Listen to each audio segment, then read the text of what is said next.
Beyond advertising myths, how business owners can take control of their ads with ad leadership and neuroadvertising by Pranjal Jain. To the mediocre mindsets that tried to keep me average. Thank you. Your resistance never let me stop. Pranjal Jain.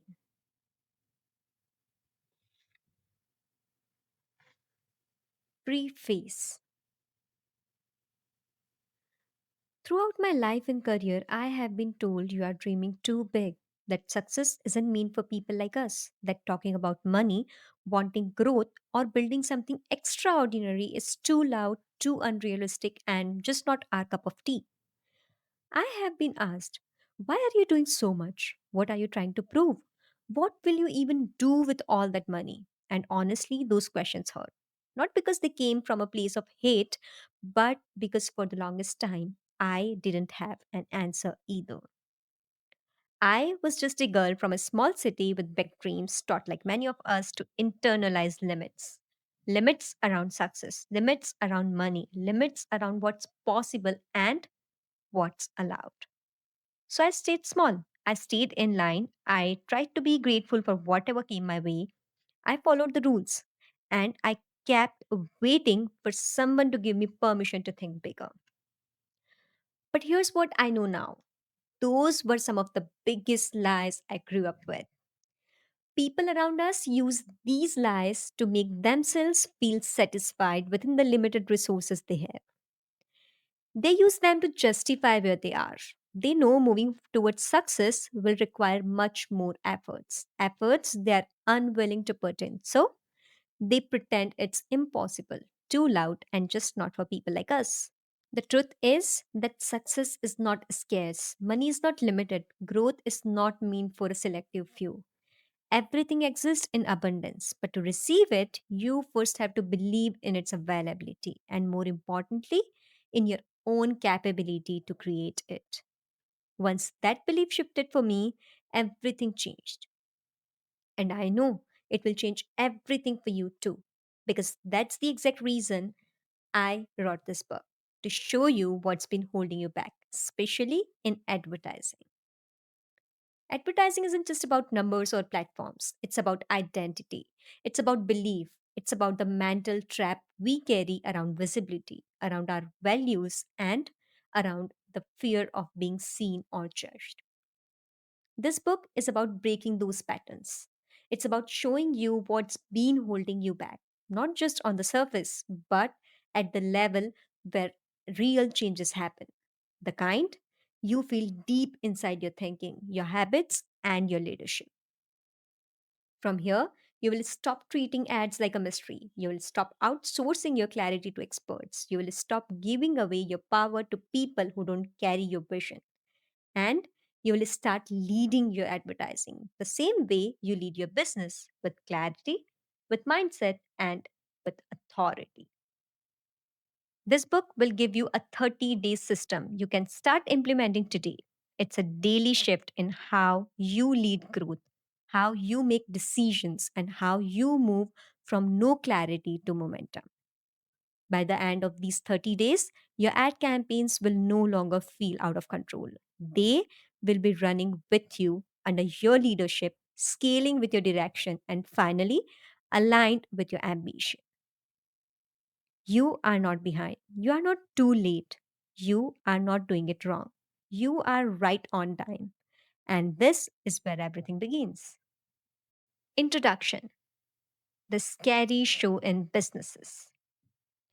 I spent my college years working as a junior media buyer at an advertising agency. It was a remote role, so I could manage both work and studies together. One consistent client I had was the founder of a gemstone brand. He was a leader in his industry with the finest collection of rare gemstones at a cost lower than his competitors. He had structured his business operations in a commentable way with hardly any communication gaps. He was wildly successful. He also had a leadership in his advertising, though I would describe it as a mix of outsourcing and dependency on advertisers, even for checking his daily ad spend. He had higher expectations for his advertising results, believing They were easily achievable with the new offer he just planned. He shared his targets with every department, making sure they were all ready for the bulk orders he expected to come in. He planned everything from gemstone collection to refining to final designing and packaging. He even bought in new machinery for faster packaging and prepared his delivery channel to ensure on time delivery, keeping everything aligned with his new advertising offer. The day before the ads went live, he hired a new person for the customer support team and told the department head, "Let's get the new member trained on our new advertising offer so he can handle all the inquiries accurately and keep the customer expectations top notch."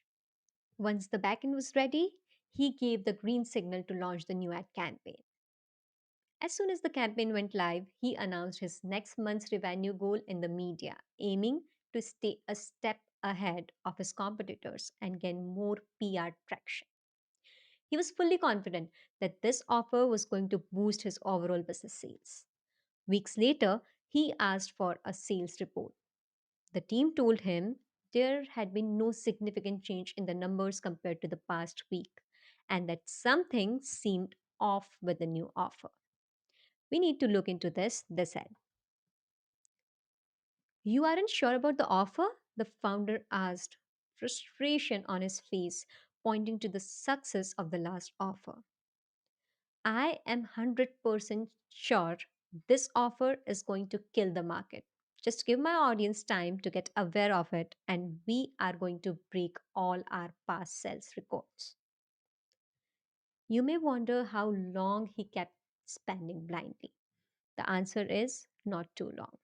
A month later, he was at the break even stage. The founder, who was once making 300% return on investment, came to the break even stage with no profit for the first time in last 6 months. The focus of this book is to clarify that getting success with advertising has very little to do with your intuitions, but it has everything to do with the actual clarity that you get with the real numbers and overall performance data. Understanding advertising beyond these intuitions is hard to justify, even to a really successful business owner. Today, advertising is entering a completely new stage where AI, automated campaign structures, and platform led optimizations are taking over a large part of the work that media buyers and marketing teams used to handle manually. Platforms like Meta and Google are already moving advertisers towards systems where creative testing, targeting, and bidding are increasingly managed by machine learning.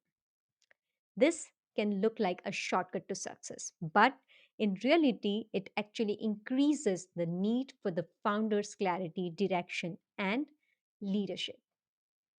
The AI needs to be guided with the right insights from data, a strong creative approach, and a clear way of measuring performance so it can learn and optimize the campaign in a way that truly represents the business in the ads. Without that leadership, the AI will never have enough quality learning to bring in scalable results. A business leader who loses clarity and control over their advertising data can quickly face a revenue disaster. The opposite is true.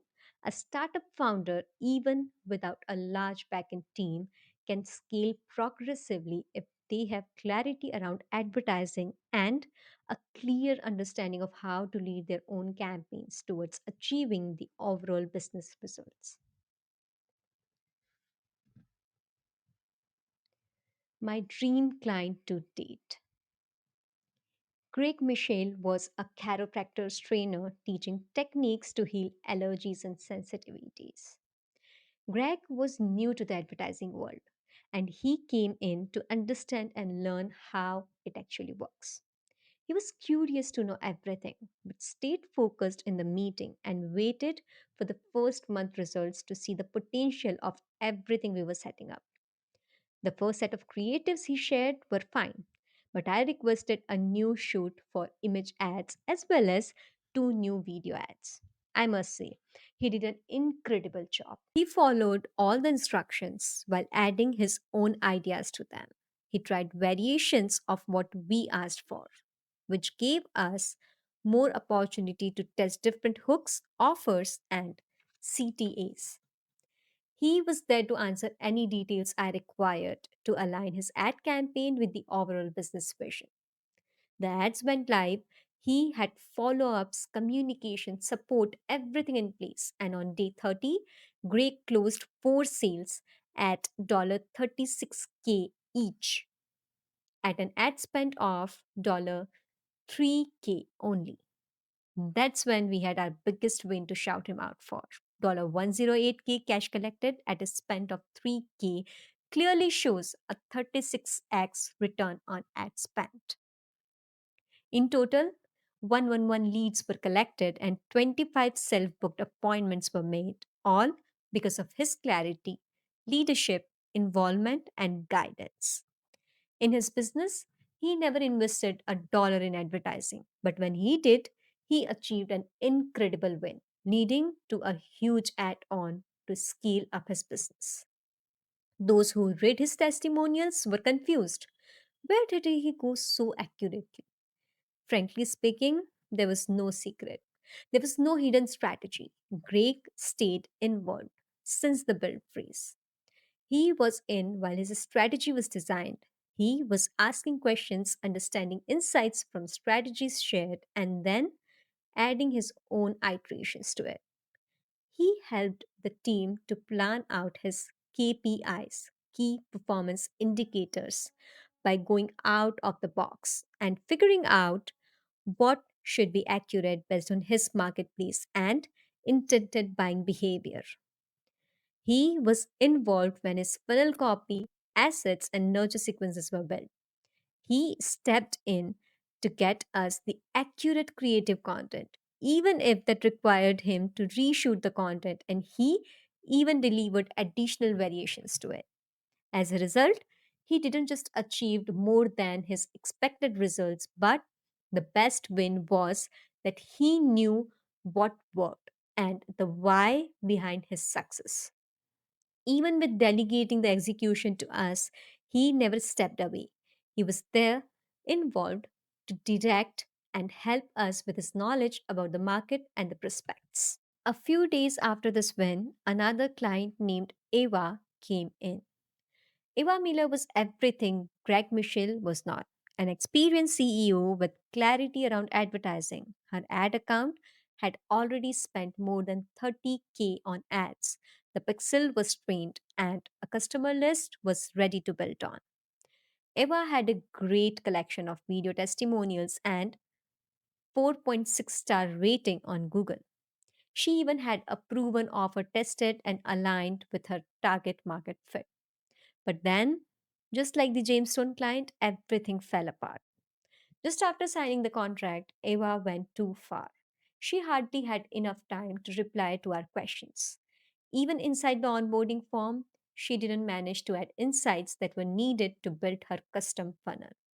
The custom funnel output looked more like a template funnel built with the limited assets that were available to the build team. They even used Google reviews to add a text testimonial section inside her funnel.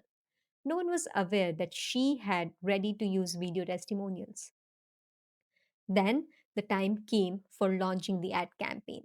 The lack of insights, clarity, and direction was visible in the ad creatives and strategy. But based on the information we had, her ads went live, targeting all called audience as the customer list she had was never shared with us to use for lookalikes. First, her creatives were generic, then her ad copy was not actually pain focused, and the funnel was built on the limited information that the team had. Eva Miller, who had it all with her, a proven offer, social proof, customer list, audience insights, was charged 3K in ad spend with barely a few appointments to pitch to. Greg Michel was an advertising leader. Eva Miller was an outsourcer. That's all it took to define the success, the clarity, and the dependency gap between the two. The lesson here is not to be more like Greg and less like Eva, though that's not a bad advice. The important learning here with these results is the need for your involvement in advertising, like how important it is for the founder to stay in, like a leader who is ready to learn, ask, guide, and put in the extra efforts required to scale up the advertising results and ultimately their overall business vision. But both stories started moving in the same direction when Eva decided to step in. The same performance review call converted into a strategy call.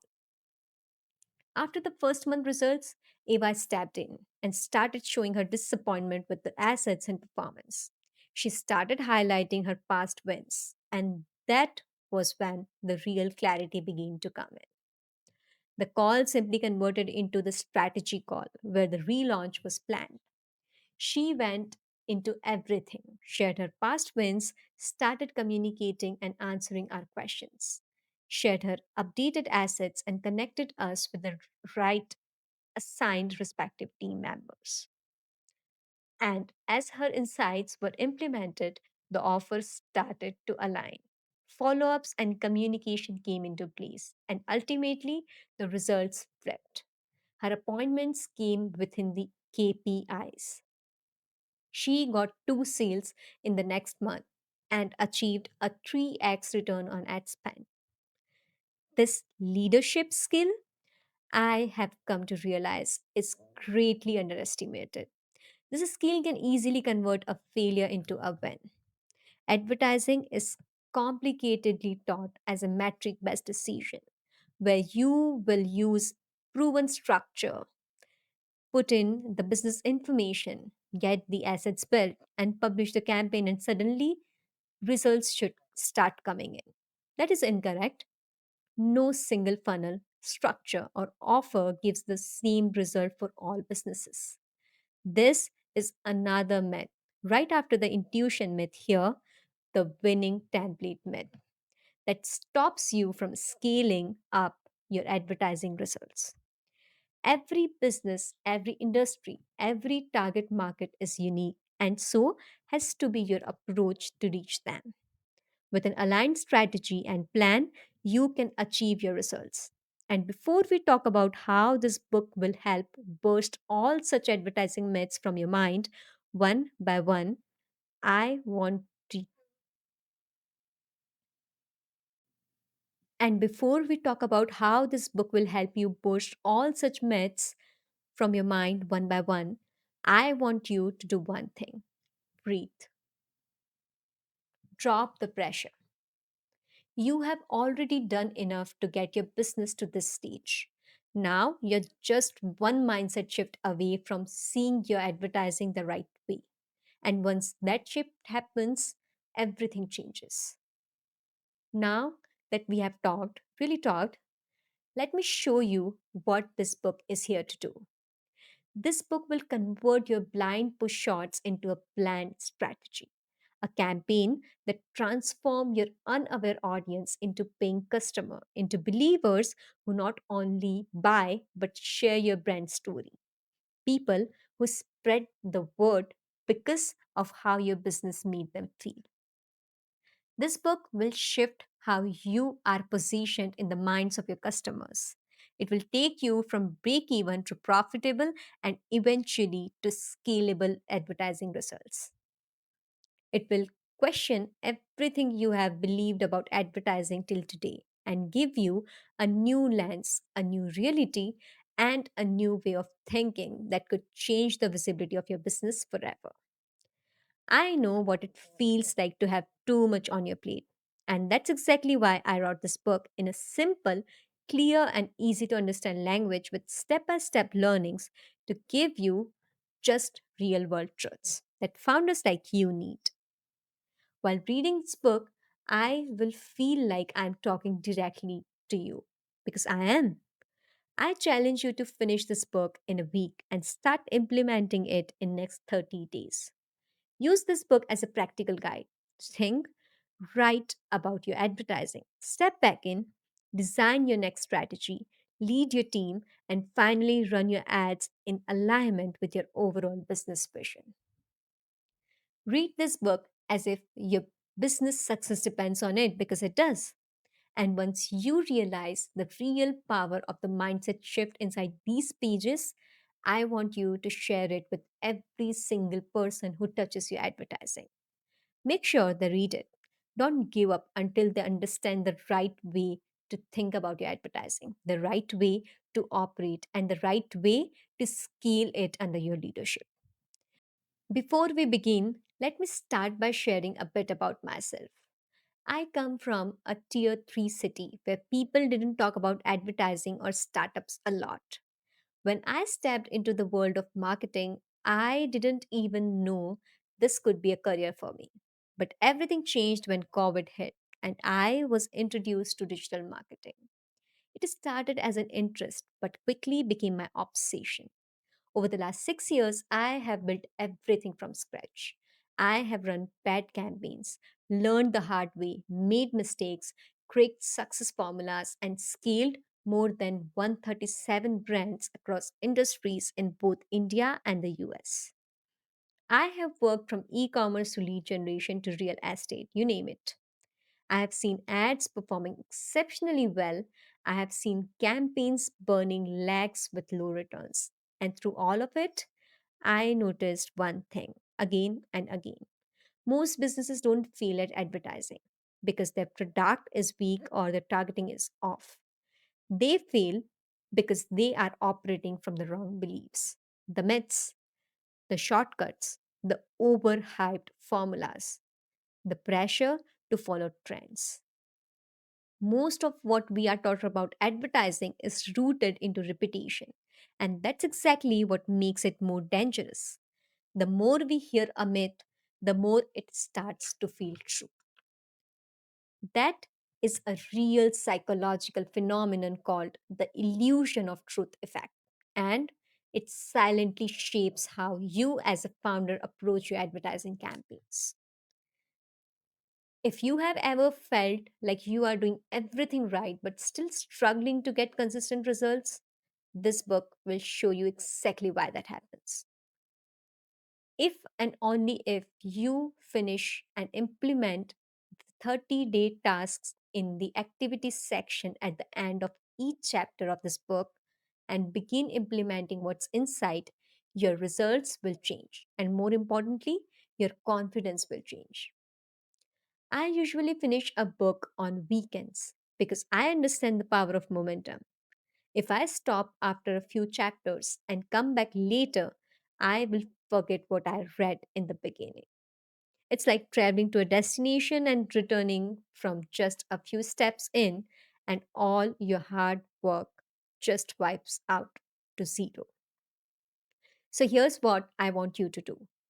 This book is divided into three major sections: the trap, the shift, and the future.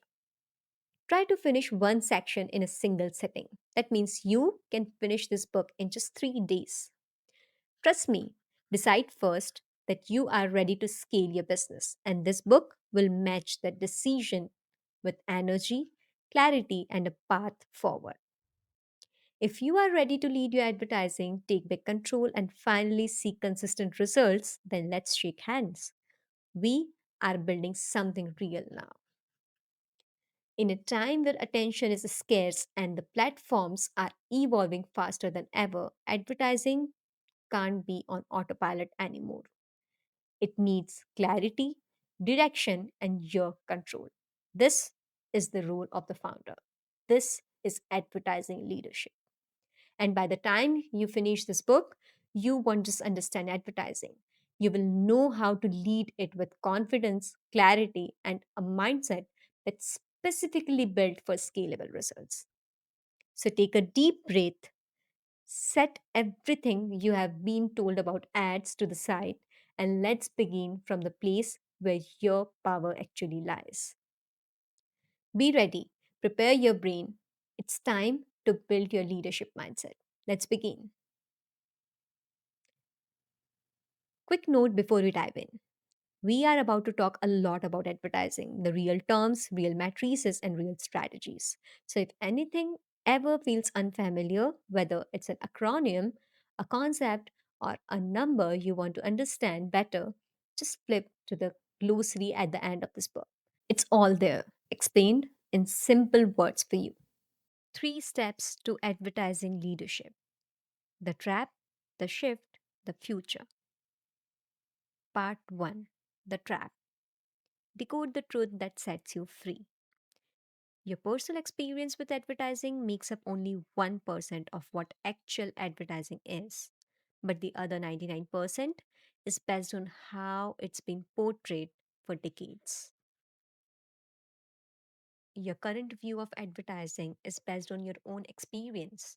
But the truth is that most of what you believe has not come from your actual ad campaigns. It has come from stories. Stories that were shaped over time, repeated again and again, and passed down like a script.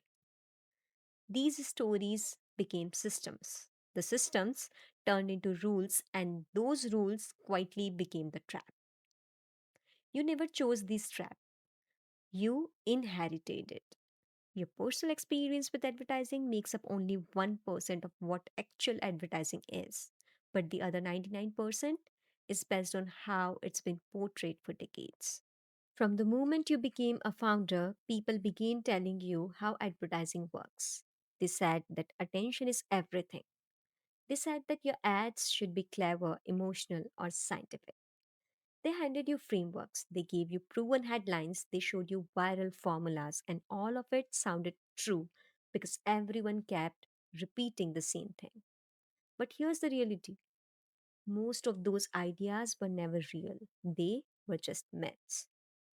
They were the beliefs built on half truths, and once you understand where they actually came from, you will stop falling for them. Let me show you how deep this goes. In ancient Babylon around 3000 BC, a potter carved these words into clay: I, Tapoti, make perfumes better than anyone. Come to the street near the palace. That simple sentence became one of the first recorded advertisement. It was direct, it was bold, but it planted a seed that's grown into a myth that still exists today. The myth is that if you make a strong enough claim, people will buy. That if you simply say you are the best, people will believe you. But that was never the full story. People came to Tapoti not just because of her words, they came because of what the perfume symbolized. It was linked to royalty, status, and feelings. The truth is that claims alone do not create desires. You need emotions associated with it. That is the real reason people bought, and it still is. Then came ancient Egypt. Merchants began using papyrus rolls to spread messages. One merchant posted a reward for a runaway slave. But at the bottom of that same scroll, he quietly added a line about his shop. He was wearing clothes from Hapu the weaver. The best linen in all of Thebes can be found at Hapu's shop. It was clever, it was creative, but it planted another myth. That myth said if you insert your message where people are already paying attention, you will win. That hijacking attention is enough. But most of the audience who read this ad were not in a buying mood. They were not thinking about shopping. They were instead in a sympathy mood to help in finding a missing person. Their minds were elsewhere. So, yes, the ad was seen, but it didn't create the emotion. It didn't align with the right intention.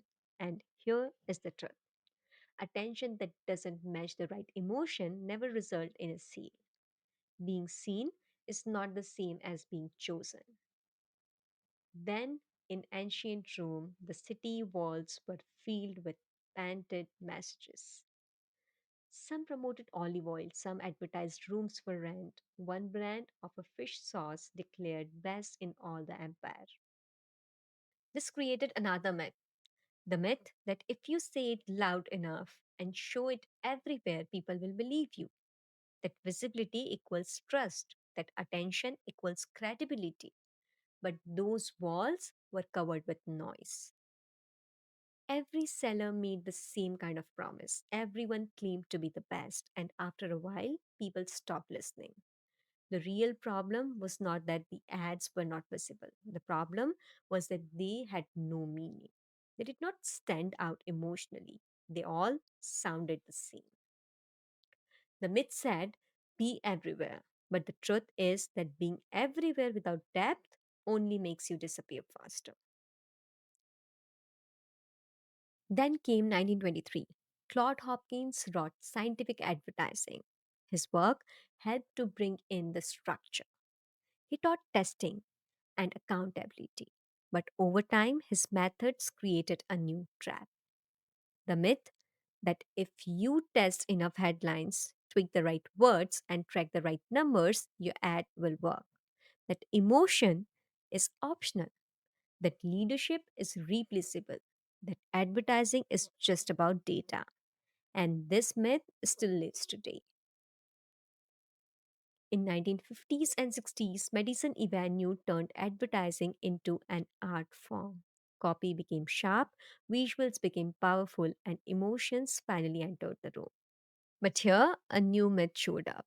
This one said that creativity matters only if it brings immediate sales. That means emotional storytelling must always prove its worth in metrics. That every charming line must justify itself with conversions. And the founders believed it because it made them feel in control. Then came the digital world. With dashboards, funnels, and attribution tools, the message evolved into something colder. Now, the myth was that if it cannot be measured, it doesn't matter at all. If it doesn't convert today, it will not work in the long term. If the numbers do not approve, it's not worth continuing. This is how advertising became a game of spreadsheets. Craft was replaced with dashboards. Leadership was replaced with templates. And the founder's voice got replaced with expert hats. But through every era, from Babylon to Egypt, Rome to Europe, medicine to meta, the trap stayed the same. The trap is the belief that advertising is a formula waiting to be cracked, that someone out there knows the trick, that if you just follow the blueprint, you will win. That answer is outside you. Once you start seeing the myth for what they are, you will stop chasing them. You will stop reaching to surface level advice. And you will begin to build with clarity, with conviction, and with your own voice at the center. That is when real growth begins. But that belief is not the truth. That belief is the trap. And the longer you stayed inside it, the more disconnected your advertising becomes from your vision, from your customers, from your own leadership. This part of the book is going to break that cycle. Once you see the myths for what they are, you will stop chasing them. You will stop reacting to the surface level advice and you will start building with clarity. And that is when real growth begins. Chapter 1, the biggest illusion around advertising. In the late 1940s, there was a product called Dr. Williams Pink Pills for Pale People. It was advertised as a solution for iron deficiency, headaches, and even anxiety. The ads were printed in newspapers across the world. People read those ads, believed the claims, and bought the pills. When the pills did not work, they didn't blame the ads, they blamed themselves. But even then, the repeat purchases were almost at zero. No matter how emotionally persuasive the ad was, the truth eventually surfaced. Consumer trust got shattered the moment they saw the same disappointing results. What worked on the front end completely collapsed on the back end. This is where the illusion started. This was the beginning of a belief that advertising can fix everything. That if the message is strong enough, the product does not need to be. That if the headline is powerful, people will buy anything. And even today, many people still carry this belief. Advertising has been taught like it's a shortcut, like a well written script with the right colors and some attractive visuals can make any business grow. But in reality, if your product does not solve the customer's actual problem, no ad can fix that. If your offer is big or if your system is not ready, the ad will not perform the way you want. To understand why ads work or do not work, you need to understand both the algorithm and the emotional reason that makes a customer respond. Without that understanding, most people keep falling into the same advertising myths again and again. And when they do not know what is going wrong, they start outsourcing everything because nobody taught them how to look deeper. If you want real control over your advertising, you need to go to the root. You need to understand what actually shapes performance. You need to see the myths clearly so they stop confusing your decisions. Let me give you a real example. When I started working on this book, I received a message from a makeup studio owner in Bangalore. He was already providing great services and wanted to launch in studio coaching classes. His solution was simple. He said, "We just need some ads on Facebook and Instagram."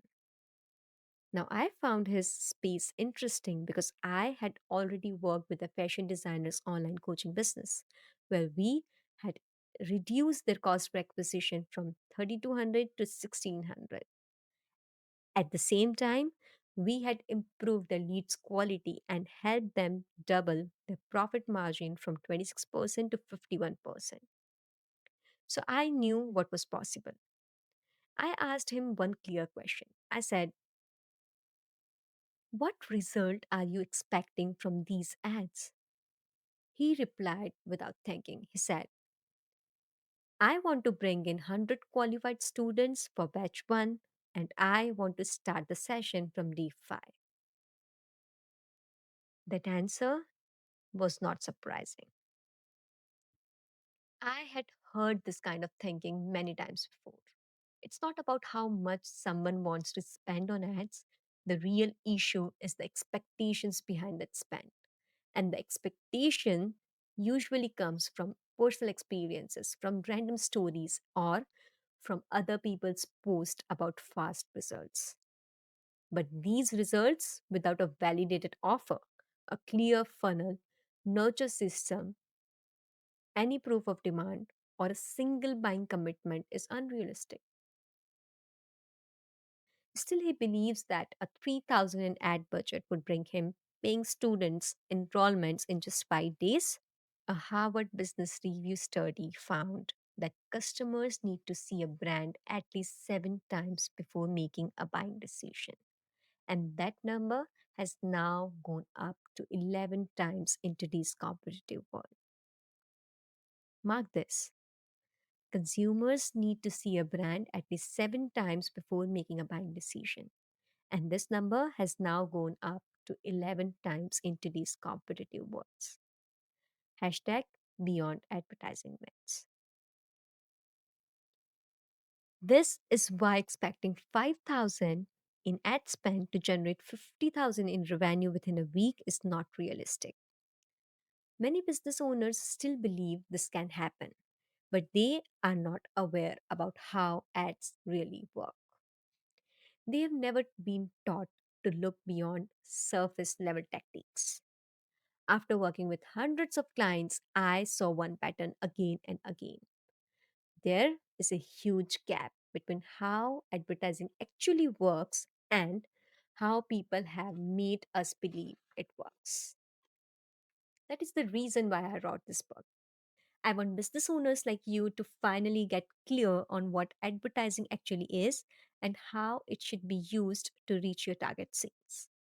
I want you to use it as a real tool for scaling, not just for blind experiments. The main problem is not that ads are broken. The problem is that most founders do not know how to make decisions related to their business advertising. And that is not their fault. The market today is full of advice that only shows one part of the story. There are strategies that are copied without context. There are success stories that hide the failure behind. And this book exists to give you the full picture.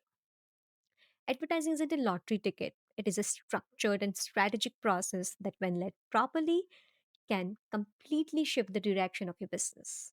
But before you start to use it powerfully, you first need to break free from the myths that have been limiting your understanding of advertising. The harsh truth: ads aren't money printing machines.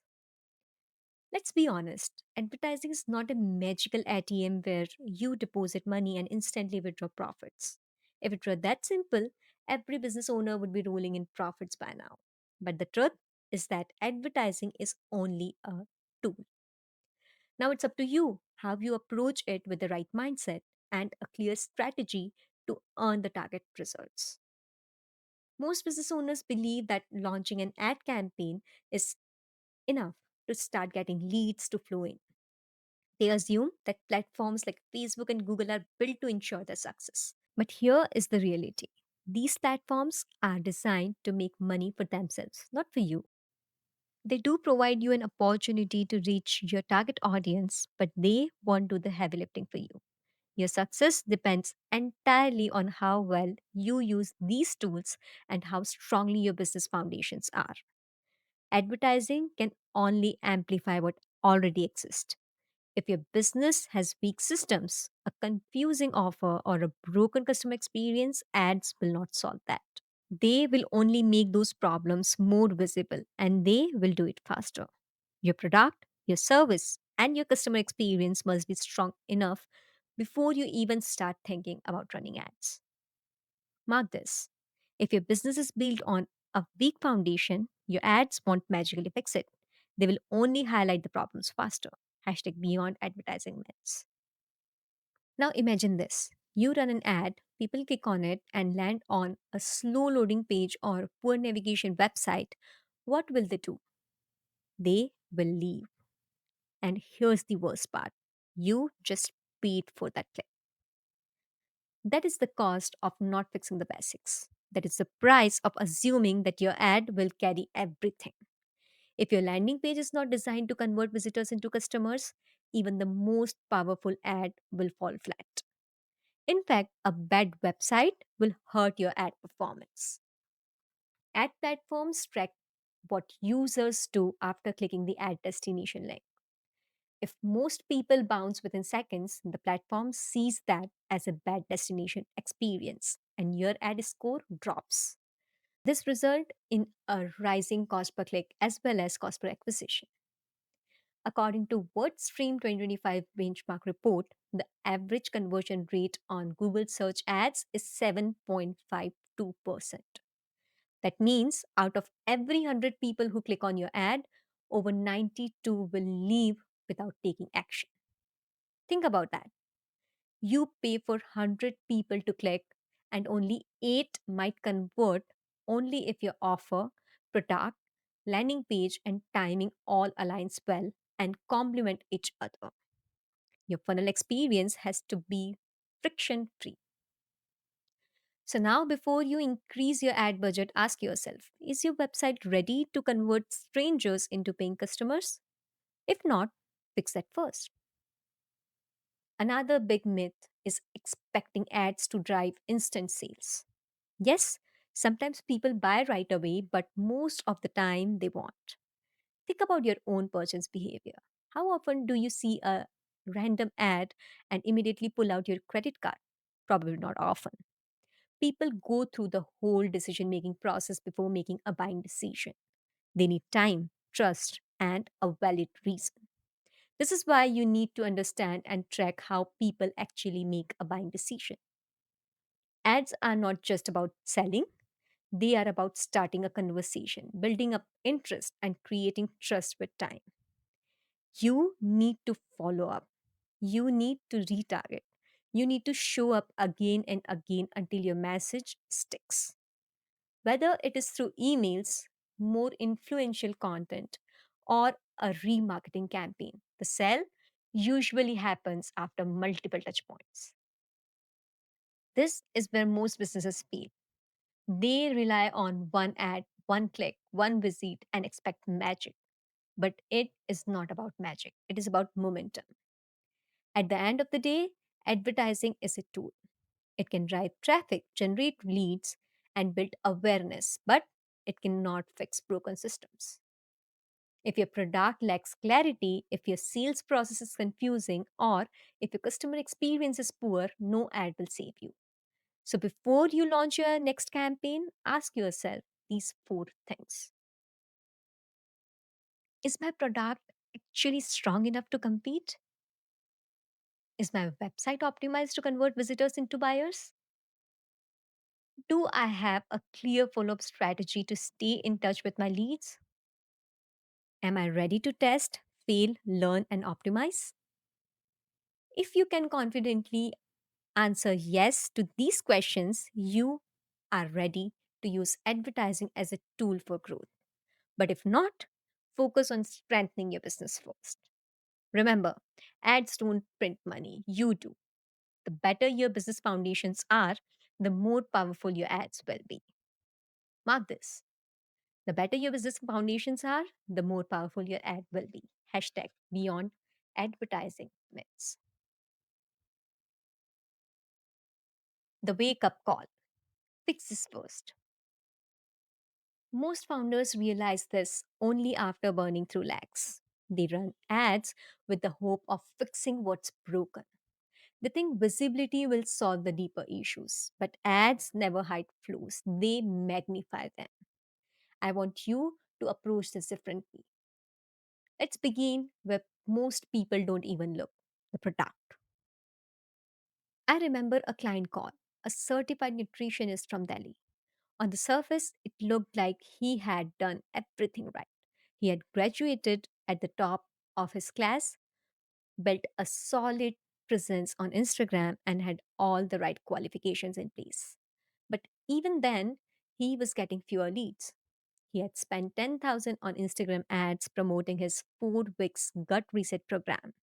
His goal was to generate 30 leads and 10 conversions, but he got only 5 leads and 0 sales. He told me, I think the targeting was off. But it was not the targeting, it was the messaging. His landing page was filled with jargons, microbiome, digestive tract health, enzyme support. It sounded like a biology lecture, not something a real person with real pain could relate to. So I asked him, what does your customer wake up worrying about? He paused, then said, they are tired of feeling bloated, embarrassed, and drained. That was it. That was the message. We rebuilt everything headline, hook, offer. We led with emotion, not explanation. The program was repositioned as 21 days to fix bloating, brain fog, and energy without starving or supplements. We opened with a story and offered a no question asked refund guarantee. We put testimonials front and center, not polished reviews, but raw screenshots of DMs from past clients. I feel normal again for the first time in years. 2 weeks later, he messaged me 84,000 meet in sale. Same offer, same ad platform, same price. The only thing that changed was the way he spoke to people. Harvard Business Review found that 64% of consumers say they build brand loyalty because of shared values. Exactly, not features or discounts. It gets built based on values.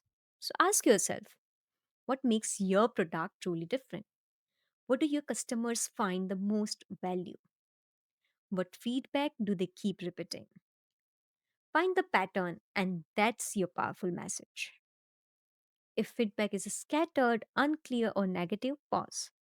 First, improve the product, fix the experience, and then come back to advertising.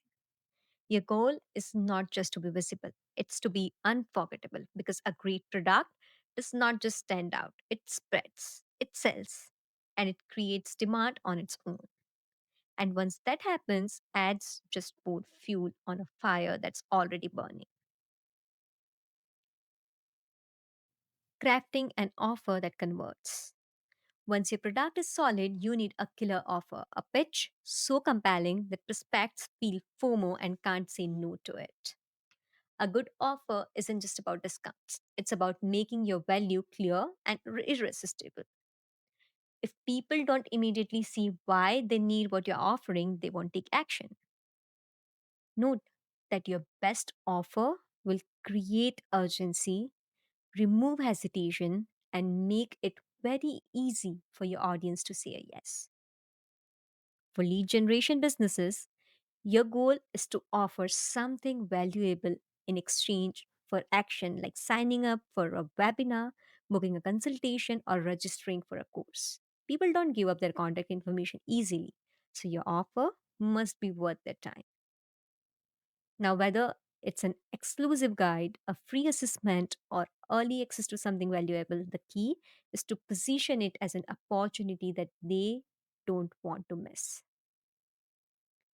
For e commerce, it's about getting visitors to take action, whether that means browsing your products, adding something to their cart, or completing a purchase. If you want them to buy, your offer needs to make it crystal clear why they should act now instead of later.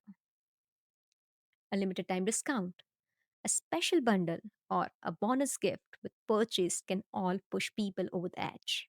But the most effective offer don't just rely on price drops. They emphasize the unique value of the product itself. Here is a structure that works. I call it the no brainer offer template. Get specific benefit and see desired outcome with your product or service. Claim incentive by action before time frame. For example, get stronger legs and burn more calories with our resistance spike. Claim 25% off when you order before Sunday. Or another example, get deeper sleep and better focus with our natural sleep gummies. Claim your free trial pack by signing up today. See the pattern. The benefit is clear, the desired outcome is compelling, the action step is easy, and the urgency makes them act fast. Your offer isn't a gimmick, it's a way to communicate real value in a form your audience actually connects with. But this offer statement still needs refining based on your customer's intent and what keeps them awake at night. The hidden motivators, the emotional charge behind the yes. We will get into all of that in the next two sections. Stay with me because once we hit the neuroscience behind what makes people say yes, something will click. You will never look at offers the same way again. The template here is just a guide. You should tweak it to find what works best for your business. I recommend always testing three different offers with the same template simultaneously. So you can compare and find the one that resonates more because intuition, again, is just a myth. Advertising is completely based on testing and data that speaks for itself. If you have been second guessing every ad decision, this is your turning point. Once you make your offer to connect with the right audience, your ad decisions start feeling like advertising leadership. The bottom line, ads can't save a bad product. Here's the truth, great advertising can't fix a bad product. Advertising is an amplifier, it can only enhance what's already working. If the core of your business is flowed, ads will only explode those flows faster. So before you spend a single rupee on ads, focus on refining your product, gathering real customer feedback, and improving where needed. Take the time to analyze what customers are saying. Are they thrilled or do they have recurring complaints? Is there a clear demand for your offer, or are you struggling to convince people to buy? If your sales rely heavily on deep discounts or aggressive persuasion, chances are that either the product or the position needs work. Only when you have a product that people genuinely want and love will advertising become the powerful scaling tool it's meant to be. A great product with strong positioning makes marketing effortless. Instead of fighting to convince customers, you should accelerate the existing demand, reach more of the right people, and grow with confidence. So before you hit that launch button on your next campaign, ask yourself, is my product truly ready? Have I built something that delivers real value? If the answer is yes, then and only then start scaling with the power of advertising and watch your business grow. Activity: validate your product and craft your offer. Day 1: talk to 5 real customers and ask them, what problem did our product solve for you? What change do you feel after using it? List the top 3 answers. This will be the emotional core of your offer. Day 2: draft 3 offers using this format. Use the no brainer offer template. Get specific benefit and see desired outcome with your services. Claim incentive by action before time frame. Fill all your benefits, outcomes, services, incentive, actions, and time frame in the format and create 3 different offers to test out. Chapter 2: The Budget Trap. The French military believed they were ready for what was coming. They have built the Maginot Line as their defense system along the borders they shared with Germany. The structure was built with strong materials and was equipped with everything they thought they would need to stop an attack after facing huge loss in World War I. They had spent more than 3 billion euros on it. They thought this would give them control and protect their country. They trusted the strategy. But when the Germany army moved, they did not come straight at the Maginot Line. They came from the side. They passed through Belgium, which was the area France had underestimated. That area was open with rare precautions, and that's exactly where Germany came in from. They entered through the part no one was watching, and that single blind spot was enough to collapse the entire defense. This is what happens when a leader feels confident about the one strategy that worked earlier and stops looking at the rest of the system. What seems like a good strategy on paper can actually cost more than anyone expects if the environment around it changes and no one adapts.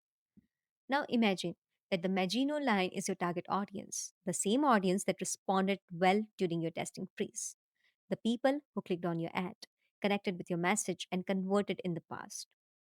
This was the audience that became your proof of success, the one that made you believe you have found the formula.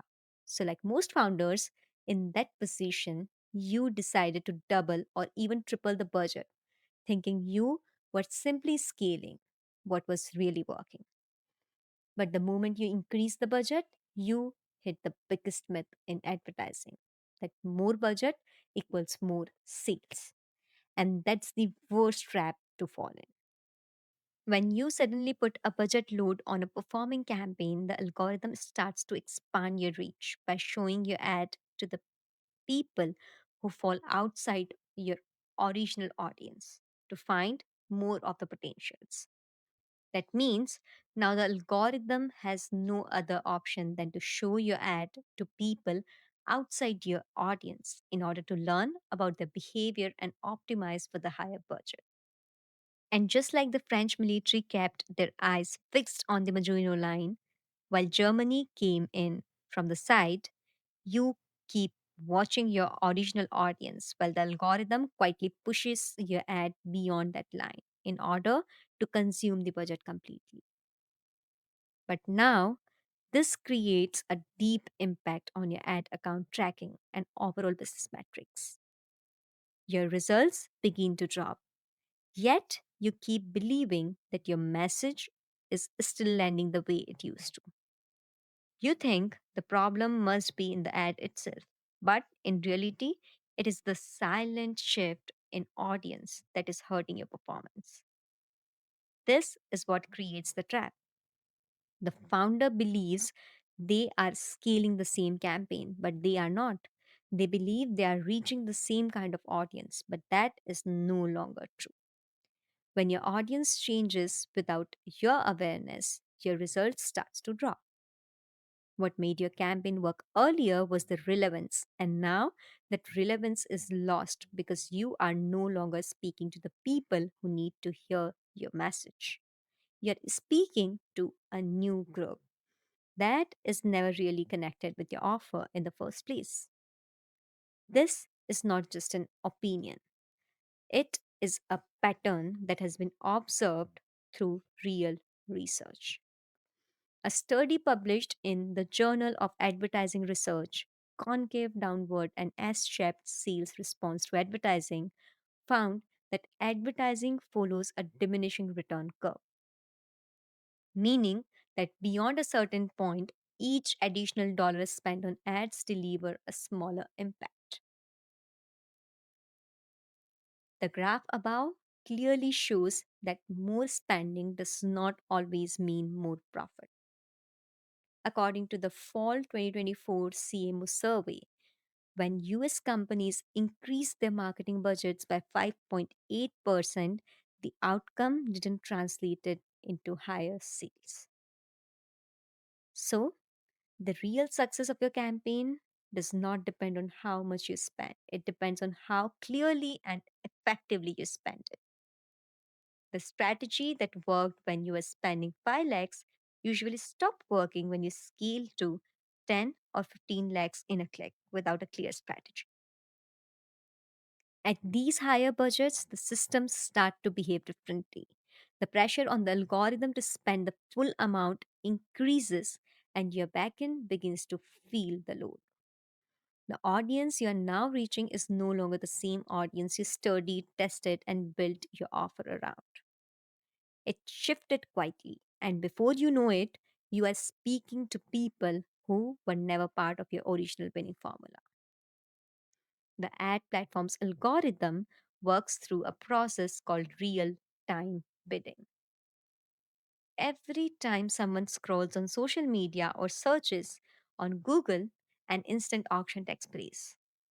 Advertisers compete for the ad spot, and the algorithm decides which ad to show based on several factors: your bid amount, your ad's quality, and the likelihood of user engagement. Mark this: the ad platform's algorithm works through a process called real time bidding. Every time someone scrolls, an instant auction takes place, and the algorithm decides which ad to show based on several factors: bid amount, ads quality, and the likelihood of user engagement. Hashtag beyond advertising myths. The system continuously refines these decisions, learning from user behavior to optimize performance over time, keeping user experience on top of it all. A crucial part of this process is the learning phase. When you launch a new campaign or make major changes, the algorithm enters a testing phase where it experiments with different audience segments, placements, and bidding strategies to see what works best. This phase typically lasts until the platform gathers enough data, usually around 50 conversions for meta ads. During this time, performance may be inconsistent because the system is still figuring things out.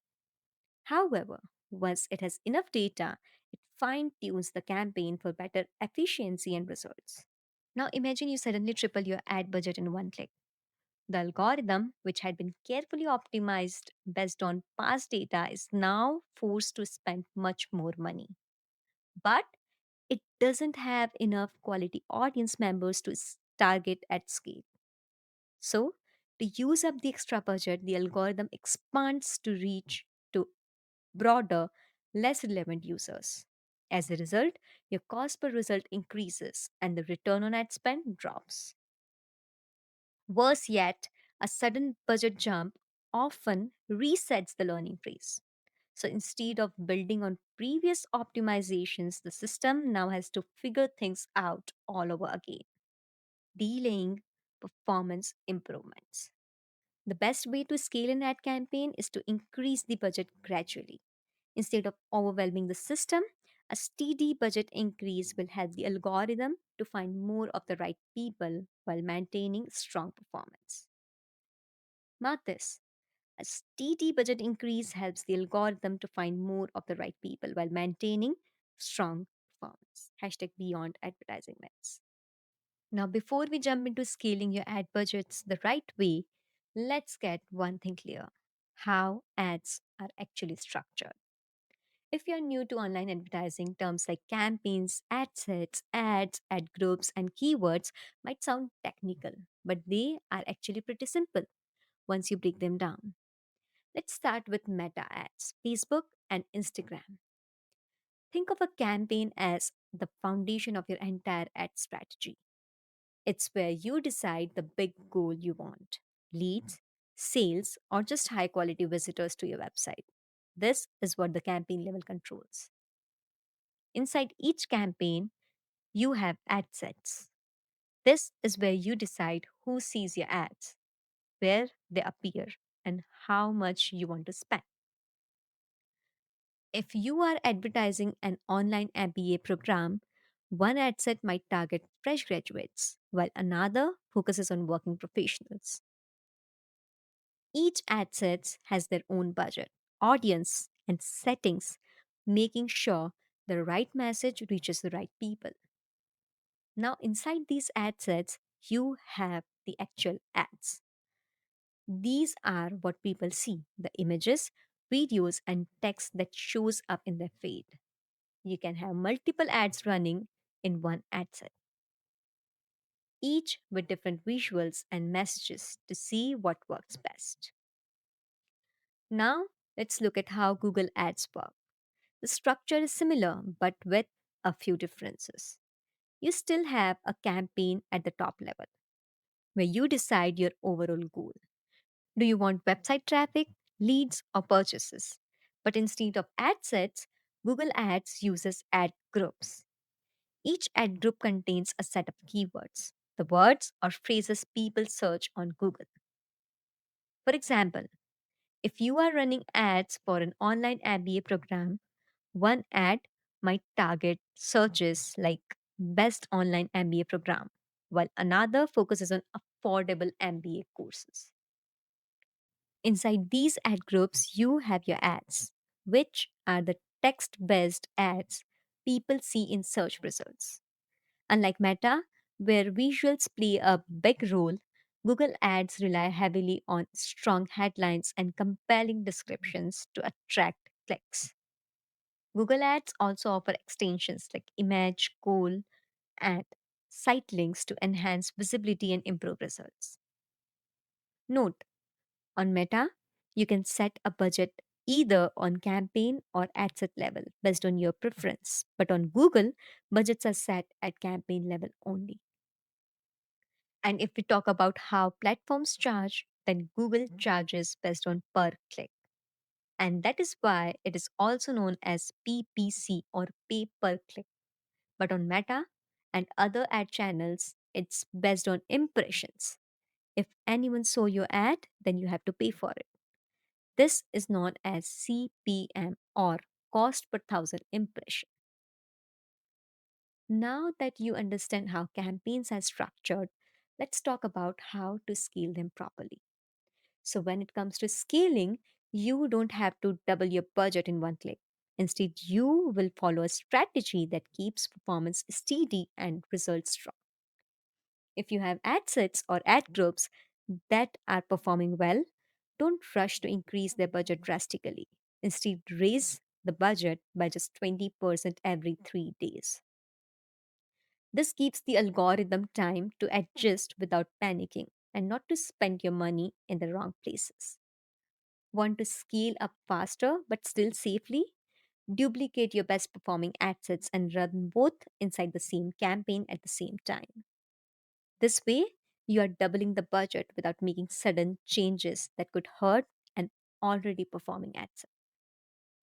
Instead of duplicating ad sets, another approach is to duplicate your entire campaign and run two versions side by side. This keeps the original campaign run smoothly while allowing you to reach more people through a duplicated campaign without shocking the algorithm. Another effective method is campaign budget optimization, where instead of increasing budget for each ad set, you switch budget from ad set to campaign level. This lets the system distribute a budget between ad sets where performance is the best. Now, increase the total budget by 20% every 3 days.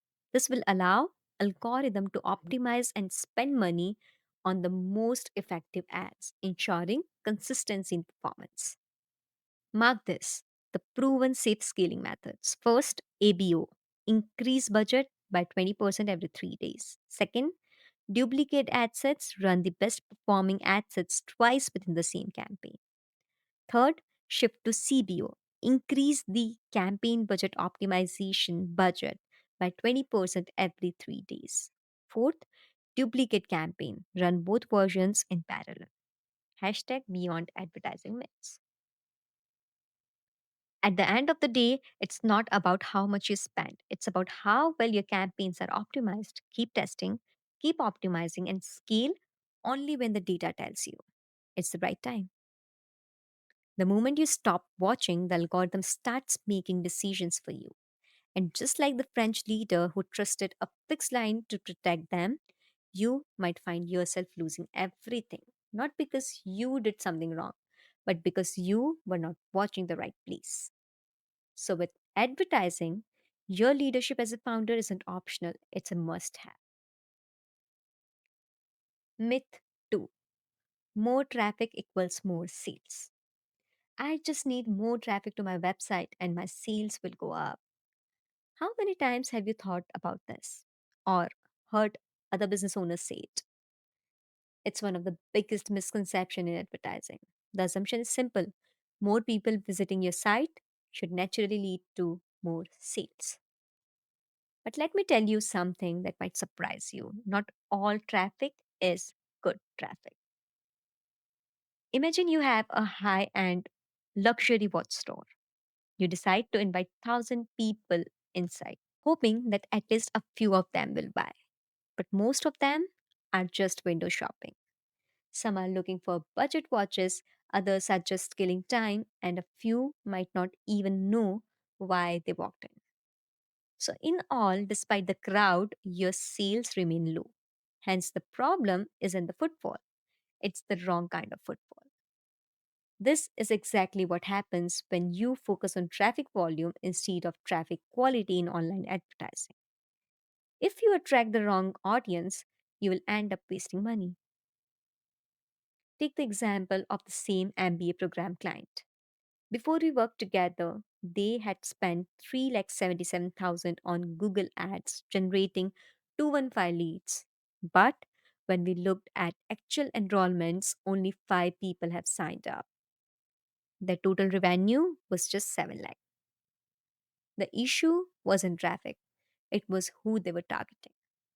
Many of their leads were just curious. Some were researching options for the future, and others weren't financially prepared to enroll. They were playing the numbers game, assuming that more leads will eventually result in more sales. But advertising doesn't work that way. Quality trumps quantity every single time. Mark this: in advertising, quality trumps quality every single time. Hashtag beyond advertising myths.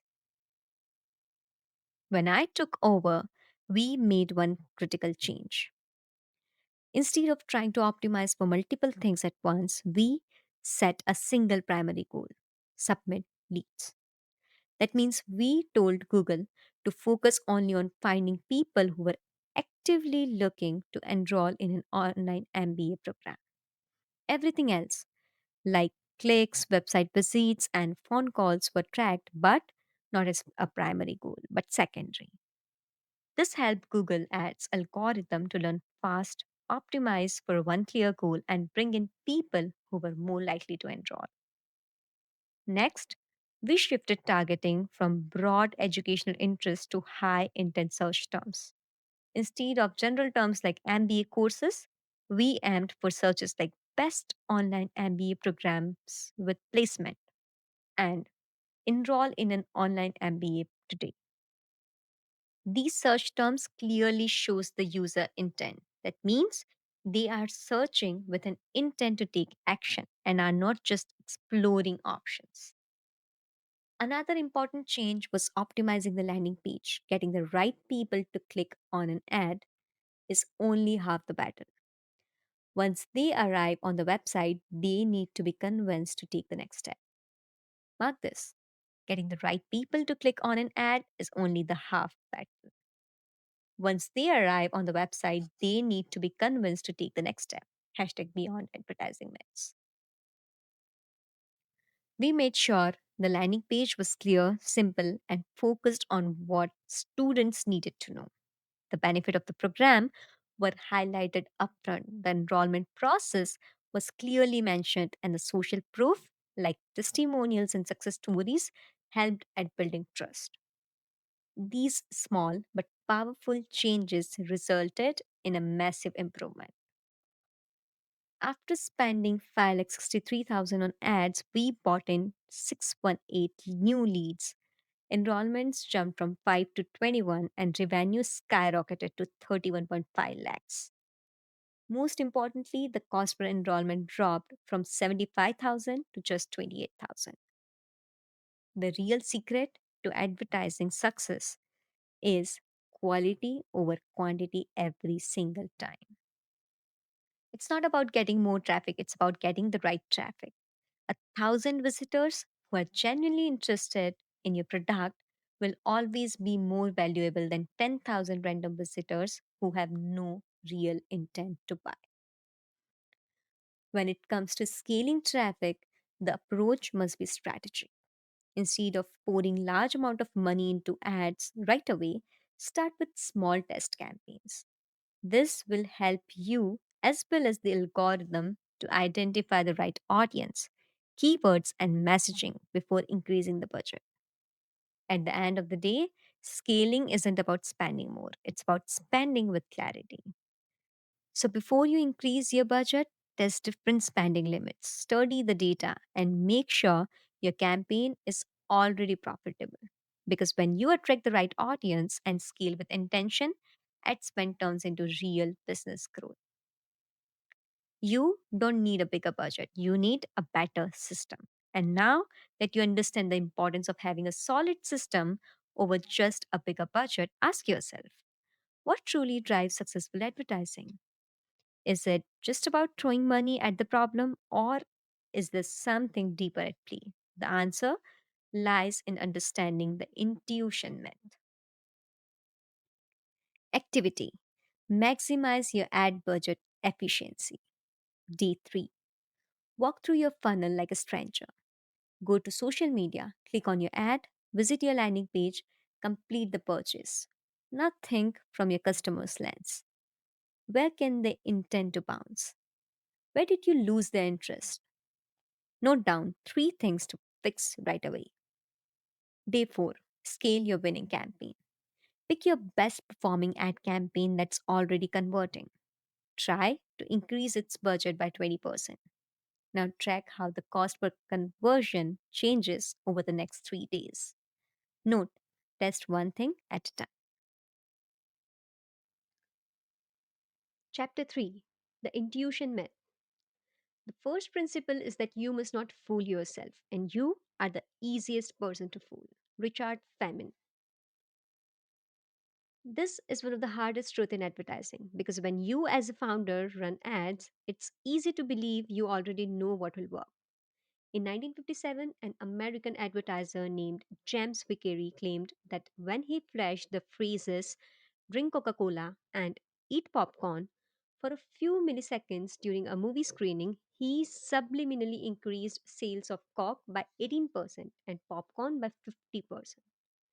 That claim created panic about subconscious persuasion. Yet later, Vickery admitted that he had it based on his intuitions and had no clear data to prove his statement. The myth of controllable influence through intuition was unreal. It was built on a lie. People believed that advertising could manipulate subconscious behavior with hidden messages based on only gut power. That myth still echoes in marketing culture, and it's a big misbelief. Ads perform best when they reflect the consumer's need, pain points, and dream situation. And that shift from gut led to data led was a turning point Vikeri didn't know he needed. I'm not saying experience doesn't matter. Decisions based on past performance are important, but they aren't the ultimate truth. In advertising, data reigns supreme. That's why, to succeed, you must let data, not your gut instinct, guide your decisions. Mark this. To succeed, let the data, not your gut instinct, guide your advertising decisions. Hashtag beyond advertising myths. So instead of asking yourself which ad looks great to me, you need to ask, how does my customer feels when they see this? That's the difference between building ads around your intuition or to build them around your audience. And that shift begins with empathy. Empathy isn't just a feeling, it's a strategic lens that helps you see your ad through your customer's eyes, not just to see what looks good, but to figure out what truly connects. We will go deeper into it in the upcoming chapters on how to actually turn emotional insights into real results. But still, even the most emotionally aligned ad needs testing because, again, data is supreme to run successful advertising. Be it your offer, image, copy, headline, CTA, funnel, or website. Jeff Bezos, founder of Amazon. If you double the number of experiments you do per year, you are going to double your inventiveness. This isn't just about changing a couple of things in your ad campaign. It's about constantly improving based on what the data tells you. You have to stick with the process because that's where the real magic happens. Big advertisers often recommend keeping 40% of the budget for testing and using the rest for scaling and retargeting. Testing helps you keep updating your winning ads over time so they don't get stuck into limited learning or hit ad fatigue. Real, usable data shows you exactly what your audience likes, what grabs their attention, and what actually makes them convert. These are the questions that should guide your advertising efforts, and the answer comes only through data. Once you have collected and analyzed your ad data, the next step is to ensure your customer journey aligns with what the data tells you. After all, data doesn't just help you improve your ads, it helps you to optimize the entire brand experience of your customers. If you want to convert customers, you need to make that journey as smooth as possible. And I mean every step of the journey, from the moment they see your ad to the moment they complete a purchase and beyond. Mark this. If you want to convert customers, you need to make their journey as smooth as possible. From the moment they first see your ad to the moment they complete a purchase and beyond. Hashtag beyond advertising myths. Your job is to remove as much friction as possible. And the only way to do this is by paying close attention to the data at every stage. Every little detail matters. From the ad they first see to the landing page they visit to the final purchase and even after that. If there are any bumps along the way, you risk losing them. So, the main job here is to smooth out those bumps by looking at the right data. Let me give you a real example from my client who runs a bespoke clothing brand. She landed her ad campaign and got 278 leads. Out of those, 18 people booked an appointment by themselves. On the surface level, she saw 6.47% lead to appointment rate and assumed the ad campaign wasn't doing its job. But in the back end, here's what the data revealed. 20 leads had replied to the automated nurture sequences and were simply waiting for someone to manually help them book an appointment. 40 leads were actively asking questions and needed a human response before moving forward. 12 leads had marked themselves as D and D. 8 leads weren't ready, so they were in bad timing freeze. The remaining 180 leads were just sitting there untouched in the CRM, still in the lead stage. When you add up the actual warm and engaged leads, the 18 who booked plus the 20 in waiting for manual booking, the real conversion rate was already 13.67%. And that's without even counting for the 40 who were actively engaging. In her industry, a healthy lead to appointment rate ranges between 10% to 20%. That depends on how quickly the leads are getting contacted and how personalized that communication is. She was already at 13.67% above the average without any real human intervention.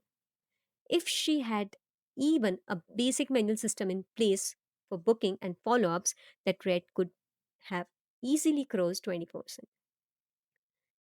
So, in all, the ad was doing its job. It brought in qualified people who were genuinely interested, but in the back end, everything related to nurturing them was missing. Be it the human connection, the support, the follow ups. There was no one present to guide them, hear them, and help them out to complete the purchase. This is where founders often go wrong. They expect the ad to do everything, but an ad is only the start of a fully set up backend that actually converts. This audit clearly revealed that ads can create interest, but conversion happens through human support and one on one communication. Better backend systems, faster responses, and clearer appointment setting flows could have easily doubled or even tripled her number of conversions. This is a real time example that gut feeling can't be your only compass. If my client had relied only on instinct, she would have posted the ad campaign by now. But it's the data that helped me prove her the real story. The leads were alive, ready, and waiting. They just need to be nurtured. But even when founder decides to be data driven, they often fall into a new trap. The dashboard's full of information. Imagine you open your ads account dashboard and you see 10 different matrices: CTR, CPC, CPM, CPL, return on ad spend, and you get stuck. You don't even know what to track and which one are the most important matrices for your business. That's when things get confusing. You don't get clarity on which metric are important to understand the reason for why you are not getting sales, and you try to keep switching strategies to find what's broken. And all that confusion comes from one simple gap. You don't have the right targets, the exact KPIs to track success and keep them aligned with your actual profit goals. And to fill this gap, I built the KPI calculator, a simple tool that helps you see the real picture clearly, cleanly, and with metrics that actually matters. You just put in the ad budget, the numbers of expected leads or sales, your revenue per lead or sale, and it will show you exact target for cost per lead, cost per sale, monthly revenue, profit call, return on ad spend, and ROI. It shows you how far you are from your actual profitability. Mark this. KPI calculator helps you align your advertising goals with the overall business goals. It clearly shows how far you are from the actual profitability. Hashtag beyond advertising myths. Whether you are selling services or a product, the tool gives you direct numbers as an answer to the one question every founder wants to know. Is this ad actually making me money? Here's the answer: KPIs and key performance indicators. This is a leading tracker for your profitability. It shows you exactly where the leaks are. Maybe your cost per lead is fine, but your lead to appointment rate is poor. That means the issue is not with the ad or the offer or the landing page. It is after that, with follow ups or with booking page to book an immediate appointment. Maybe your ROIS is low, even with good sales volume. That means you're discounting too heavily or your cost per sale is too high. That's increasing the overall cost with low revenue, resulting in low return on ad spend. The KPI calculator is an open tool for you. It's a clear lens for you to finally lead your ads with clarity, and not just for you, but also for your team. So from now, instead of saying, I feel something is off, you will be able to say, our CPL is high, let's test new variation of ads. Or, our leads are good, but conversions are weak, let's audit the funnel. This is your moment. You can stop depending and start leading. And that's how you outgrow this myth.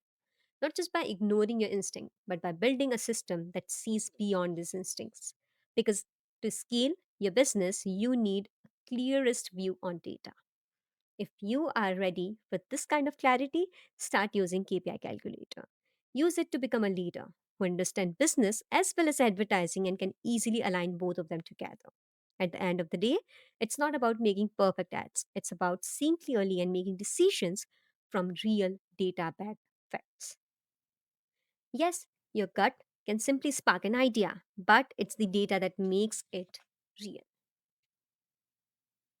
Activity. Align your business numbers with advertising goals. Day 5. Use the KPI calculator. Go to www.businessadventure.com/kpi-calculator. Input your actual numbers and answer these questions. Is your return on ad spend healthy? Are your profit margins actually sustainable? Do your current numbers support your big goals, or are they quietly holding you back? This is where you will know your business potential before scaling further. Day 6. Choose one metric to improve this week. Pick one metric to improve on. Write down three ideas to improve it. Implement these three ideas in your next ad campaign. Chapter 4. Why outsourcing to an agency won't save you. I was going to call this chapter Don't Be a Lazy Dabbler, but I decided to step back from the title so that it doesn't sound like an attack, even though I still love the title. And one day I might write an entire book on it. The truth is that this chapter is where a lot of founders lose the game silently. They start stepping back exactly at the time when they should be stepping in. It feels like a natural move to you because you have already grown your business. You have built something worth scaling. So now you want to focus on other parts of your business and bring in experts who can take care of your advertising completely.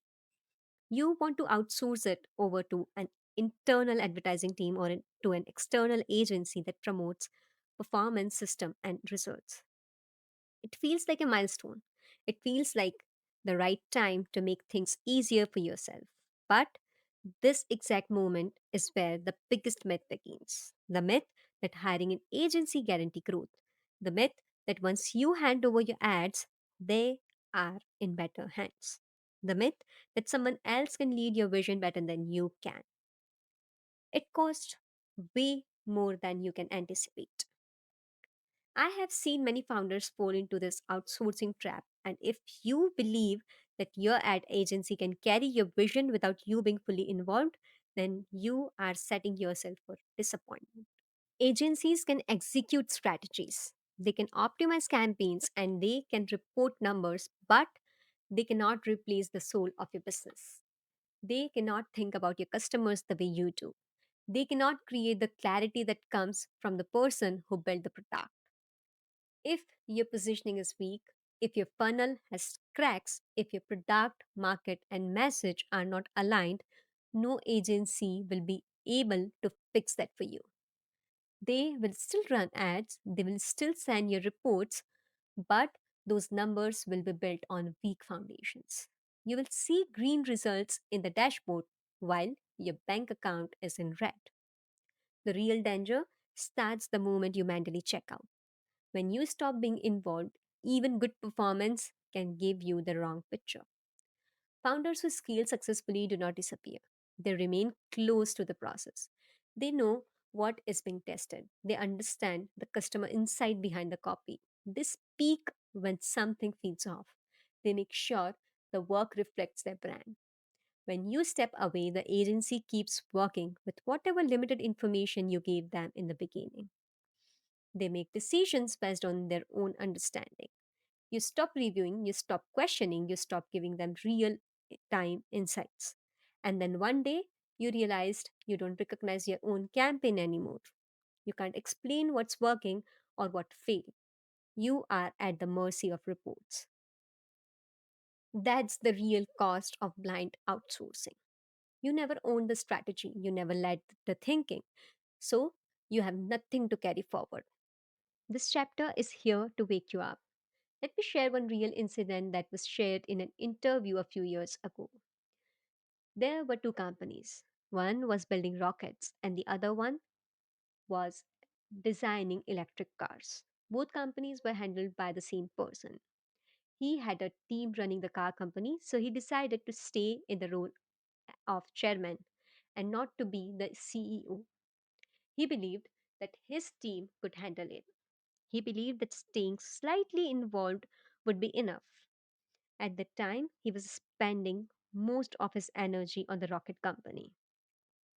He thought that giving just 20% of his time to the car company was enough to keep it running well. His plan was to remain in the background and let the experts run it. But slowly, things started breaking. Cars were not being delivered, production was delayed, costs were rising, customers were frustrated, investors were panicking, the company was running out of money and was only weeks away from collapse. At that point, he realized that he had a choice to make. He could keep watching from the sideline or he could step in fully. And he chose to step in. He took over as CEO. He started working 100-hour weeks.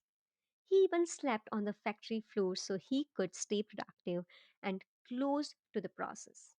He reviewed every part of the manufacturing line personally, faced the investors, calmed the suppliers. He did everything it took to turn things around. It was not easy, but slowly production became stable. Confidence returned, and ultimately he got the car company back on track.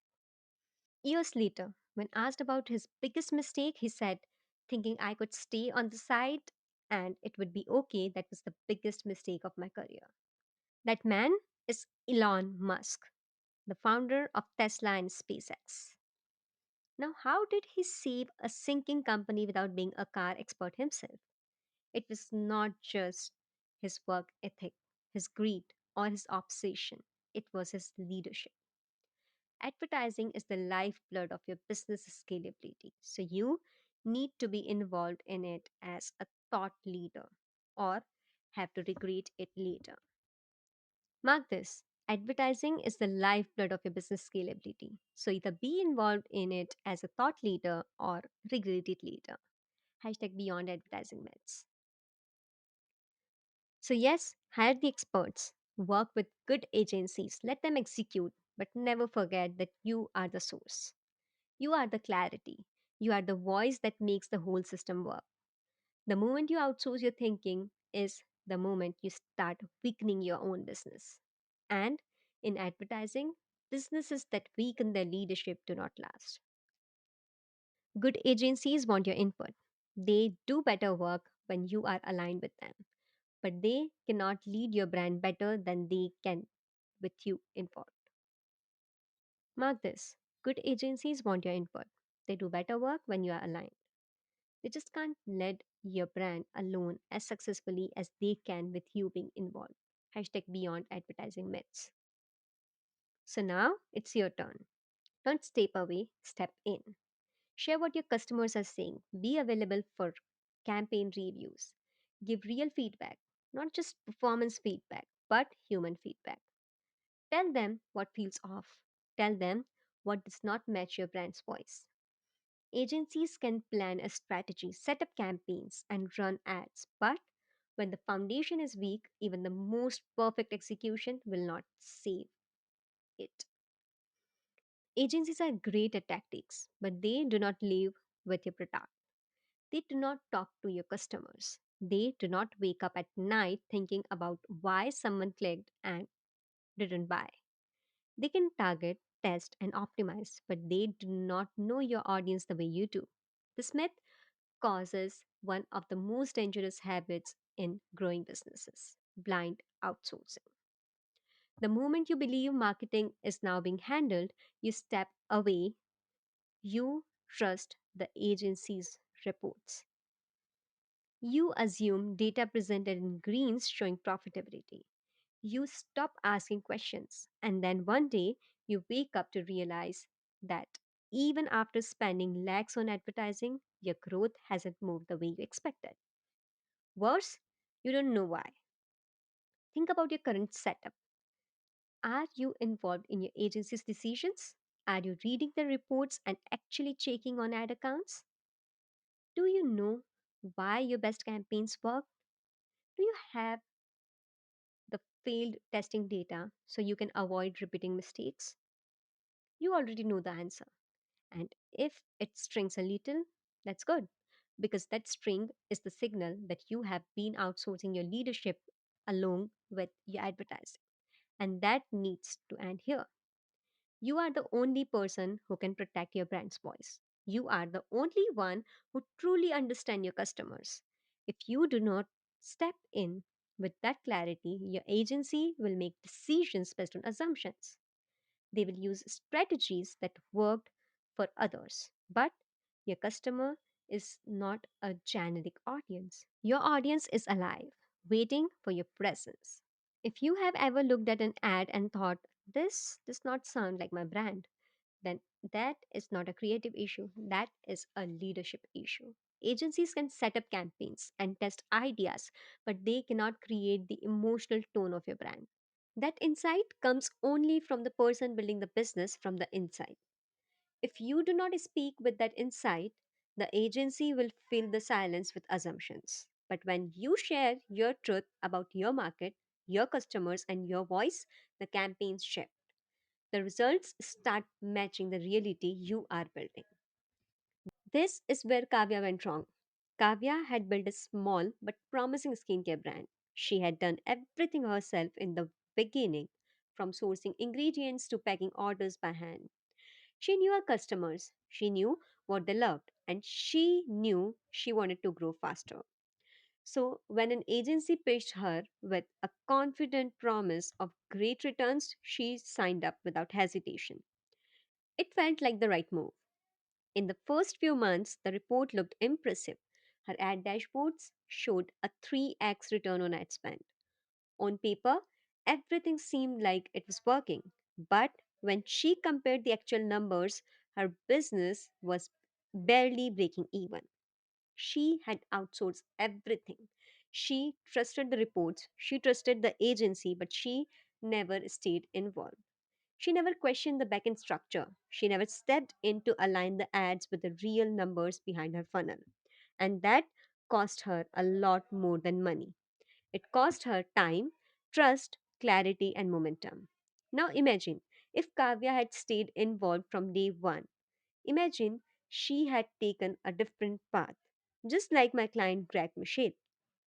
Greg was involved at every single stage, from the product build to the campaign launch to the funnel experience. He never disappeared.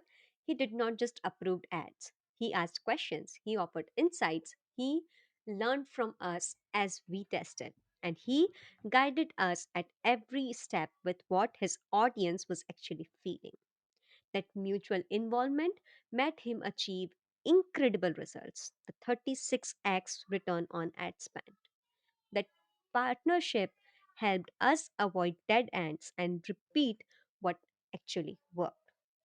If Kavya had done the same, she would still be scaling with her first agency. She would not have needed to restart. She would not have had to rebuild everything. She would have simply grown her business from a stronger foundation. This is the truth. Blaming advertisers will not give you profitable results, but becoming an advertising leader will. So, choose wisely. Mark this. Blaming advertisers will not give you profitable results, but becoming an advertising leader will. Hashtag beyond advertising myths. Stop outsourcing your thinking and start guiding the strategy with clarity. Stop waiting for updates and start building systems that work. Stop depending on someone else's understanding and start defining your own message. You do not need to know every detail of ad platforms, but you do need to bring your truth into the process. Start by sharing what customers say when they finally convert. Talk about the objections that show up again and again. Explain the emotions that drive your product's demand. Give your team the words people actually use to describe your brand. These things matter. They are not small, they are the foundation of great campaigns. When you offer this kind of input, your agency starts doing better work. They stop assuming and start aligning. They understand who they are speaking to. You do not need to review every small detail, but you must remain involved in the core decision. You must know what is being tested and why. You must keep asking how your message is being communicated because without that clarity, no amount of technical expertise will save the strategy. Think about this. One advertising agency can run the same system for 10 different clients, even for a few who are in the same industry. But the results will still turn out to be completely different. Some will succeed in the very first month, others will keep struggling for a year to find even one campaign that works. This difference comes from the message to market fit. Your advertising team cannot create this for you. It depends on you. It is the part of the core of your business. It is foundational. Founders forget this when they start depending too much on outside teams. They forget that without leadership, execution will fall flat. And when something breaks, they are lost because they stopped paying attention. Advertising feels complicated when you are disconnected. But the moment you get involved again, the picture becomes clear. You start asking the right question. You start seeing the real story inside the numbers. You stop hoping and you start shaping the strategy yourself. Here is what you have to remember. You are not hiring an advertising agency to carry your business. You are hiring them to support a strategy, and that strategy still belongs to you. Mark this. You have not hired the ad agency to save your business. You have hired them to support your strategy, but that strategy should still belongs to you. Hashtag beyond advertising myths. So stay close, stay available, stay involved, keep showing up to review the strategy. Keep bringing real customer insights into the process. Keep making sure that your message is the same message that your customers are actually hearing because your voice is the glue that holds the system together. The more clarity you bring, the more stable your growth will become. At the end of the day, advertising is not only a technical game, advertising is a leadership game. And the future of your business depends on how you lead it. Activity. Step back in. Day 7. Review your ad account by yourself. Open your ad account, go to campaign overview, check each campaign, ad, and audience. Ask yourself, does this match my customer avatar? If not, ask your team why. Hold the agency accountable for every mismatch. Day 8. Send real customer insights to your team. What your customers are telling you, what objections are you facing, what finally makes them buy. Share these insights with your team. Do it regularly to keep campaigns aligned with reality. Chapter 5. The Winning Campaign Fantasy. In 1957, Ford launched Axle. It was supposed to be the next revolution in the automobile industry. They spent huge amount on its campaign. They hyped it as bold and innovative. They positioned it between their Ford and Mercury lines. They believed advertising would make the difference, but it failed hard.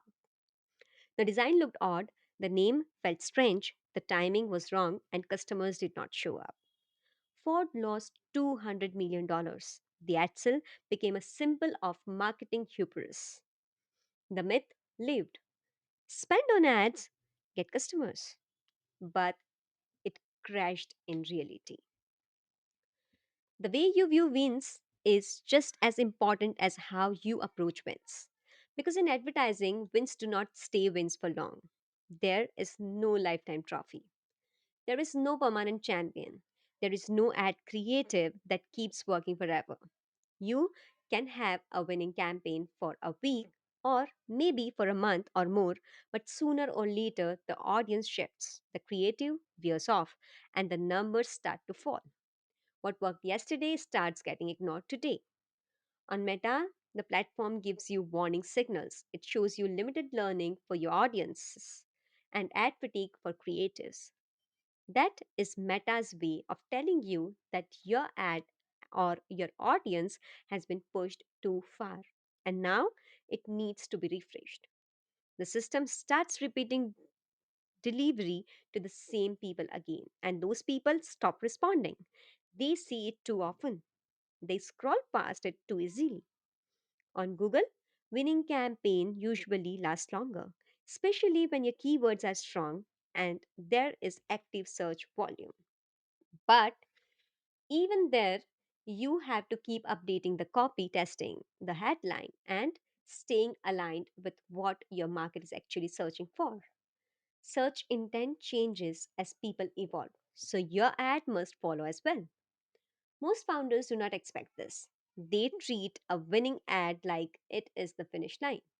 They believe that if something worked once, it should keep working again and again. If one part of the audience clicked, then the rest of that audience should convert too. That does feel like a logical assumption, but platforms do not operate on logic. That 5 million reach number inside your dashboard does not mean 5 million unique people. It is just an approx number. You do not know how many out of those people are seeing your ad for the first time or the seventh time. You cannot exclude people based on how many times they have seen your ad. You cannot cap frequency manually anymore. Those tools are gone. Platforms are shifting to fully automated models. Meta now calls it Advantage Plus. Google calls it AI Max Search. These are optional today, but today you do not get to choose the option that you once could. So, when your winning ad keeps showing up to the same people again and again, you start losing attention. The message starts to feel repetitive. The ad starts to get ignored and performance begins to slide. You may remember the Harvard study I shared in chapter 1. It said that it now takes 11 brand interactions before someone makes a purchase decision. That is true. But those 11 interactions are not meant to be identical. Showing the same ad 11 times does not build trust, it builds boredom. So, those interactions have to be aligned with nurturing in different contexts and ultimately in different stages so that they can trigger the buy button in the consumer's brain. This is why testing is a discipline. It cannot be optional. You must treat it as a part of your weekly operating rhythm. Ideally, 40% of your ad budget should go into testing. You should be testing new hooks, new creatives, new angles, new headlines, and new audiences. This part of your budget is not about what works today, it is about feeding what will work tomorrow. The remaining 60% can go into what already working. You can use it for scaling, for retargeting, for reinforcing the campaign that has proved performance. This campaign is focused at aligning experience for those 11 interactions using winners so that you can get sale faster by speeding up the consumer's decision making process. Mark this, it is ideal to keep 40% of your ad budget logged in for testing.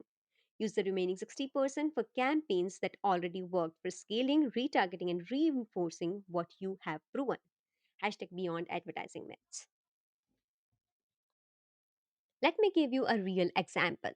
There was a founder named Derek. He ran a fitness product brand, spent months refining his offer, and even hired a team to shoot videos. Eventually, he cracked a campaign that worked. That one ad scaled to 2 lakh in ad spend with a 3x return on ad spend. He believed that he finally figured it out. He paused all other testing and poured more money into that single campaign. He called it his control funnel. But within 4 weeks, the numbers collapsed. CPMs went up, CTRs dropped. His team was confused, like maybe the platform was acting up. But that is not true. The ad had simply run its course. The audience had already seen the same ad again and again. Even the frequency went higher than 3.5 times. To look for a solution, Derek tried running the same ad in a new audience. It didn't work. He tried making slight edits. That didn't work as well. Now, he decided to bring in a new advertising agency, but told them to start with scaling the same ad. They launched a new campaign with this winning ad, and initially results did come in, but ultimately it all ended out flat. This issue was not the winning ad, it was the missing testing system that can keep winners updated. The agency stepped in to set clear expectations, and that's when he made a shift. He committed to launch two new creatives every single week. One will be brand new, the other one will be based on something that had already worked in the past. He committed 40% of his ad budget to this rhythm. They kept testing even when the new ads failed, and within 3 weeks, the testing started resulting in winning assets. This time, the client didn't treat the winners like a miracle. He stayed disciplined. He rotated creatives, he refreshed his messaging every 7 to 10 days. He added retargeting sequences, and as a result, the numbers came back. His revenue became stable and CPA dropped again. This is when Derek stopped chasing the next hit and started building a system that could keep producing winners. A winning ad is not the outcome, but a winning control set is. Mark this. A winning ad is not the outcome, but a winning control set is. Hashtag beyond advertising myths. Your goal is not to strike gold once. Your goal is to create the conditions where performance become predictable. That means you have to keep testing even when things look good. You have to study what worked and recreate it in new ways. You have to separate emotions from performance and focus on consistency. The best founders I work with do not get surprised when an ad stops working. They already expect it. Their next round of testing is already live. They do not depend on one ad. Instead, they know that the control set is what brings in results. Winners are not rare. You can have 10 of them running at the same time. That becomes your control group. A set of proven ads that keep your pipeline strong. But even control ads will slow down. Some may stop working without warning. One day they are your top performance, the next day they are burning the budget. And when that happens, you need new winners to absorb the drop. Even if you're targeting an audience of 500k people, you can still hit limited learning. That happens when your budget is too low, your segmentation is too tight, or the same creative has been shown too many times. So, you need to adapt. Meta now recommend a consolidated account structure. One campaign, simplified control, but even inside that one campaign, you can run 10 ad sets. Each one can target a slightly different slice of audience. Each one can give the platform more context and fuel the algorithm with new creative inputs. This is how you scale ads. Give the platform more freedom by feeding in the right inputs and then let the algorithm mix and match the ads to bring in quality results at a lower cost. That is how you stay in control of your narrative. Mark this. Give the platform more freedom by feeding in the right inputs and then let the algorithm mix and match the ads to bring in quality results at a lower cost. This is how you stay in control of your narrative. Hashtag beyond advertising myths. Every variation you run gives your pixel more insights and data to optimize for. It watches who clicks, who scrolls, who buys, and who leaves. It starts to learn behavior in real patterns, and that becomes your edge. These actions get tracked and further used for targeting and even to create lookalikes by building up custom audiences based on these. People who viewed product page, people who initiated checkout, people who bought from you. Meta gives a pixel based audiences. But for Google, you can use customer list to create these custom audiences.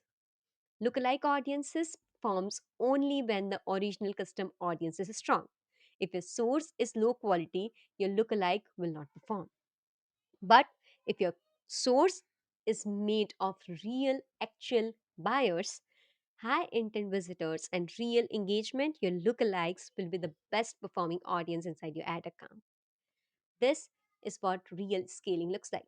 Not by relying on one ad, but by building a rotation bench of winners. When one slowed down, another is already active. You are not reacting, you are already ahead of the drop. There is no limit to how far you can scale when your growth is powered by set control. And this is the difference between growing by luck and scaling by strategy. When you lead your advertising this way, you stop hoping for performance, you start building it. No one tells you about this part. The silence after that spike, the fall that comes after the win. Derek was not wrong to scale it, but he stopped creating new ads while scaling the winner. He thought that one ad was the end, but actually it was just the beginning. That is exactly why the best brands keep testing even during wins. They do not wait for the winner's ad to die. They use the performance as fuel to build 10 new versions of it. They study the wins, find the reason why it won, test variations, recreate it, and stay ahead. Mark this: the best brands never pause testing, especially when things are going wrong. They treat each win as a starting point to study what worked and recreate it from different angles to keep winning. Hashtag beyond advertising myths. Every audience has a limit. Every message has a life. Every platform eventually moves on. Now, to keep winning, you must have the ability to keep discovering. So, if you are sitting on a winning campaign right now, the real question is how many variations can you try? Whether your new one is already being built, whether you are already testing the new version, or whether you have already created the control set that produce winners. Winning campaigns aren't the goal. They are the byproduct of a founder who stays curious, who keeps creating, and who refuses to depend on just one winner that finally worked. That's the difference between a spike and a scale. That's what separates the desperate campaigns from a lasting growth. And that is where leadership begins. Activity: build your next winner. Day 9: deconstruct your best ad. Find your top performing ad. When did it peak? What was the hook? What was the visual or text? Document exactly what made it work. Day 10: launch 3 new ads today. Use what worked as a control.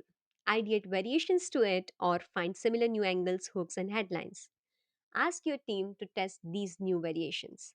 Keep adding in your winners scaling campaign. Keep the pipeline moving before the current one dies. 3 steps to advertising leadership: the trap, the shift, the future. Let's move to the part 2, the shift. Step up to the leadership role. Steve Jobs, fired, rehired in 1997, took a salary of $1 for a year and rewired Apple's future. That's how real founder lead, by stepping in to control the narrative. When Steve Jobs returned to Apple in 1997, the company was deeply in debt. Just a year earlier, Apple had reported a staggering $1.04 billion loss, the worst in its history. They had cycled through 5 CEOs in the last 10 years in search of the true leader, but the leader was lost back in 1985 when Jobs, the co founder of Apple, was pushed out by board members due to an unaligned style of leadership. Jobs had left over a decade earlier, but he returned quietly when Apple bought his other company next. On paper, it looked like a software acquisition. In reality, It brought jobs back into the building. At first, he was listed as an advisor, but within months, the board changed. The CEO stepped down and Jobs took over as interim CEO. That's when things began to shift. The first thing he did was simplification. The company had too many products and too many disconnected ideas. Teams were working without alignment. Jobs cut the product line to just four machines, a desktop and a laptop, each for both consumers and professionals.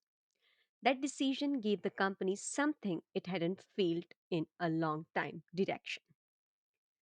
Teams knew what they were building and why it matters. Then came the 1997 Macworld event. Jobs walked on the stage and announced that Microsoft would invest $150 million into Apple and continue building Microsoft Office for Mac. In return, Apple will use Internet Explorer as the default browser. The crowd went silent. Some people disagreed, some felt uncomfortable, but Jobs stayed calm. He explained the reasoning clearly. Apple didn't need another fight, it needed time to rebuild. And this deal gave them space to focus on what still made them strong. Behind the scene, he was reshaping the company. He replaced board members, he ended the Mac clone licensing program, he reduced costs. But what made the biggest difference was how close he stayed to the work. He reviewed design decisions, he shaped launch events, he gave feedback on advertising, the language, and the tone. He didn't just oversee operations, he was inside the product and the experience and the story. One of the most important moments was when he met with Johnny Ivy. He asked him to design something that felt like Apple again, something bold and original. That conversation led to the iMac. It launched in 1998 and sold 8 lakh units within 5 months. The design was unlike anything else in the market. It made a statement about who Apple was becoming again. That same year, Apple returned to profit. They made $309 million. A year earlier, they were deep in losses. During that time, Jobs took a $1 salary. Not as a marketing move, it was his way of showing he was all in. He didn't stay distant, he stayed present. He stepped into every part of the business. But the real shift wasn't just financial, it was emotional. He brought back beliefs, and he did it through the way he led the product and the way he led the narrative. Jobs personally reviewed the Think Different ad campaign. He pushed back on early drafts. He asked the team to remove product mentions. He made sure the ad wasn't about features. It had to speak to a kind of person, a person who believes in ideas. That campaign became one of the most iconic brand messages of all time. It wasn't just a marketing plan, it was a clear statement of values. That's what leadership in advertising looks like. It's when the founder owns the voice, when the message reflects the mission, when the product and the story feels like they're coming from the same place. Steve Jobs didn't treat advertising like a side department. He treated it like the front line. Every ad, every word, every launch told the world what Apple believed. And that belief began from the top. The work he did in that first year didn't just rescue the business, it rebuilt the culture, it reset the story, it reminded people what Apple mean. That's when everything started to return. The iMac, the iPod, the iTunes store, and the iPhone. It all started with one thing: a founder who came back, took ownership, and led the story by staying involved. This is the leadership every founder needs to keep their business scaling. And advertising is the lifeblood of that scale. It's time for you to step into advertising as a leader. Take the call, review the current strategy and setup, look for any pullbacks, and get involved to create scalability in your business. Because when you get involved in the message, everything aligns. Your strategy becomes clearer, your team knows what to focus on, the brand starts speaking with one voice, and the market finally understands who you are and why it matters. That's how real scale happens. When the founder starts to step in and lead the story. When you are inside the message, not watching it from a distance. That's the shift. And it all starts with you. Chapter 6. Lead ads like a CEO, not a client. Let's sit down for a second, just you and me. Because what I am about to say is something most people won't tell you in the middle of running an ad campaign. You have already burst the outsourcing myth. We have been through that. You have seen what happens when you hand over the steering wheel without really knowing where the road is headed. But do you know how you can start to delegate like a leader? I'm not asking you to start building your own campaign or stare at ad accounts for hours every week. That's not what delegation means here.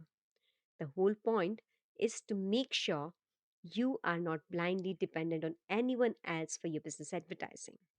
It's you who need to keep up the demand and direction role, and that demands you to be aware, involved, and guiding, to ask when you find something unaligned, to answer any queries your advertisers have, to tell your brand insights in a way that your advertisers start to feel like they're a part of your brand story. They should feel involved. They should feel your target audience, their pain point, their frustration, their dreams, and then use their expertise to bring your message to life in a way that feels aligned with your customers. Advertising isn't a platform that works on templates where experts can plug into your brand details and it will generate qualified traffic for you. It's a platform that gives your business a position to pitch, a platform to be visible to your ideal customer avatar.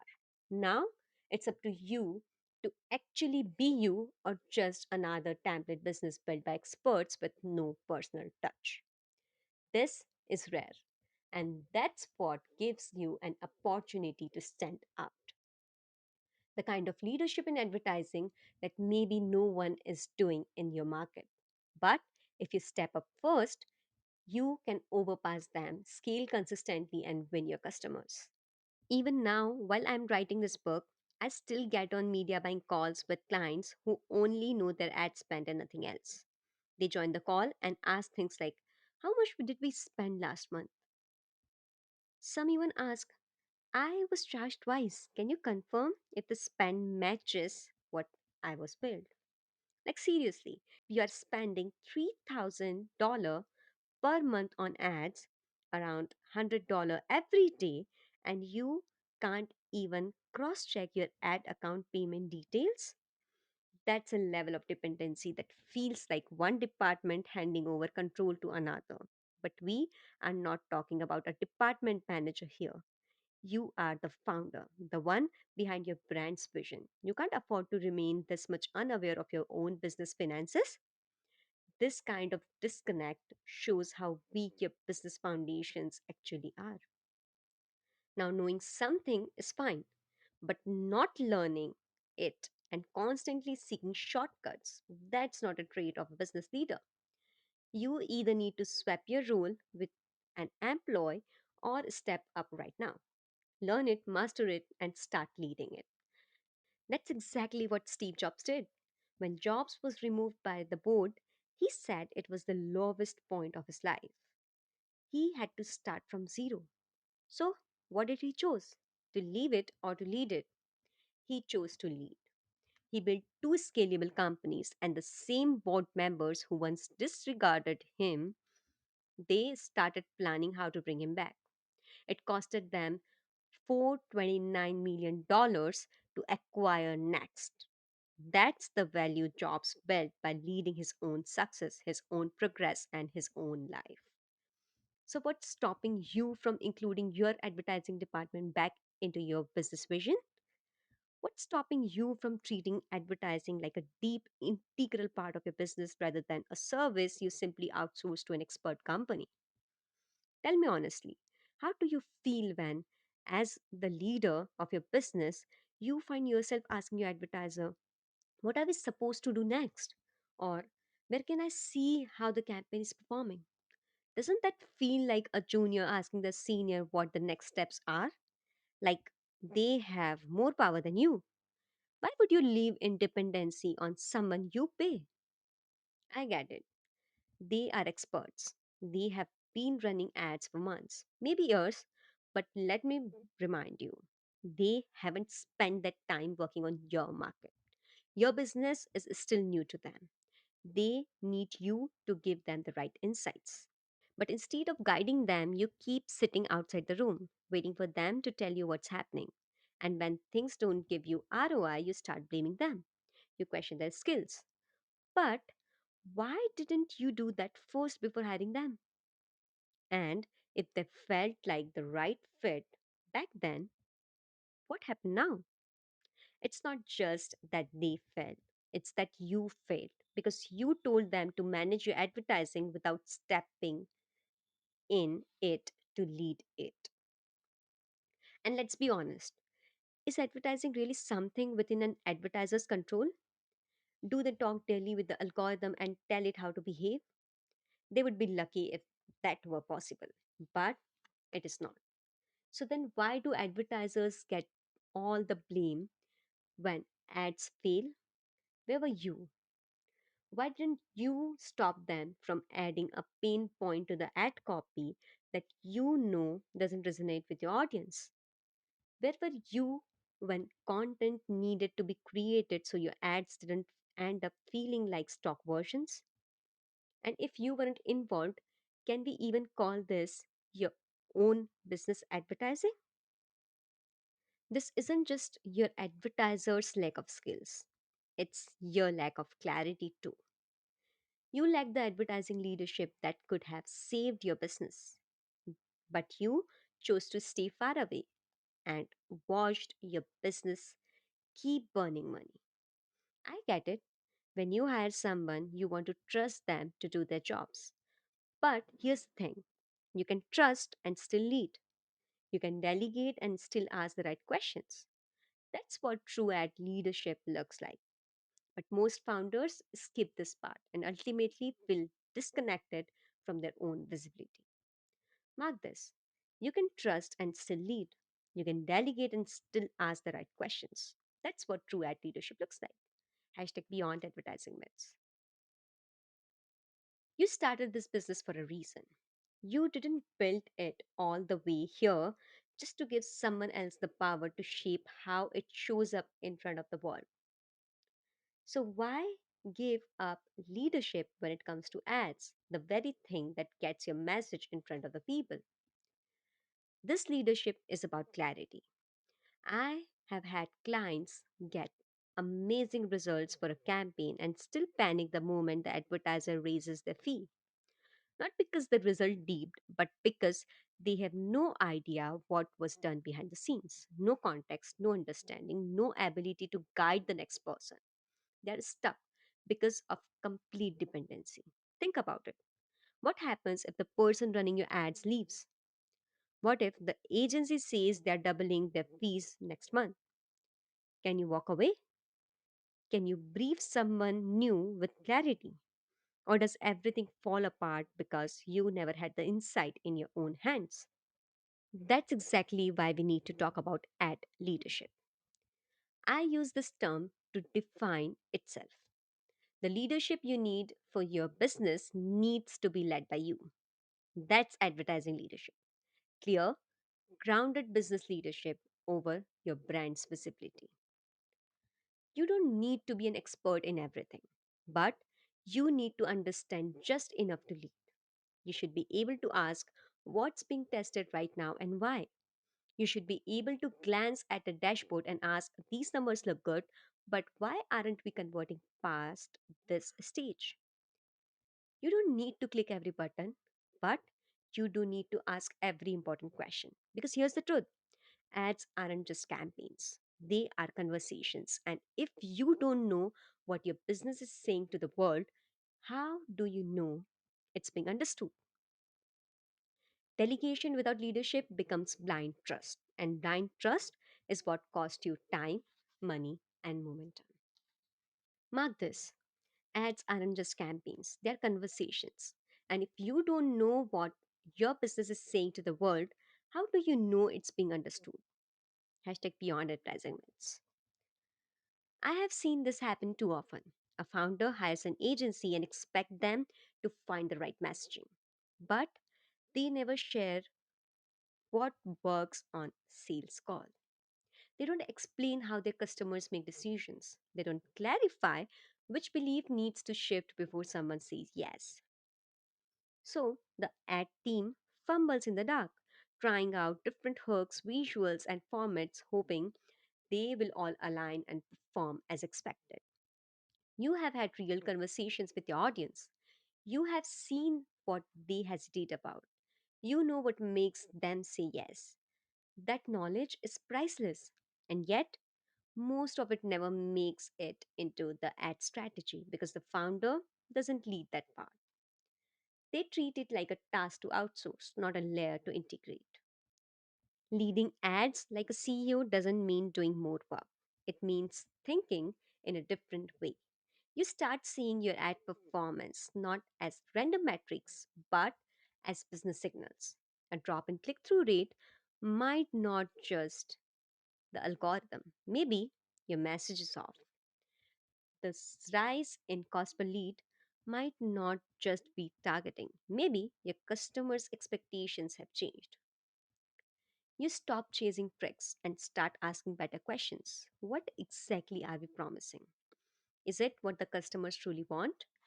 Are we hitting the right emotion at this stage of the journey? Does our landing page experience back up the decision we want them to make? This is the lens of ad leadership. And the moment you wear it, everything changes. You give your ad team better direction. You stop reviewing and start collaborating. You stop approving and start co creating. And most importantly, you stop watching for someone else to fix what only your clarity can solve. That's when scale begins. Because scaling doesn't come from throwing more money on ads, it comes from aligning your business with the way your market thinks. And that alignment can't be built without your voice in the room. This is where CEO separates themselves from clients. Clients approve and chase performance, but CEOs guide and shapes outcome. The best performing campaigns I have ever run weren't built on luck or massive budgets.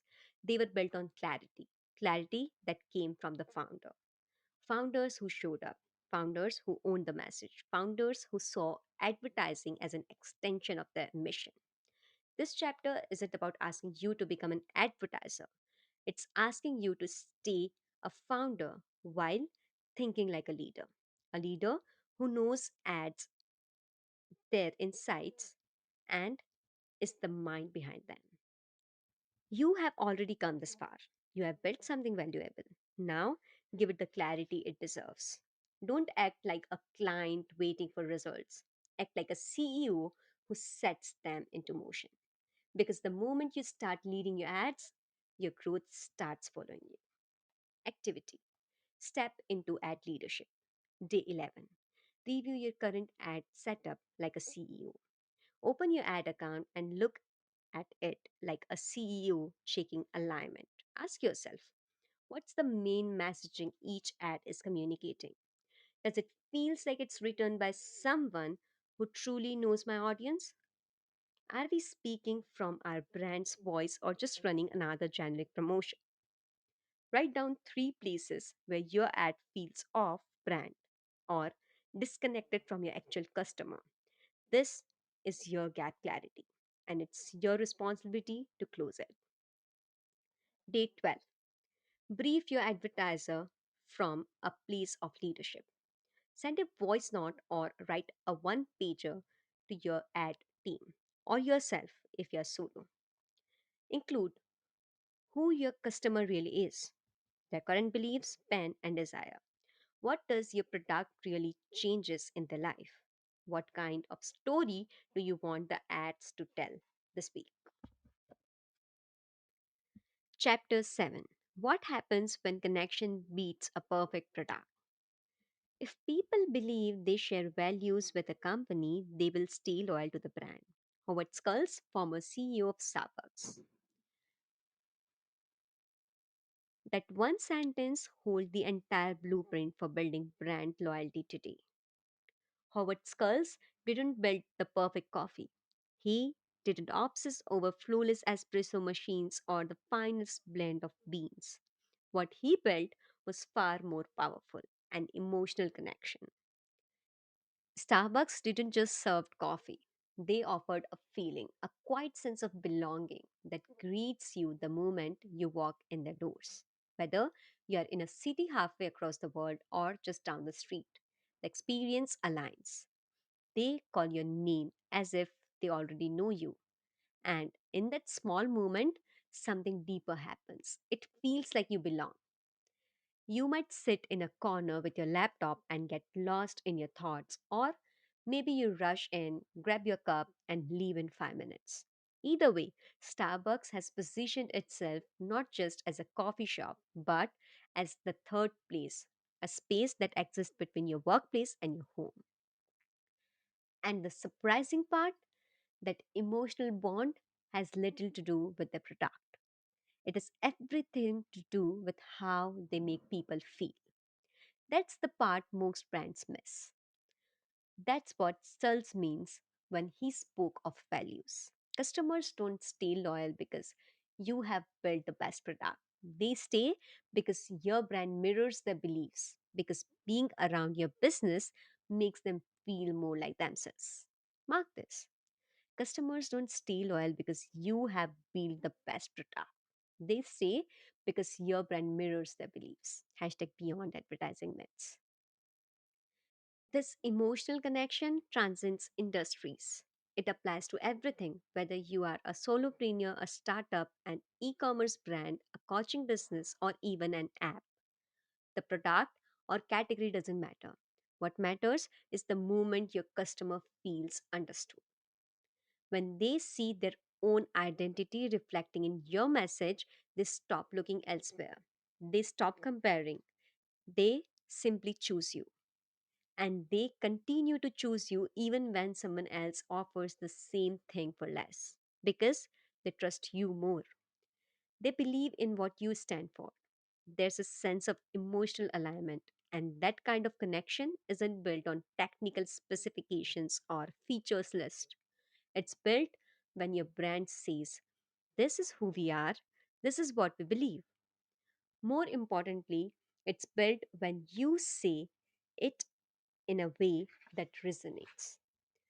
That's where brand leadership becomes an irreplaceable advantage. When you learn to express your values through every part of your business, from the first touch point to the final call to action, you begin attracting people who feel like you are speaking directly to them. You no longer need to push or persuade buyers. You don't need to chase or convince. You just need to communicate in a way that makes the right people feel seen. And when someone feels seen, they don't forget you. They come back, they tell others, and they stay. I didn't understand this in the beginning. Back when I started out as a media buyer, I was focused on the mechanics. I tested everything from audiences, platforms, formats, hooks to copy and headlines. I filled spreadsheets with data, tracking every change meticulously. Sometimes the numbers improved for a few days, then dropped. Nothing felt completely, but nothing scaled either. Everything's conclusion was in the middle, too flat to grow, too average to stop. I just felt stuck. I needed a winner, clear signal, something I could confidently scale. So I asked my senior, what else can I test to find consistent winners? They offered new variables to try. But every time I ran a new campaign, the pattern repeated: unpredictable, inconsistent, frustrating. Then I remembered something I studied in my MBA during that time, a section on emotional connection in the customer journey. I dismissed it at first assuming it was more for traditional branding or large offline businesses, but something kept nudging me to look deeper. And so I did. That's when I discovered the empathy map. The empathy map is a tool designed to help you step out of your own perspective and into the mind of your customers. It forces you to ask questions beyond demographics and interest. What do they see? What do they hear? What are they thinking? What are they feeling? It challenges you to stop thinking like a founder and start thinking like a human on the other end of the screen. What are they afraid of? What are they hoping for? What do they say publicly? What do they keep to themselves? The empathy map isn't about creative ideas, it's about insights. It helps you understand the person behind the purchase, not just what they want, but what's driving them to want it. And when you look through that lens, everything changes. You stop selling and start connecting. Created by Dave Gray, the empathy map became a turning point in how I approach campaigns. It helped me shift from optimizing for metrics to understanding people. And that shift opened up a different path, one that helped me rescue some of the most underperforming ad accounts. One of those accounts belonged to a US based fitness supplement brand. On paper, the founder had everything in place. The website was fast, the branding looked sharp, the product image was clean and professional. He had deep research on competitors' trends and price benchmarks. Everything seemed right, but the results weren't. People were seeing the ads, some were clicking, very few were buying, and even rarely were they returning. He felt confused and stuck, unsure of where the disconnect was. We got on a call and I asked him one question: who is your customer? Who are you actually speaking to? He paused, then he replied the way most founders do when they haven't gone deep enough. Men in their 20s and 30s who are into fitness and trying to build muscle. It was a textbook answer. Logical, even, but it was description of a segment, not a person. I looked at him and said, that's a demographic. That's not who you are actually speaking to. So we sat down and built his empathy map. Line by line, we walked through each section. What started to emerge surprised both of us. The person on the other end of the ad wasn't just looking for supplements, he was looking for something that made him feel more confident, more committed, more capable of becoming the version of himself he hoped for, but hadn't yet reached. All of his ads until then had focused on features like high quality ingredients, science backed formulations, and rigorous testing. The headlines sounded professional, the copy was factually accurate, but it felt cold. It didn't speak to what the audience felt. His original headline said premium supplements backed by science. It was clear, but it wasn't human. So we rewrote the story. The new headline read, fuel your confidence, build strength that shows up in life. It wasn't just about muscle anymore. It was about what those muscle mean: energy, discipline, self trust, pride, and progress. We rewrote the copy to talk about how customers wanted to feel. We touched on motivation, on momentum, on becoming someone who doesn't quit after a tough week. We were built around transformation, not physical, but emotional. We changed the visuals too. We moved away from chiseled influencers to real people. People who were trying, failing sometimes, but showing up anyways. It made the brand feel real. It made the product feel accessible. The results followed: 50% rise in click through rate, engagement rate improved by 30%, and the cost per sale dropped by 25%. Here, the real win was the messaging. The audience was able to see themselves inside the ad's content. The same shift happened when I worked with Kavya, the founder of a skincare brand. After the agency failure, She worked with a media buyer, but again didn't get the expected results. So she reached out, and I told Kavya clearly on our first call that she knows her product well, but she hadn't yet translated the clarity into her messaging. So I asked her to walk me through her customer's day, what they might be thinking before they even land on her website. That's when she paused her blame game on advertising and advertisers. I asked if we could build her empathy map together. She was curious, not confident yet, but she showed up for the call. We broke it down from what her customer sees. What do they hear from other skincare brands? What does she tell her friends? What does she keep to herself? Kavya described women in their late 20s to early 40s dealing with adult acne, pigmentation, and dullness. Many had tried multiple products before. They didn't trust the glowing promises anymore. They were looking for honesty, a solution that respected the journey. One pain point clicked with me when Kavya said they are tired of chasing flawless. They just want to feel good in their own skin. That changed everything. We rewrote her entire funnel based on that insight. The headline shifted from technical features to emotional clarity. It spoke about real skin, real results, and the confidence that built when your skin starts healing. Her video had stopped trying to impress. They started telling stories of tired routines, small wins, and progress that finally felt real. We showcased customers with different skins, textures, and sheets, sharing their journey through Kavya's product line. Everything became about feeling understood. Within the first 21 days, the campaign started turning around. Her retargeting campaign started converting higher sales. Kavya was stepping up into the ad leadership role. Kavya started making decisions differently. She began asking deeper questions: what customers were clicking on, and also what they were holding on to emotionally. She replaced generic discounts with story driven offers. She moved from pushing urgency to creating resonance. That changed how her team spoke, how her brand showed up, and how her customers felt. And that's what empathy really means inside a business.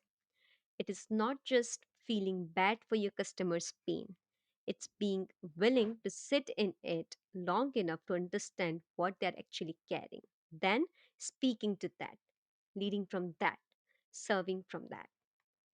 Mark this: empathy isn't just feeling bad for your customer's pain, it is being willing to sit in it long enough to understand what they are actually carrying, and then speaking to that, and then leading from there. Hashtag beyond advertising myths. When you lead your brand through the lens of empathy, you stop building for metrics. You start building for meaning, and meaning creates momentum, and momentum brings in real results that last. In advertising, the real breakthrough always begins with emotional clarity. When you take the time to know your customer deeply, what they believe, what they fear, what they hope for, you begin to write the kind of story that creates loyalty. That's what happened with Kavya. That's what happened with the fitness founder. And that's what will happen with your brand as you choose to stop broadcasting and start connecting. Remember that connection always beats perfection. And once you have built that connection, the real work begins inside the ad account because empathy sets the tone, but campaign optimization further keeps the light on. Activity: implement the emotions filter. Day 13: build your empathy map. Answer these prompts from your customer's perspective. What do they see every day? What are they hearing from others? What are they saying out loud, and what are they hiding? What are they secretly tired of? What are they hoping for deep down? Where does your product emotionally fit in their life? Use this as a messaging compass before writing any ad or funnel. Day 14. Emotional check your funnel.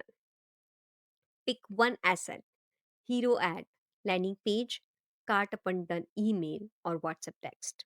Now do this. Read it like your customer. Does anything make you feel understood? Replace every feature heavy line with how it makes them feel. Remove robotic sentences, rewrite in human language. Example: fast shipping? No. Write it like it shows up when you need it. For clinically tested, write like you can finally trust what's on your skin. Chapter 8: The Automation Lie. David Ogilvy, father of advertising, once said, advertising is not an event, it's a process. It's about consistently refining, testing, and optimizing. These lines capture exactly what most founders forget the moment their campaign goes live. It's always tempting to think, I will just publish the ads, the platform will figure out the rest. And that is where the trap begins. The automation myth is one of the most dangerous ideas circulating in today's digital world, especially for founders. You already have product issues to solve, sales to close, a team to lead, and maybe even investors to answer to. In the middle of that, advertising feels like the one thing you can just set and forget. You hire a media buyer, or maybe you set up your own campaign. The copy is sharp, the visuals look great, the budget is ready, and you hit publish. Then that sigh of relief. The moment you feel like you did your part. But that very moment is what leads to wasted budgets. Because here's the truth: advertising isn't a machine you plug in and walk away from, it's a living, evolving system. It is driven by real time human behavior, shaped by daily changes in the market, and constantly influenced by thousands of small variables. And the moment you stop leading your campaign, it begins losing impact. It starts to diminishing the returns. Over the years, I have seen campaigns struggling because no one was watching, no one was reading the data, no one was testing anything new. The founder got busy with other responsibilities, believing their role ended once the ads went live. But in advertising, that's the moment where real leadership actually begins. Maybe it's a regular Tuesday afternoon. You're reviewing content and suddenly you see one of your ads show up on your feed. At first glance, the ad looks fine, but then you notice the tone and visual. It felt you relatable. And you just click that this has been copied from one of the competitor ad you saw last week. This is where real advertising leadership show up. You recognize the ad immediately because you had clarity on how your ad should look and sound. You had context about your brand's voice. And because you have been paying attention to what your competitors were running, you could immediately sense that someone on your team might have crossed the line from inspiration to imitation. So now what happens? You identify the mistake. You hold your advertising team accountable. You point out the source. You guide them with the right approach. You give them the next step. And you make it clear that this should not happen again. This is what it looks like when you lead your advertising. You keep random curious eye on how things are going. You are not micromanaging every detail, but you are not detached either. Now imagine if you were the older, more dependent version of yourself. You would have probably felt good about the ad. You would have smiled at the visual and kept that ad running because you wouldn't have looked at the competitors' ads. You would have relied entirely on the agency or media buyer to think for you. This is why leadership cannot be optional. Ad platforms have changed drastically for last 5 years. and they are expected to move even faster in next 5. Inside the ad accounts, you will notice options like Advantage Plus or AI Max, and those are automatically selected while selecting up the campaign. They are marked as recommended, and yes, they do make the process simpler, but that simplification comes at a cost. You get fewer options, less visibility, and less control. In Google Ads, you can now just run a dynamic search ad. And now with AI Max, you don't need to add keywords. All you have to do is select some options and the ads are live. Meta has even created FOMO around this Advantage Plus feature. When you try to unselect it, the system subtly make you feel like you are doing something wrong. But here's the reality. These automated tools only work well for ad accounts that are already optimized, accounts with enough data history, accounts where the algorithm already understand who your ideal customer is, accounts that have gathered performance signals from recent campaigns. I would only recommend using these dynamic features for an ad account that have spent at least $1,000 in recent months. Mark this. Use the ad platform's dynamic features only after an ad account has spent at least $1,000 in the recent months. Hashtag beyond advertising myths. Even with a fully trained ad account, your campaigns still need consistent monitoring to maintain performance. You cannot hands off your advertising to an algorithm and expect long term growth. Let me say this clearly, it's not your fault for wanting automation. That desire is human. Every founder wants some things to just run smoothly in the background. But if you expect a campaign to grow without any involvement, what you are really doing is handing over leadership to a system that cannot think like you. It doesn't care about your product's uniqueness. It doesn't understand your brain voice. It cannot catch creative fatigue early or sense the emotional disconnect between your message and your audience. That remains your job. Advertising platforms operate through what they call a learning freeze. This is the initial freeze after launching, where the system studies who clicks, who converts, and what kind of behavior signals success. During this period, results often fluctuate. Performance is inconsistent, and most campaigns struggle right here because no one is guiding them. When a campaign enters limited learning, it gets stuck. The system does not have enough data to optimize. That's the leadership gap. You are meant to step in. That could mean adjusting your budget. It could mean tweaking your creatives. It might mean reshaping your audience, but it must come from you. And just to be clear, limited learning or limited budget situations do not mean you will stop getting results. You might still see some conversions, but they are early warning signs that your system is not operating at its full potential. I have seen founders ignore these signals. They kept the same campaign running, proud that results are coming in. But when I ask them if those audiences are still performing the same way after a few weeks, the answer is usually no. Performance drops, audiences get exhausted, and ads get paused. It's just like the early stage of a disaster. You might feel okay, but the issue is already there. And if you ignore it, things will get worse. If you see signals like limited learning or ad fatigue, it is time to start auditing performance. The sooner you take action, the more consistent your results will be. Limited learning usually happens when your audience size is too small or your budget is too low. The algorithm needs more space to learn and optimize. There is, however, a way to fast track that learning process. One strategy I have used across dozens of accounts is aligning your daily budget with your target cost per acquisition. The formula is simple: daily budget equals 50 multiplied by target CPA divided by 7.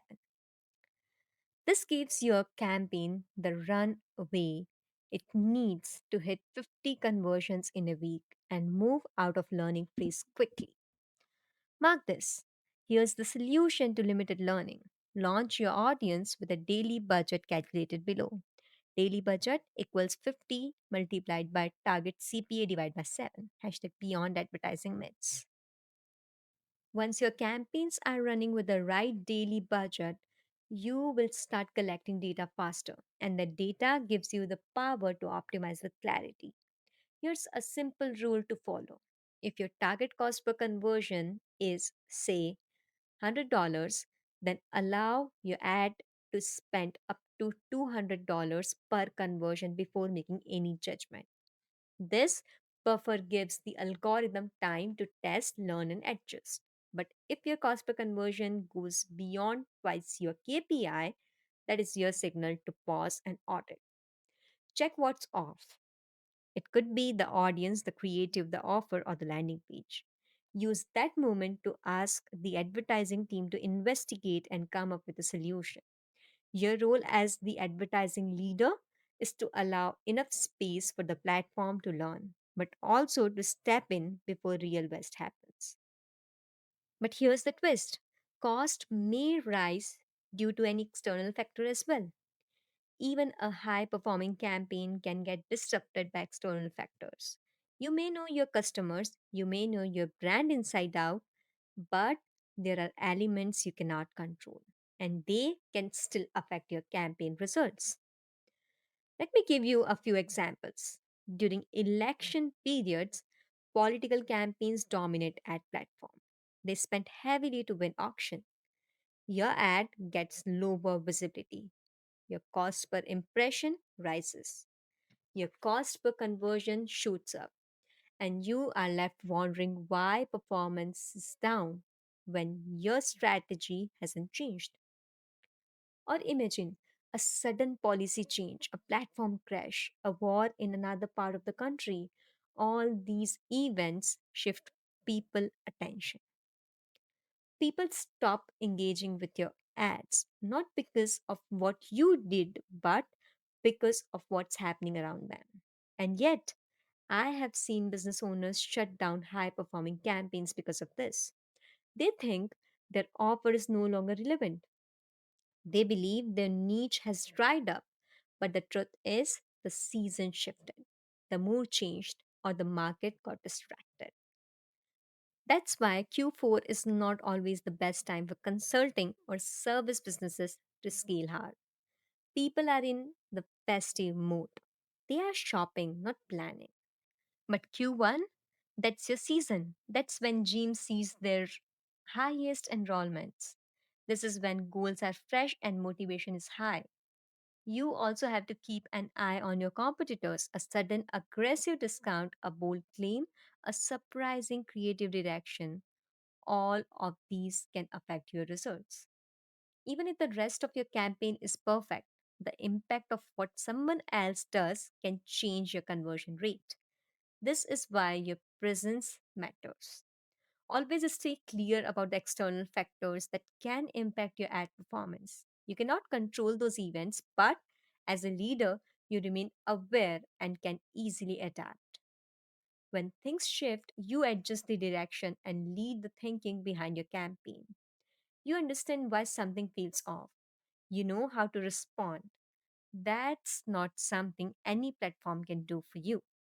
It requires your insights, your decisions, and your involvement. Mark this. Always stay clear about the external factors that can impact your ad performance. You can't control those events, but as a leader, you remain aware and can easily adapt. Hashtag beyond advertising myths. Even the best performing ad doesn't stay that way forever. Winners fed, audiences evolve, the algorithm reacts based on the signals you feed it. If you are not feeding it right, it starts working in a vacuum. This is where the deeper myth kicks in. The belief that automation will not only run your ads but will also drive your growth. But growth doesn't come from automation alone, it comes from human inputs, from context, from experience, from someone who knows what they are looking at and what to change next. You don't need to become a full time advertiser, but you can't afford to become invisible either.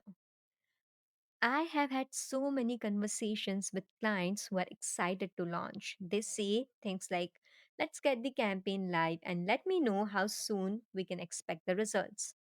And every time I have to say the same thing. Digital advertising doesn't work like that. You doesn't just launch and wait. You should launch and lead. You should observe, optimize, and evolve. A study from the Harvard Business Review confirms this. Businesses that take a hands off approach in digital advertising often see lower conversion rate and weaker returns. But those who stay involved and monitor performance and optimize regularly can improve conversions by up to 30%.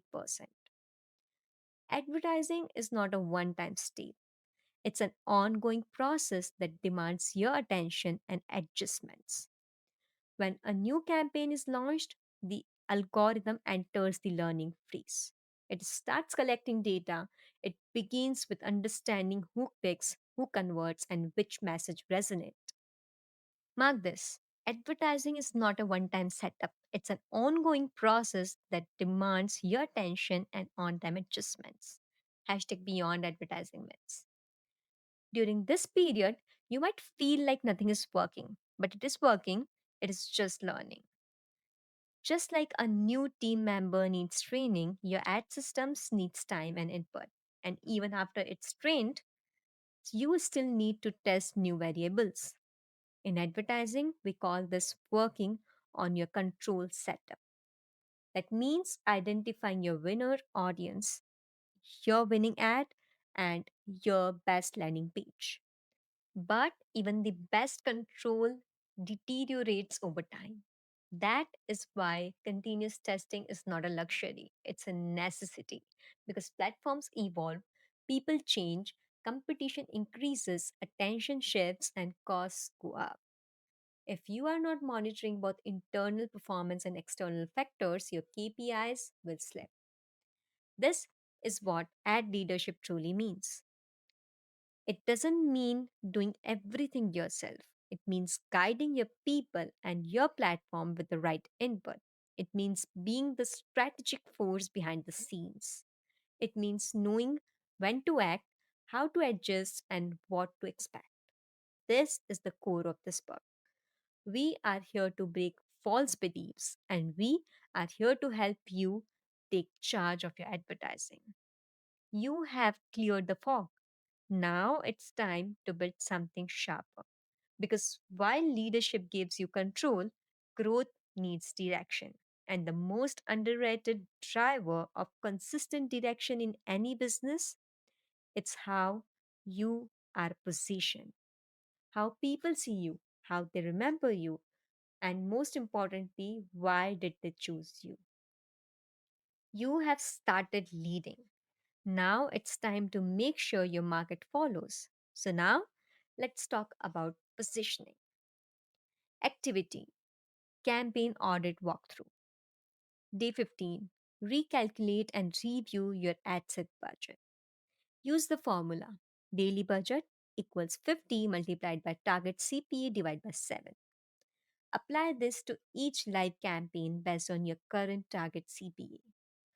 Replan your ad budget to support learning and optimization.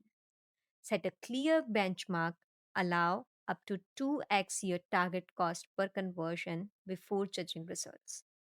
If the cost per conversion goes beyond that limit, pause the ad set or campaign and plan a full audit. Day 16. Analyze the impact of external factors. Research 3 real scenarios in your industry where external factors affected ad performance in the past. Examples: elections, inflation, war, natural disaster. For each note, what happened? How did it affect ad delivery or conversions? What action did brands take? How would you respond if this happened in your ad campaigns? Build a checklist of outside factors you should track regularly to stay prepared as a leader. Chapter 9: Positioning as your consistent growth weapon. A brand is a story you tell. Positioning is how you choose who that story is meant to reach. Martin Neumeyer, branding expert. Apple always made intentional decisions about who it wanted to serve. The brand never tried to please everyone, it focused on the few who felt different. It spoke to the people who often felt out of place in a world that expect them to follow instructions. It gave them sense of identity, and that clarity shaped every part of what Apple created, from design to marketing to culture. And that clarity came to life in one of the most iconic campaigns ever released. The Think Different ad campaign came to life in late 1997, right when Steve Jobs returned to Apple as CEO. The campaign was never just a way for Apple to promote its product.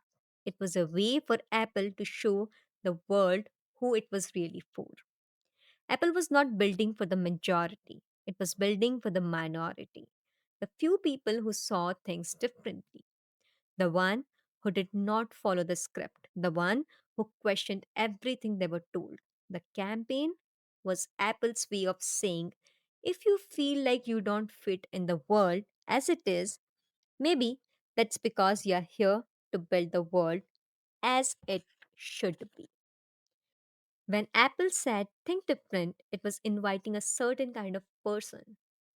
The type of person who doesn't just use technology but uses it to make a dent in the world. The founder who starts with an idea that makes no sense to anyone else. The student who chooses design over engineering because they want to feel something, not just build something. The artist who sees beauty in a mess. The dreamer who is tired of being told to be realistic. This campaign told people that it's okay to take a different path. It's okay to believe in something that others can't see yet. It's okay to build slowly, to care deeply, and to stand for something even if the world doesn't understand it right away. So, when you see those black and white posters with faces like Albert Einstein, Mahatma Gandhi, Martin Luther King Jr., and John Lennon, understand what Apple was doing. It was honoring their mindset. Apple was reminding us that the people who shape the future are never the one who follows the rules. They are the ones who question them. And if you have ever felt that way, if you have ever looked around and thought there has to be a better way, then Apple was speaking to you. The market responded almost immediately. In just 2 years after the campaign launch, Apple's market value grew from $1.6 billion to $15.6 billion. That is an 875% increase. Profit turned around from $1.04 billion loss in 1997 to $309 million profit in 1998, just 1 year. Revenue began rising steadily through 2000. That positioning laid the foundation for the iMac, the iPod, and everything else that followed. This is what positioning can do. It shapes how people see your brand before they even interact with your product. It tells the world what space you occupy and gives a meaning to your brand beyond the product. Mark this: positioning shapes how people see your brand before they even interact with your product. It tells the world what space you occupy and gives a meaning to your brand beyond the product. Hashtag beyond advertising myths. Now think beyond Apple. Think of brands like Netflix, Amazon, Spotify, Zomato, WhatsApp, Facebook. What comes to mind is not just what they sell. You think of who they are. You instinctively know what they stand for. Even a 10-year-old can describe what they do. That's positioning. That is what separates the leading brands from the generic ones. Now compare them to the rest of the market. There are hundreds of streamlining platforms, thousands of electric car companies, countless of e-commerce sites. Most of them run ads. Most of them have products, but all of them are invisible. They are not memorable. They are not category leader because they never claimed a position in the minds of their consumers. And that is the part most founders miss. Positioning is what makes the market choose you before you even speak. It creates a sense of trust in the minds of your audience even before they open your website or read your ad. It makes your brand feel like the obvious answer, even when you are priced higher than your competitors. It makes people stay loyal to you, even when new players enter the market with tempting offers. Now, let us bring in the element of pricing. The truth is that people do not buy Apple because of its feature. They do not pay a higher cost just for performance. They pay for how the brand makes them feel. And that feeling is not only limited to a few people at the top. It has quietly become a part of the lifestyle that millions of people want to live. Most people may not be billionaires or tech leaders, but deep inside, they want to feel like they belong to that world. They want to feel bold, original, and ahead of the curve. And Apple understood this early on.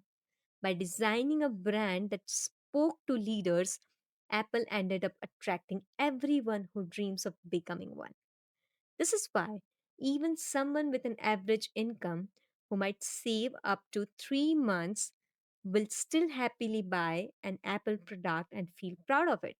Because that purchase is not just a transaction, it's a personal upgrade, it's an emotional win, and all of that is a direct result of Apple's positioning. When you position your brand like this, it does something powerful. It enters culture. It becomes a signal inside certain income groups, social circles, and aspirational spaces. Your product becomes more than what it does, it becomes who the customer wants to become. This is where word of mouth marketing takes on a different meaning. People do not talk about features, they talk about identity, status, and how they feel using it. This is what makes your brand stick in conversations without you even being there. And that is what drives referrals, loyalty, and repeat buying without discounts or reminders. Positioning your brand as a dream your customer wants to live is the highest form of marketing. It pulls you out of price wars, it takes you beyond comparisons and put you in a category of your own. And when you reach that level, you no longer need to chase attention. Your presence starts doing the work on its own. Mark this: positioning your brand as a dream your customer wants to live is the highest form of marketing. It helps your brand to become a category of its own. Hashtag beyond advertising myths.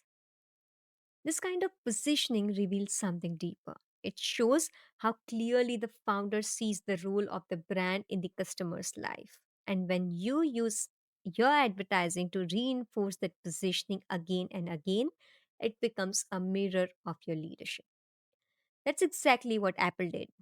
They did not need a loud campaign filling with product features or clever headlines. They ran one ad campaign, a simple campaign name, a black screen, a logo, no quotes, just clarity.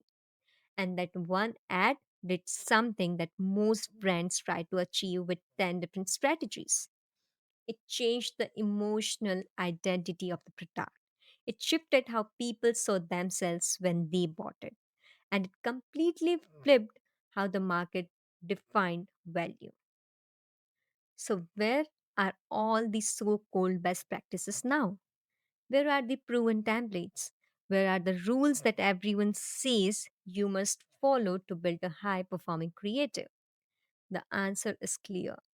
You do not need any of that when you are leading your brand with a clear, positioned vision. When you step into real advertising leadership, you start to shape meaning. And sometimes all it takes is one idea, a moment of clarity about what your brand really stands for, to change your entire financial future. Mark this. You do not need any best practices or proven templates when you are leading your brand with a clear position vision. Hashtag beyond advertising myths.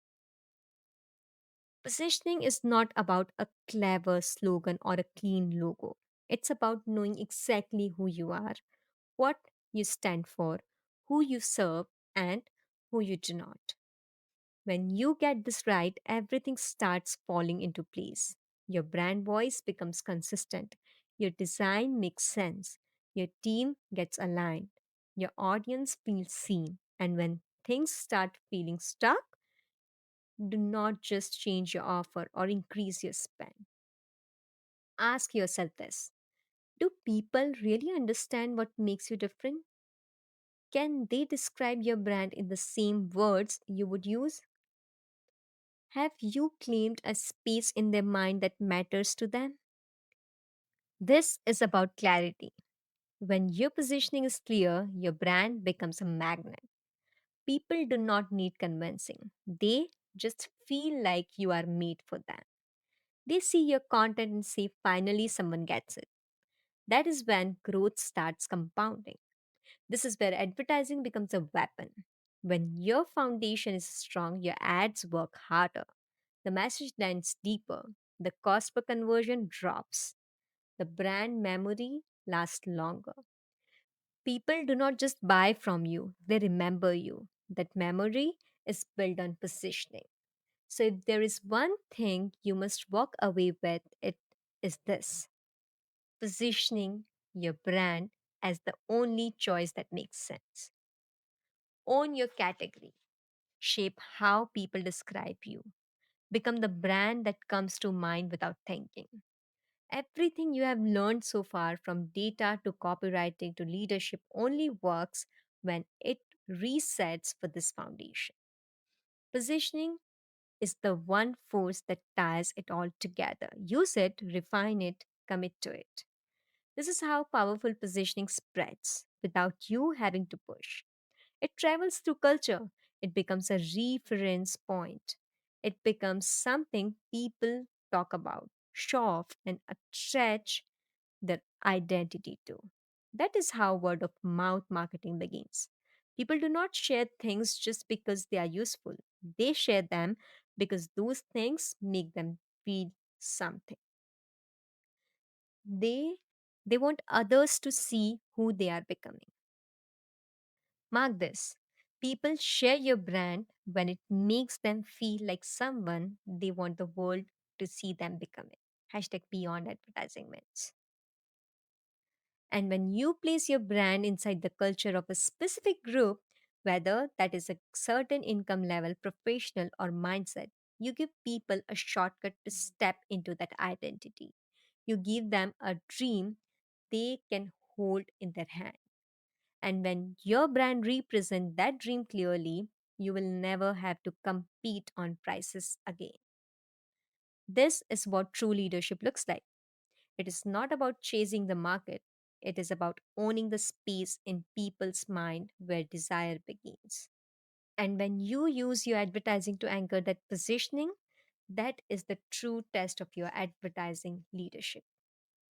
When you stop looking for formulas and start owning a belief so deeply that your entire brand moves in one clear direction. That kind of positioning is a mirror of your identity as a founder. And the moment that positioning clicks into place, everything changes. Your messaging starts to align, your customers starts to resonate, your business starts to grow without chasing. That one moment of clarity can take your brand to place even performance ads cannot touch. This is how you stop sounding like a marketer and start leading like a brand. Not just any brand, but a category leading. Positioning for Kavya's skincare brand. There is a kind of silence that happens after someone has tried everything. After she has gone from one problem to another, after she has changed routines so many times that she no longer believes that anything will actually work. She stops expecting results. She stops trusting promises. She even started avoiding the mirror because looking at herself feels painful now. That is the exact place where Kavya's customers were standing.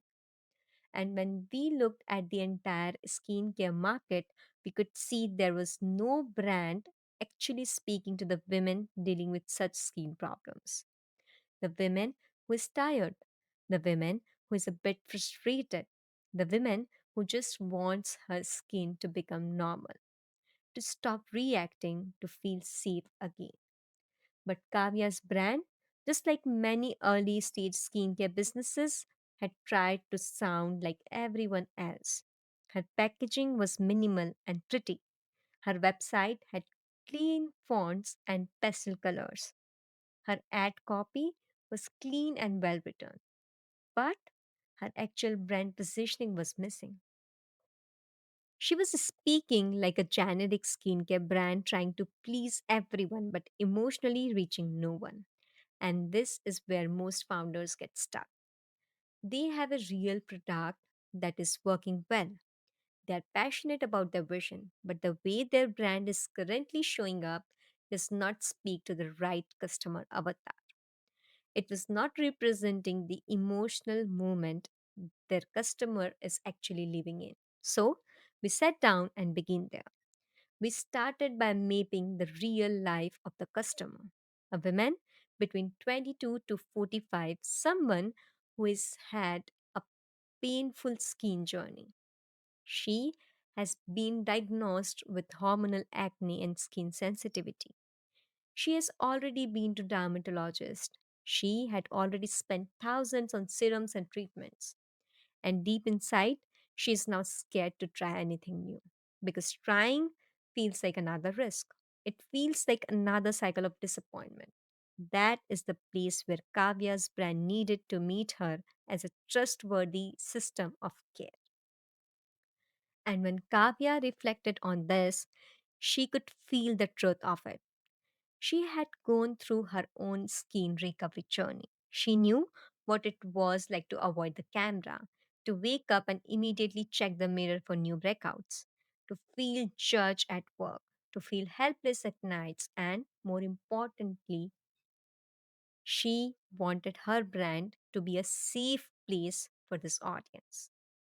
A brand that understands the struggling skin stories, a brand that is selling promising partnerships.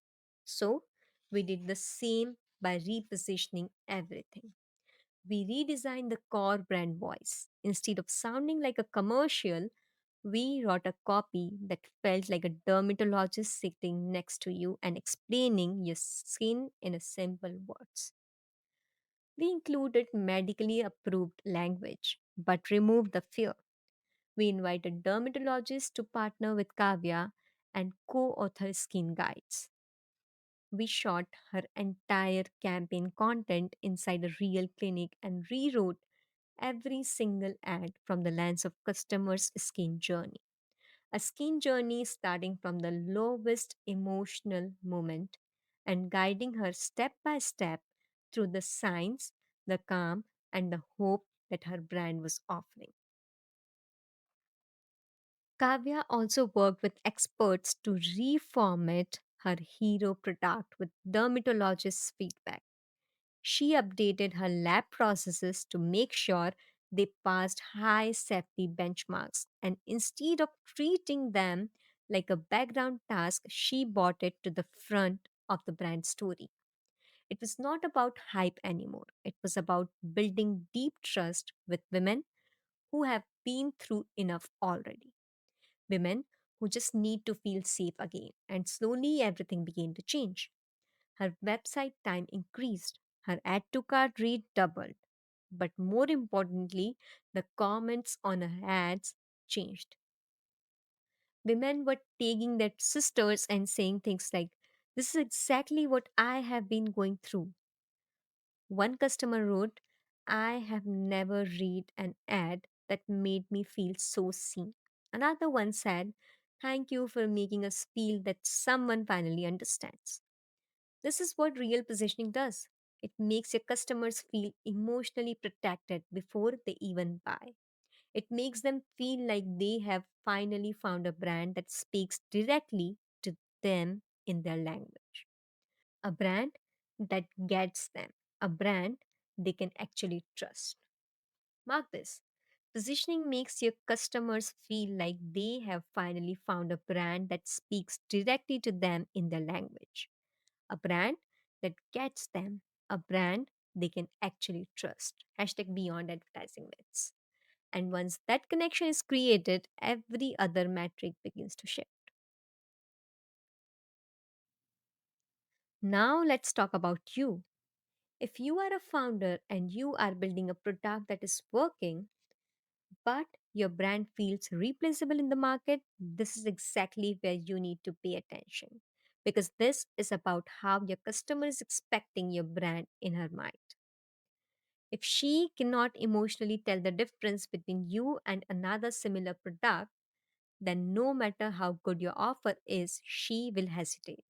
She will delay. She will keep looking for something better because it does not feel personal to her yet. Here is a simple framework you can apply right now to start getting clarity about how to position your brand in a way that actually connects with her.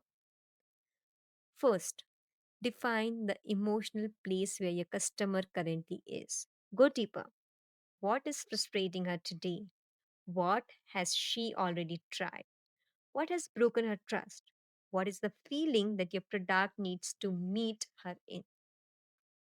You need to go deep into the details of her emotional state. You need to meet her in the frustration that already exists inside her to show her that you understand where she is before you start talking about where you want to take her. This is where your brand's voice should begin. It should begin by saying something that they have been waiting to hear, something that makes them pause, something that makes them feel understood, because the moment they are feel seen, they will finally start listening. Clarify what your brand stands for beyond the product. Is it just another beauty brand, or is it a recovery system for sensitive skin? Is it a performance enhancer, or is it a safe alternative to aggressive routines? Decide what emotional lane you want to occupy. You cannot be everything for everyone. You have to become the go to for one type of situation. You have to take a position that is clear, specific, and emotionally relevant to one type of customer in one type of situation. Because if your customer cannot finish the sentence, "This brand is for me because," they will keep browsing. They will keep comparing, and eventually they will forget you. Your job is to make them stop and say, "This brand gets me. It serves exactly what I have been looking for." Third, find your professional angle if your category demands trust. If you are in a category where your customer is already skeptical, you cannot afford to sound like everyone else. You have to earn her attention before you earn her belief. And the way you do that is through professional authority. Collaborate with experts, show your process, give her visibility into why your product is safe. If they see that your brand is backed by thought, care, and real responsibility, they will start to pay attention. Fourth, write real stories into your messaging. This is where your advertising becomes personal. Because real stories come from customers who feel the tough time. And now, feeling so much relief, that mirror story in front of them is something your audience has been craving for the most. And those ads are the place of emotional recognition. Begin with the moment she's living in. Narrate her life back to here. Let her see herself inside your copy. Because the moment you feel seen, they will start to believe in your product. Fifth, make your packaging and content reflect the positioning. Your design should feel like a continuation of your emotional promise, from your logo to the tone of your writing, to the way you respond to comments on Instagram. Everything should feel like it is coming from the same place. This is what creates emotional consistency. This is what builds brand memory. This is what makes your brand feel like it has a center. This is how real positioning works. It's an emotional lane that your brand decides to live in. And that decision shows up in every single touch point.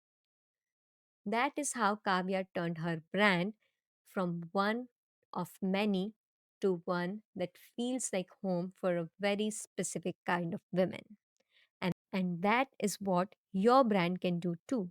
Leadership doesn't mean micromanaging, it means staying emotionally invested in the soul of your brand.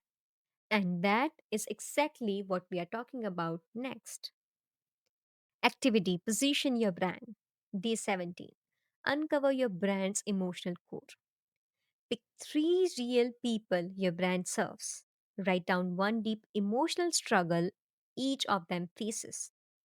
Then ask, what feeling are they all quietly chasing? Once you find that feeling, complete this sentence. We exist to help people feel blank again. Now fill the blank. That's your emotional positioning. Now list three simple beliefs your brand will always protect. These are your core truths. Day 18. Market it well. Take that emotional core and write one public facing line, your bio, your headline, founder pitch. Then write three bold lines that only your brand could say. Finally, complete this. Our brand tells the truth that others in our industry stay quiet about. That's your founder flag, loud and clear. Chapter 10. Leadership doesn't mean micromanaging. You have just stepped into advertising leadership. You have seen through the myths that ads cannot run on autopilot. You have realized that agencies and media buyers cannot carry the strategic vision of your business alone. You have accepted that advertising is a leadership function and it belongs to you. But when you are new to advertising leadership, it is easy to confuse being involved with being in control. You feel like it's your job to approve everything. You think you are stepping up, but slowly, without realizing it, you start creating a culture where your team works for your approval instead of working for your vision. They stop bringing ideas, they start second guessing their own thinking. The campaign becomes a reflection of your overprotection, not your leadership. That style of leadership becomes micromanagement. And micromanaging kills the exact thing your business needs to scale: ownership, thinking, speed, and flow. A Forbes analysis shows that constant oversight crushes innovation. Teams under micromanagement operate in a survival mode rather than thinking expansively. Another study, Creative Insight Institution 2018, found that employees who are trusted to explore freely generate far more original ideas than those under tight control. In the beginning, it feels like you are finally doing what others couldn't. But what you are actually doing is touching every detail, tracking every update, controlling every task, and somewhere along the way, you start micromanaging.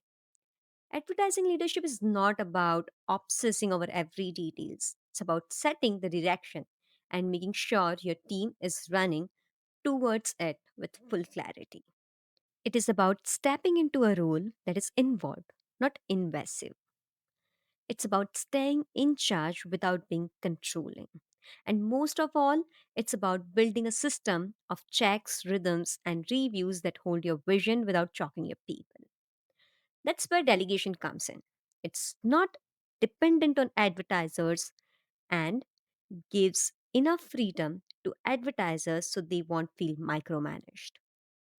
A Harvard Business Review study tracking 300 companies over 5 years found that organizations built on delegation had nearly doubled the profit margins compared to micromanaged cultures. Micromanagement is a symptom of freedom. And if you are here, if you have read this far, it means you are a founder who wants freedom. You want a business that grows with less friction. You want a team that actually takes ownership. You want clarity. You want rhythm. You want systems. But you won't build any of those by micromanaging. Micromanagement is when you keep holding on the execution long after you have hired someone for it. It's when you constantly check what your media buyer is doing, but never gives them real direction. It's when you interrupt task midway because you feel uncomfortable letting go. It is when you create an illusion of control by staying in every detail but never ask for details from advertisers' point of view. Micromanagement is not about control, it's about the absence of clarity. And that is what we are going to fix here. The goal is to show you how to build systems, rhythms, and visibility in a way that lets you lead without interfering. To help you set expectations that gives you peace, to guide you in shifting from task chaser to strategic leader. Mark this. Micromanagement is not about control, it's about the absence of clarity. Hashtag beyond advertising myths. But before we get into that, I want to show you what micromanagement actually looks like at the top, because this is a leadership blind spot. Even the most visionary founders and CEOs fall into it when they confuse obsession with execution. Even Steve Jobs. In 2008, Apple was preparing to launch Mobile Me. It was supposed to be the next big leap in Apple's ecosystem, a product that could sync your email, calendar, and contacts across all Apple devices. But the launch failed badly. There were bugs, syncing issues, and the product did not deliver what it promised. Customers were angry, reviewers slammed it. The media called it one of Apple's rare stumbles. What most people don't know is what happened behind the scenes. Steve Jobs had been deeply involved in the project, but instead of empowering the Mobile Me team with clear leadership and strategic rhythm, he was known to interfere heavily in design, product choices, and internal decisions. When the product flopped, he famously gathered the entire team in a room and asked, "Can anyone tell me what Mobile Me is supposed to do?" When they gave the correct answer, he shouted, "You have vanished Apple's reputation. You should hate each other for having let each other down." But the truth is, the failure was not just on them, it was a leadership failure. It was the cost of micromanagement disguised as visionary intensity. It looks like passion, it feels like ownership, but it often creates confusion, fear, and failure. And if someone like Steve Jobs can fall into this trap, anyone of us can. So, to help you set up a system where you are leading, where your presence creates stability, where your expectations are visible, and where your team actually knows what winnings look like, we are going to break into three parts. Understanding the emotional roots of micromanagement, building leadership rhythms that creates visibility and ownership, practicing healthy delegation without losing control. Let's start with the root of the problem. Founders micromanage ads when they do not have a system for visibility, when you don't know how to stay updated, when you don't have regular review points, and when there is no format for campaign visibility, your only option becomes inspection. You open the ad account, you scan through every line, you review headlines at midnight, you become the quality control department without realizing it. But this is not sustainable. The reason you started outsourcing in the first place was to get help. You wanted leverage, you wanted speed, you wanted to free up your time so you could stay in the leadership seat and think clearly. But when there is no leadership frameworks in place, outsourcing quickly turns into blind dependency and you end up losing control. Delegated leadership is what creates the third path. The best leaders are the ones who know how to delegate. Bill Gates, co founder of Microsoft. You are inspecting because no one ever told you how to delegate like a true advertising leader. So let's build that system now. Building leadership rhythms. The first job of an advertising leader is to set clear vision. And I don't mean the vision of your company, I mean the vision of your ad strategy. What are you building towards this quarter? What are you trying to be known for? What does the next stage of the brand positioning looks like? You need to define clearly. Here's how to do that. Plan a 3-month campaign vision. Set up KPIs and set clear expectations within the team. Share a clear positioning and empathy map that outlines your core angles and audience benefits.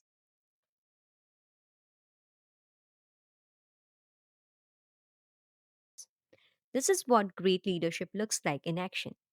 It is an upfront alignment of advertising with the overall business vision. Now set a schedule for your ad review strategy. If you don't have a set schedule for reviewing strategy, your mind will naturally start drifting back into the campaign at random hours. You will find yourself opening ad accounts during dinner. You will feel anxious between meetings. You will feel like you are flying blind. So instead of fighting that urge, just install a rhythm that answers it. Here's the rhythm we recommend for founders stepping in advertising leadership. First, weekly performance review. Every Monday, review the previous week's performance with your advertising team in 130 minutes call. Look at data, talk about learnings, and ask your team to share insights from the week. Second, bi weekly testing.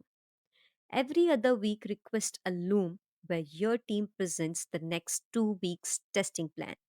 Give feedback early before it goes into action. Make sure to look through the creatives and copies just in a glance. Third, monthly strategy check in.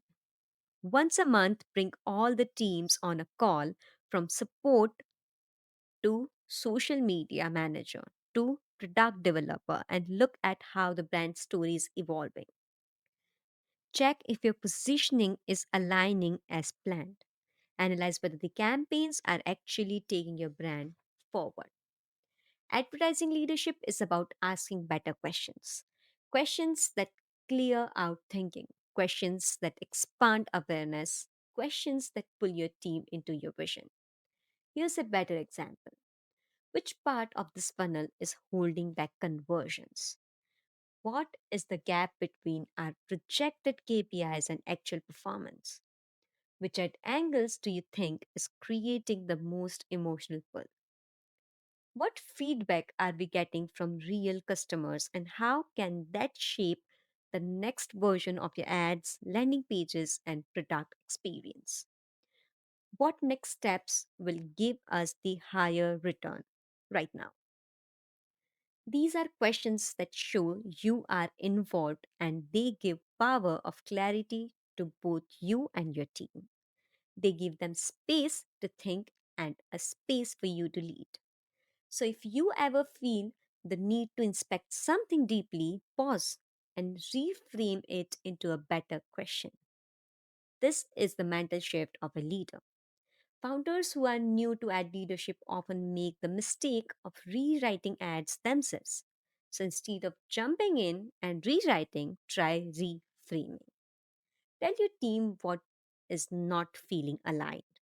Share how it could land stronger. Give a clear sense of the emotional trigger you are trying to hit, and then give your team the chance to bring it back with a better version. Mark this. Instead of jumping in and rewriting, try reframing. First, tell your team what is not feeling aligned. Second, share how it could land stronger. Third, give a clear sense of emotional target you are trying to hit. Fourth, and then give your team the glance to bring it back with a better version. Hashtag beyond advertising myths. You are not here to be the final writer. You are here to be the first reader. The reader who sees it through the eyes of your future customer. The reader who feels whether something is hitting or missing. That is a power seat to hold. And when your team sees that you trust them to take your feedback and evolve the work, they will grow faster. They will take more risk. They will come back with stronger concepts, and that is how your campaign becomes better every month. When you do this right, your team feels like you have their back. You are just making sure that the direction is strong and clear. You are watching how things are moving. You are staying close enough to steer the ship without taking the wheel away from them. This balance is the mark of real leadership, and it becomes especially important in advertising because ads are emotional, high pressure, and constantly changing. The team is not insecure about results. They take things personally or blame each other when performance dips. But when a founder shows up with clarity and ownership, it brings calm into the room. The team feels guided. They feel safe to experiment. They feel like someone is actually watching, not to attack, but to improve. With delegation, you can still remain updated by step back once a month. Just look at the entire funnel, study your customer journey, check your offer market fit, reviews spent across all channels. Use this time to align your marketing, creative, and growth teams into one strategic view. This is where big pivots and breakthroughs are born. Also, every 90 days, recenter your team on your big positioning. Remind everyone who you are and what you stand for. Audit the brand across ads, website, and emails. Look at creative consistency. Check for tone and emotion. Bring real feedback from your customers. Share patterns you are seeing in the market. This is your job. You are not just leading campaigns, you are leading the identity of your brand across every touch point. When you start leading this way, your team knows what good looks like. They know what you expect, they feel your presence, and most importantly, your team starts trusting you in a deeper way because they can see it, they can feel it. Your clarity becomes contagious, your energy becomes grounding, and that energy is what moves campaign forward. That's what creates movement. This is where true leadership begins. And now that you know how to lead your ads with structure, it's time to learn something even deeper. It's time to understand how the brain reacts to your message. It's time to study something that can trim the long customer decision making process. Mark this. It's time to understand how the brain reacts to your messaging and study something that can trim the long customer decision making process. That is neuro advertising. Hashtag beyond advertising myths. And if you want to lead advertising, you must learn how to lead the mind. This is what I call neuro advertising. Activity lead with delegation. Day 19. Set your leadership system. Write short answers for each. First, my ad vision for the next 90 days is, what are we building towards? What do you want to be known for? Second, here's how I stay involved without interfering: weekly, bi weekly, monthly. Third, instead of micromanaging, I will ask, first, what part of the funnel is underperforming? Second, what ad is creating the most emotional pull? Third, what customer feedback should shape our next move? Day 20. Practice the reframe. Think of one moment where you recently wanted to jump in and fix any ad, rewrite a copy, or micromanage a decision. Now reframe that into clear leadership direction. What felt off? What emotion or outcome were you trying to protect? What clarity could have helped your team get it right without you rewriting it? Write that as a note to your team, like a leader, and let them fix it. 3 steps to advertising leadership: the trap, the shift, the future. Let's move to part 3, the future.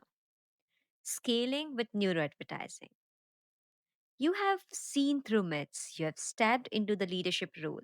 Now it's time to trigger the 5 primal switches that make consumers say, I want this now. You have felt it. You were just scrolling through your phone like you usually do, one post after another, and then an ad showed up. You did not click on it, you did not stop to look at it, you barely noticed it. But a few hours later, something came back to you. You did not remember the product, you did not remember the full ad, but the rhythm of it returned. Maybe it was just one line, maybe it was the look of someone's eyes, maybe it was a sentence that quietly described something you had been feeling for a long time but never had words for. That moment is real. It means something inside the ad touched something that was already inside your mind. It created a small connection, and without you realizing it, your brain kept it running in the background.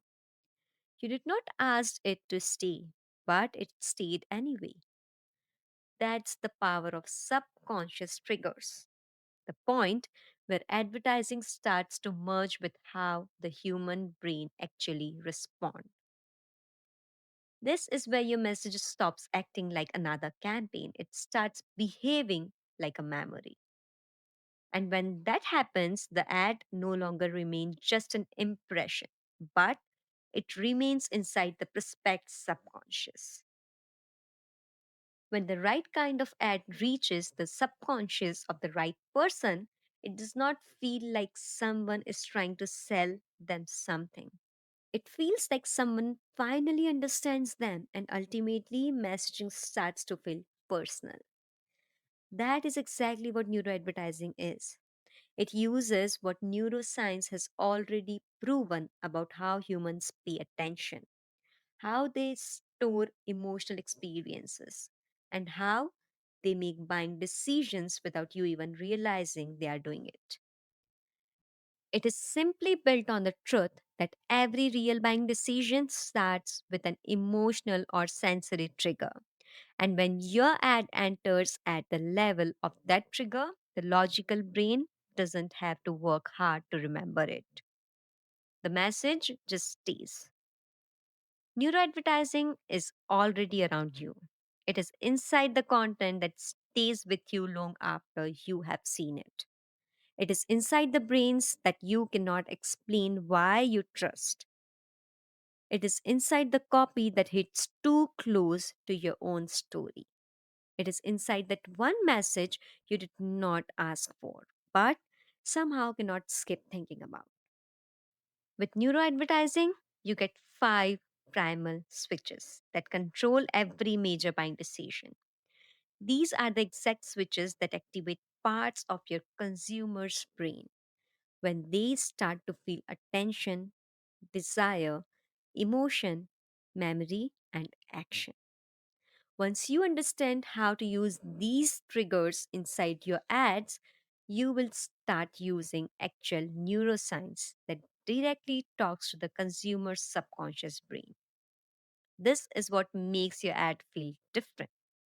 An ad that just stays and makes them move subconsciously. You have already seen this around you. Think about gifting a Titan watch. It represents time, occasion, and memory. That watch becomes an added flavor to your relationship.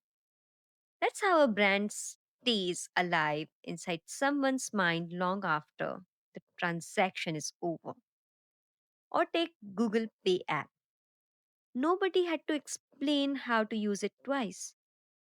It clicks immediately because the smooth process triggers both trust and logic. It makes people feel safe, fast, and in control. That is subconscious brain based app design. That is why we say less often, let's make a UPI payment, and more often, let me GPay you. How about the Tanishq brand? They have turned jewelry into a symbol of culture and emotional safety. People never ask them for quality assurance. Instead, they just buy gold from them, and the brand name itself becomes a sign of purity. These are brands positioned in a way that builds deeper subconscious connection with consumers. They are winning over their consumers across generations. And to implement the same, you need to align your entire brand visibility in a way that your ads enter the subconscious brain of your consumer before the logical brain even steps in. And once that happens, your brand starts to become the only obvious choice. This is where advertising meets neuroscience. This is your brand's future. Chapter 11: The New Control Room of Buying Decisions. We are not thinking machines that feel, we are feeling machines that do think. Antonio Damasio, neuroscientist.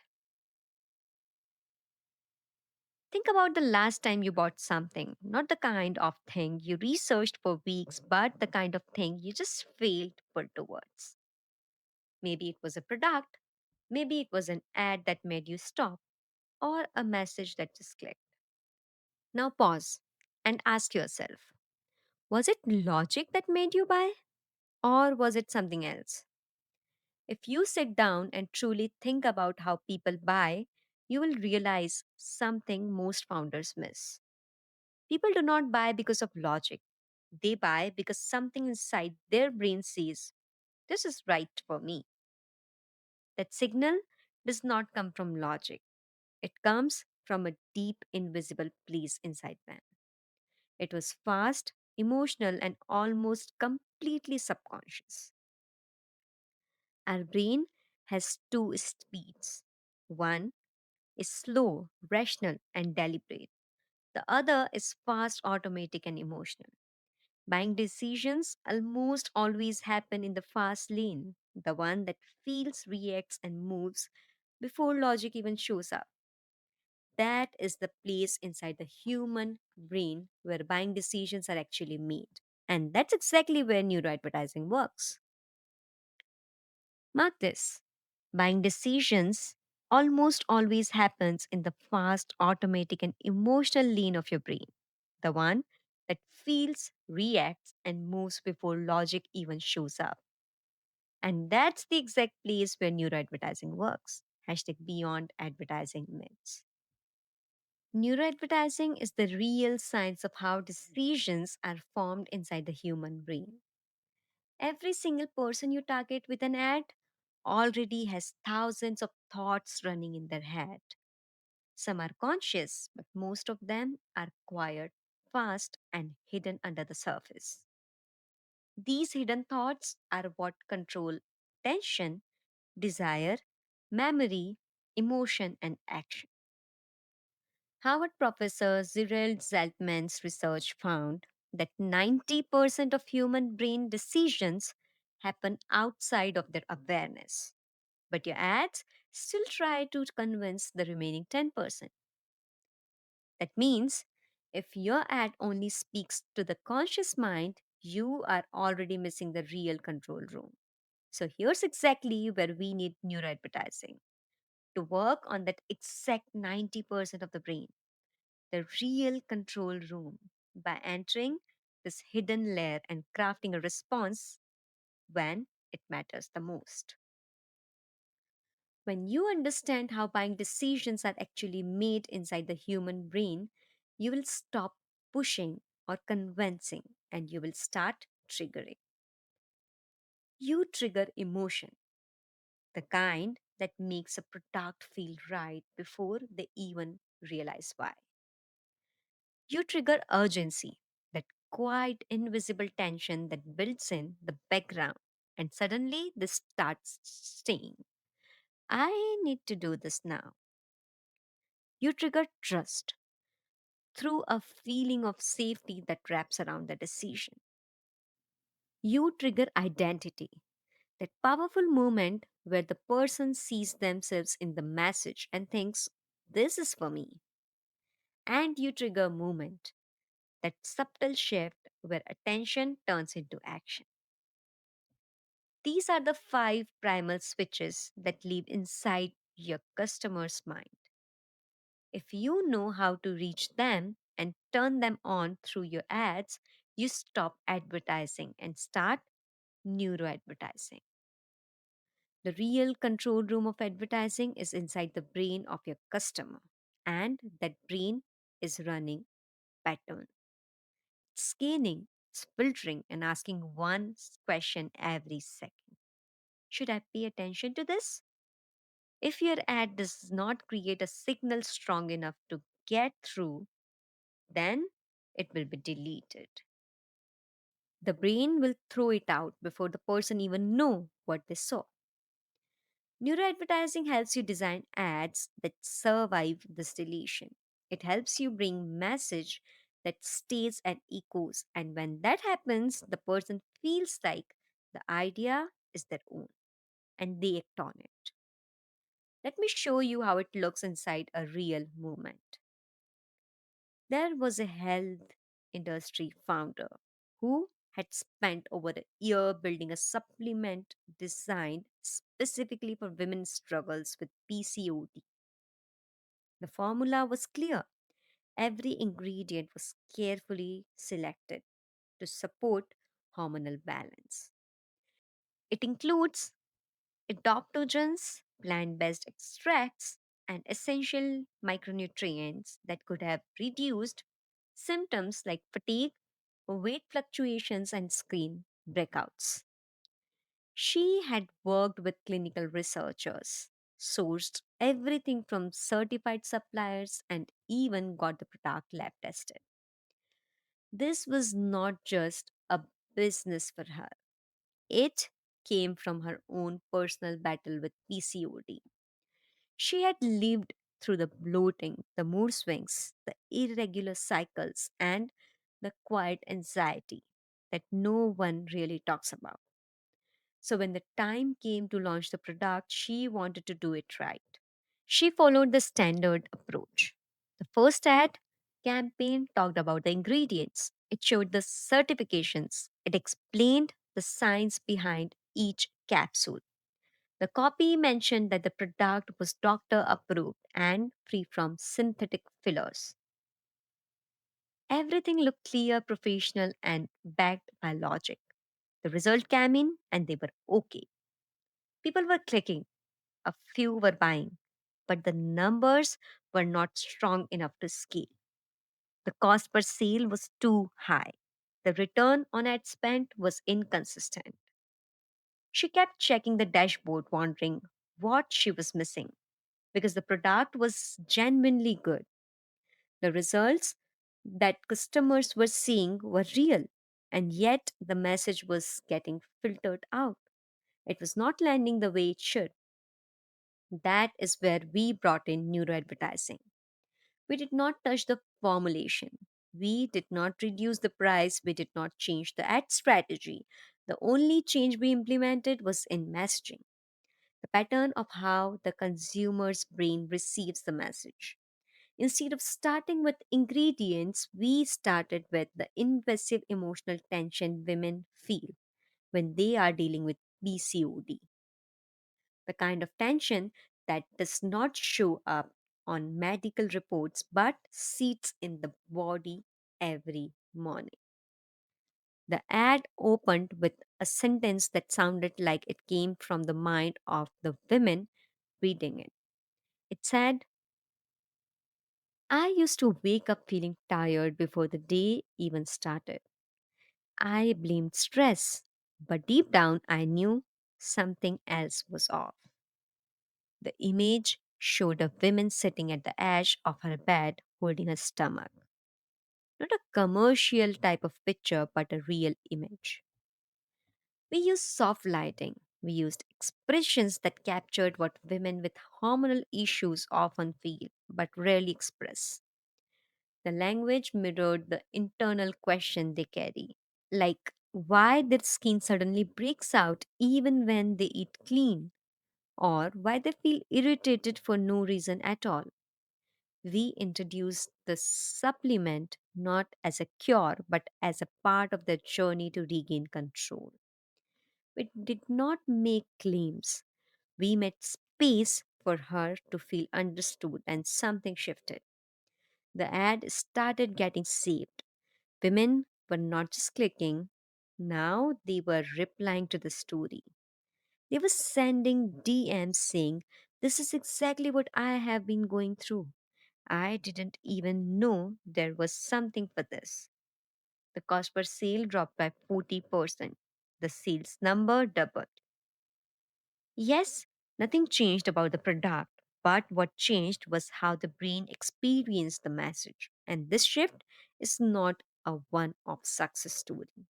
It's a part of a clear pattern we have seen across industries. There was a founder in the personal development space.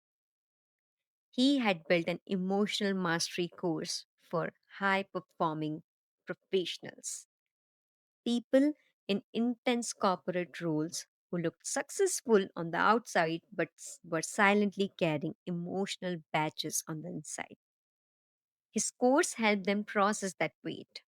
It helped them stop reacting to old wounds so they could finally lead with clarity and inner stability.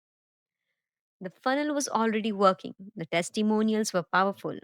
He had spent months getting the messaging clear. But something was still off. The right people were seeing the ad, but they were not feeling them. The click through rate was low. The leads were looking interested, but they were not converting.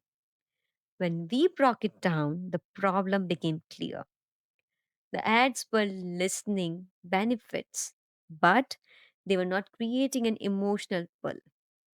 The messaging was logical, it was explaining how the course worked, but it was not making people feel seen. So we rebuilt the story from the inside. We started emotional contrast. We showed what it feels like to be sharp at work, but hollow inside. To be the one solving everyone else's problem while silently drowning in it your own. We use real images of professionals staring into empty space, lost in their own thoughts, surrounded by noise.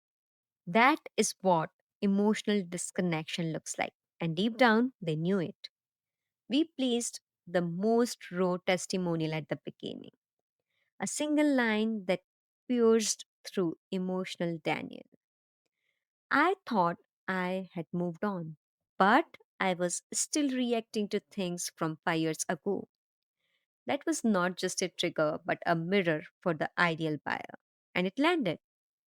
Then we shaped every word to mirror their inner world. Every sentence spoke like the voice inside their own head. There was no explanation or convincing, there was only recognition. That kind of emotional alignment creates trust before the offer even gets introduced. Within 2 weeks, everything shifted. Same budget brought in more leads, and those leads were stronger. More of them showed up to appointments. The gap between interest and conversion has reduced. They had already felt something real before they even clicked. The offer was the same. The funnel remained the same. The only thing we rebuilt was the messaging, and this time it was rebuilt for the brain. That is the power of neuroadvertising. It does not shout, it reflects. And when the right person sees it, they simply mirror and feel it.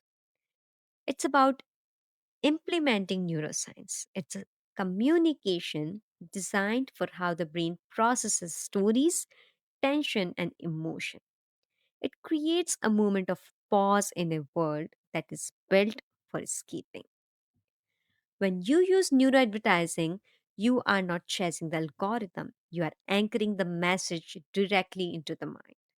You are turning awareness into attention. You are turning attention into emotion, and you are turning emotion into movement. The decision to buy something does not begin when someone sees your price. It begins when something inside them whispers, "This feels like it was made for me." That whisper is the main primal for the brain's decision making. And once you learn how to reach that layer, you stop hoping your message leans. You start knowing it well. It transforms that quiet moment of scroll into a personal, emotional experience. And that experience becomes the reason someone buys from you. You cannot afford to keep guessing what will work in your ads. The platforms are changing. The attention span is shrinking. The cost of advertising is rising. You need to go deeper. You need to understand what happens in the mind of your customer before they even realize they want something. This is where real leverage lies. That is where business scaling comes from. Mark this. You need to go deeper. You need to understand what happens in the mind of your customers before they even realize they want something. That is where real leverage lies. Hashtag beyond advertising myths. Neuroadvertising is not at all about manipulation, it's about alignment. It's about speaking the language that the brain actually understands. That language is made of feelings, it's made of signals, stories, and symbols. When your ad carries those elements, it starts moving past the conscious mind. It enters the emotional brain, and that is where real buying power lies. You might have great creative ideas, you might have beautiful designs, but those assets are not built with an understanding of how your consumer brain works. They will keep getting filtered out. You will keep blaming the platform, you will keep chasing the audience, but the real bottleneck will remain your way of communication. With neuroadvertising, you will stop running experiments in the dark. You start engineering responses.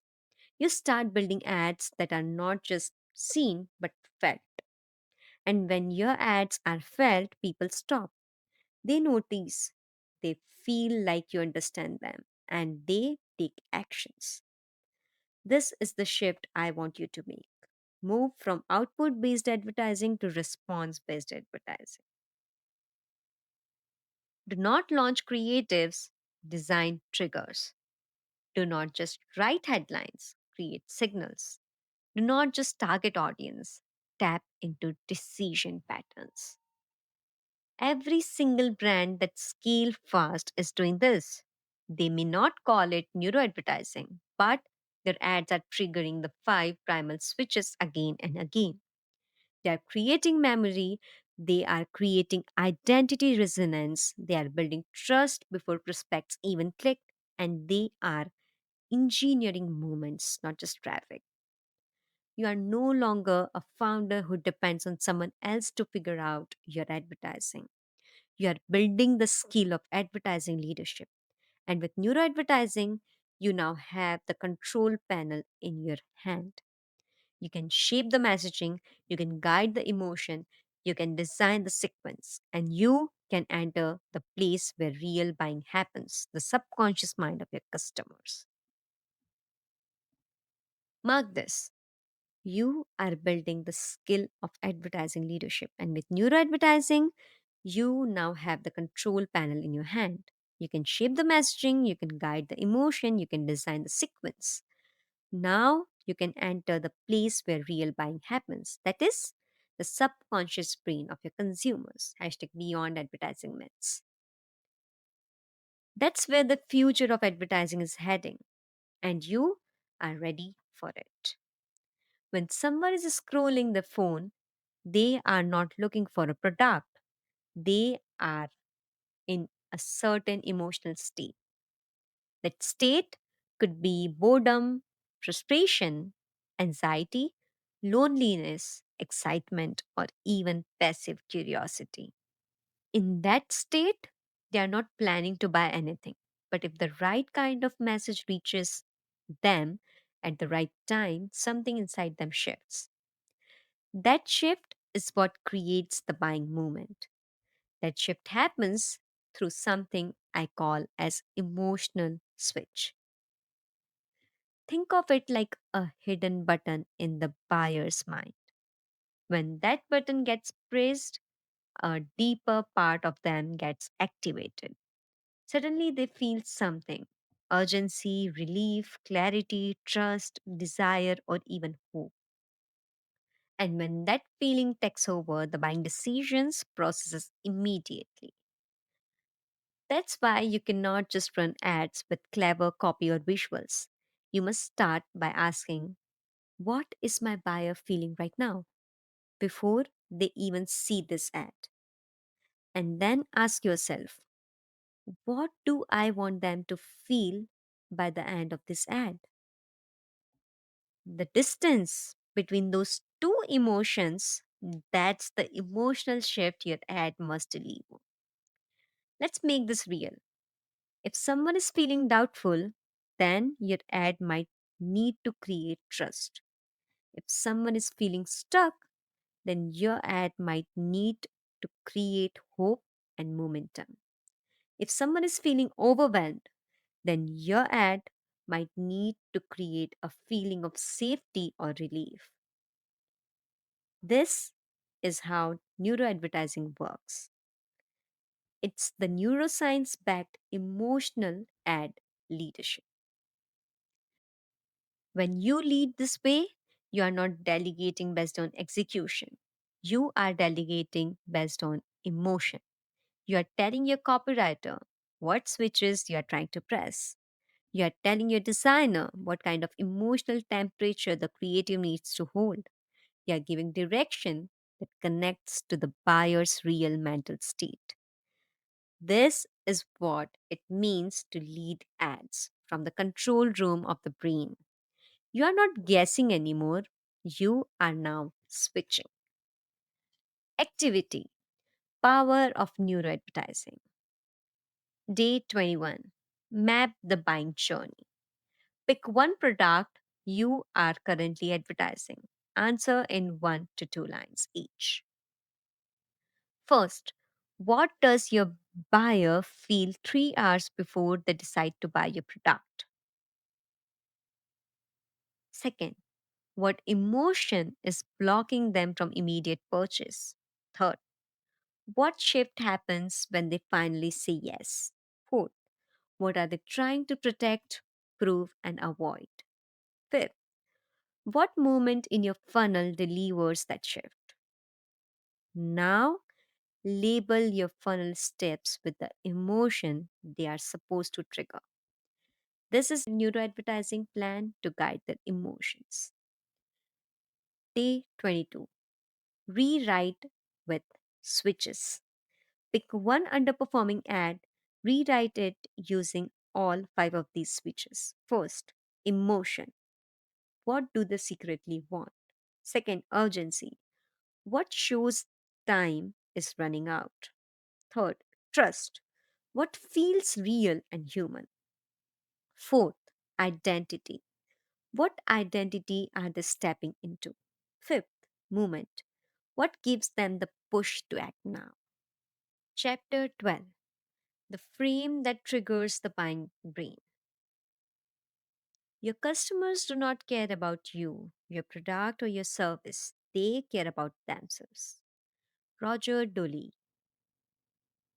brain influencer and neuromarketing pioneer. The first time I read this line, it hit me straight in the gut. I had been building offers, polishing features, and testing funnels for years, but something clicked at that moment. I realized I had been speaking to myself, not to the consumer. Because if your message is about what you want to say, it will never cross the consumer's brain's inner gate.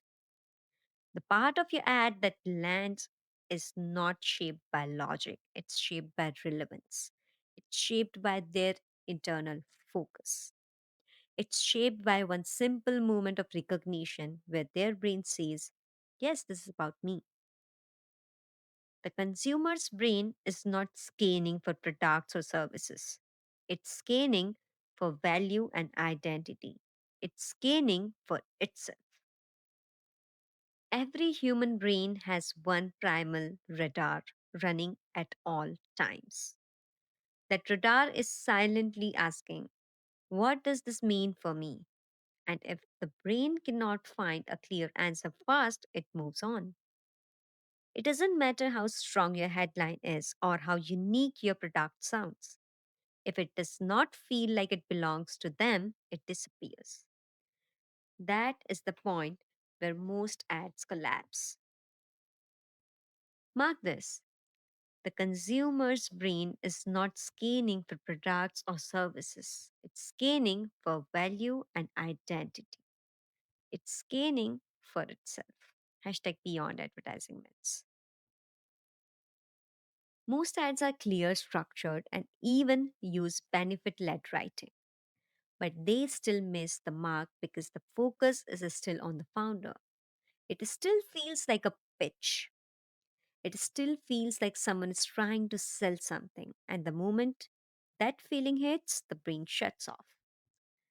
Real resonance begins when your ad stops behaving like a broadcast and start behaving like a mirror. The viewer should feel something trigger inside their mind. A small, subtle voice that whisper, this sounds like me. That feels like what I have been going through. This is exactly what I have been thinking about.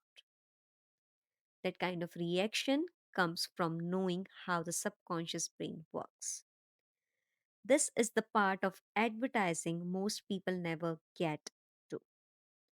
But you are not most people. You are already stepping into level 2 of advertising leadership, that is, neuroadvertising. This level is about understanding how the emotional brain actually receives a message. It's about knowing that logic does not trigger action, emotion does. And it's about learning how to shape your communication so it speaks to the feeling brain first. Every customer already has a story running inside their head. And if your ad doesn't merge with that story, it gets filtered out. That filter makes the decision in milliseconds. The decision is made before the conscious brain even finish reading. That decision is emotional. That is why you might have seen ads that looked visually polished but still did not perform. Because if something in the energy feels off, too aggressive, too loud, too desperate, the subconscious blocks it. The brain does not even get to the offer. It moves away because it does not feel safe. But when an ad feels calm, familiar, and emotionally tuned, the brain stays.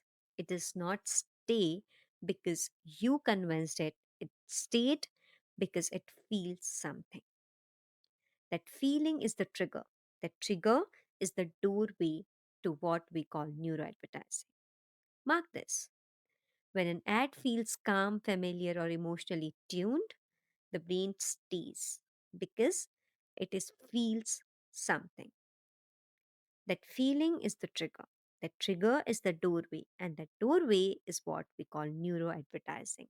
Hashtag beyond advertising myths. You have felt this too. You were not planning to buy anything, but something caught your eyes. Maybe it was a visual tone, maybe it was the voice, maybe it was the way it made you feel seen, and something inside you said, "This is me." That is the subconscious alignment. That is exactly what we want your ads to start doing. Because once you know how to speak to the subconscious, people do not need long paragraphs or complex logic.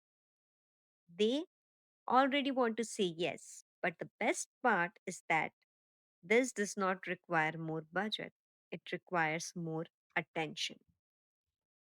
Attention to how your visuals make people feel and how your story flows emotionally.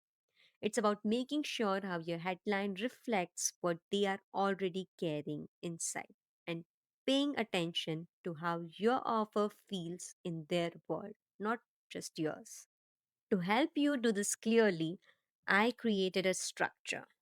It's called Frame. Think of it as your subconscious blueprint.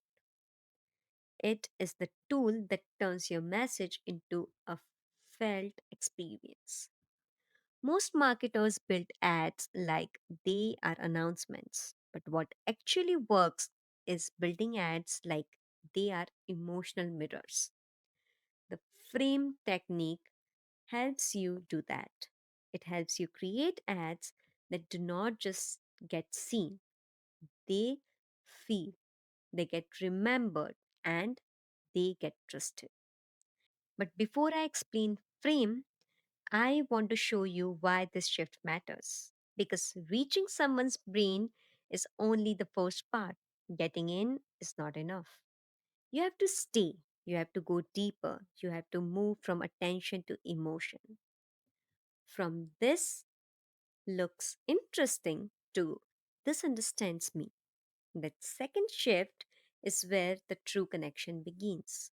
This is what creates buying energy. That is what keeps the person engaged before the scroll. And that's exactly where Frame begins. Frame was built while fixing campaigns that were underperforming, even with great media buying. I built it out of frustration, out of trial, out of the need to understand what actually moves people to act. And here is what I found: every ad that truly works carries five invisible layers. These layers are not obvious in the words or the visuals, but they are deeply felt. They shape the way the message enters the brain. Frame stands for familiarity, relevance, accuracy, motivation, and emotion. Let us take them one at a time. The first is familiarity. This is where the connection begins. Familiarity means that the story in your ad should feel like something the viewer has experienced before. Not inside your brand or your product, but inside the emotional story you tell them. It should feel like a chapter from their own life, something they have lived through, something they recognize instantly, even if they do not say it out loud. This is what drops their resistance. This is what makes them stay on your ad longer than a second. The second is relevance. Relevance is what makes the viewer feel seen. It means your ad is talking about something they were already thinking about. You are not introducing a conversation, you are entering an existing one. Relevance makes the ad feel personal. It creates that soft internal moment where the person says, "This is exactly what I have been trying to figure out." That's where trust begins. The third is accuracy. Accuracy is often misunderstood. It is not just about correct facts, it's about emotional precision. It's about naming their pain with clarity. When someone says, "This is exactly how I feel," it is not because of your product, it is because of how accurately you reflected their internal world. You showed them the truth of their own experience with exactness. And that kind of accuracy builds immediate trust. The fourth is motivation. This is the layer that shifts them from awareness to desire. Motivation is not about promises, it's about showing a clear emotional possibility. You are not just describing the problem, you are reliving what life could look like if these problems were solved. You are showing them a version of themselves on the other side. That movement from "this is hard" to "this can change" creates momentum. That momentum leads to action.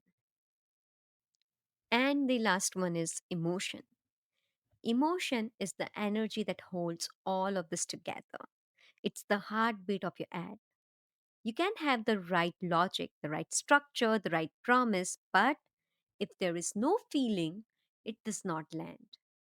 Emotion can come from tension, relief, pride, anger, clarity, or peace, but it has to be there. Emotion is what transforms a message into memory. So remember this: familiarity, relevance, accuracy, motivation, emotion. These are the five frame switches that trigger the buying brain. These are the invisible doors that opens trust, desire, and decision. You can write an ad that looks perfect and still gets ignored if these five are missing. And you can write a simple, imperfect message that gets people to stop, feel, and act if these five are present. Mark this. You can write an ad that looks perfect and still gets ignored if these frame five triggers are missing. And you can write a simple, imperfect message that gets people to stop, feel, and act if these five are present. Hashtag beyond advertising myths. Once you learn how to build your message on top of this, everything changes. You stop obsessing over what hooks to use or what headlines to try. You start asking deeper questions. You start asking, what emotional signal am I triggering here? Or what does this ad feel like to the viewer? This is how you move from performance to resonance. This is how you move from throwing messages at strangers to building emotional trust with buyers. This is what level 2 founders understand. They understand that attention is not given, it's earned. They understand that every ad is a bridge, and they build the bridge with emotion, story, and self awareness. So now this part is clear. The ad is never only about the product or the offer. The real impact of an ad comes from how deeply it connects with the inner world of the person seeing it. It is about what the ad makes them feel, what it reminds them of, and how it speaks to what they are already going through. Mark this. The real impact of an ad comes from how deeply it connects with the inner world of the person seeing it. Hashtag beyond advertising myths. That 1 second of quiet recognition inside their brain, the moment when they feel like someone finally gets them, is what actually create movement. And that movement does not happen on its own. It's created through design, attention, and awareness. If the ad only looks clever, it might get skipped. If it only speaks about the brand, it might get ignored. But if it shows one line that makes them feel seen, they will stop. They will feel something, and that moment is where trust begins. When you start using the frame tool, you are no longer throwing random ideas into a copy. You are choosing what your customer will feel, sentence by sentence. You are making decisions about how to lead someone through a real emotional shift, not through manipulation, but through resonance. It's not about whether they click or not, it's about whether they feel understood or not. This is how emotional drives action. And emotion only lands when it feels real. The more you use the frame structure in your writing, the more clarity you will have about what your ads are truly saying underneath the surface. You will stop writing from the surface of the product and start writing from the depth of your experience. You will stop asking what you want them to do and start asking what they already feel but have never been able to say. And that is what gives copy its power. It feels like it came from their own mind. From here on, it's no longer about better words, it's about deeper alignment. Your ads are not just assets, they are emotional mirrors. And you are the only one holding them up. Now, let's go deeper into how you can write that way in everything you create. Not just in ads, but in every message your brand puts out. Next, we talk about the real skill behind all of this, copywriting for neuroadvertising, because that is where your emotional clarity turns into influence. Activity, tap into the emotional core. Day 23. Break down one ad using the frame tool. Pick any ad you are currently running.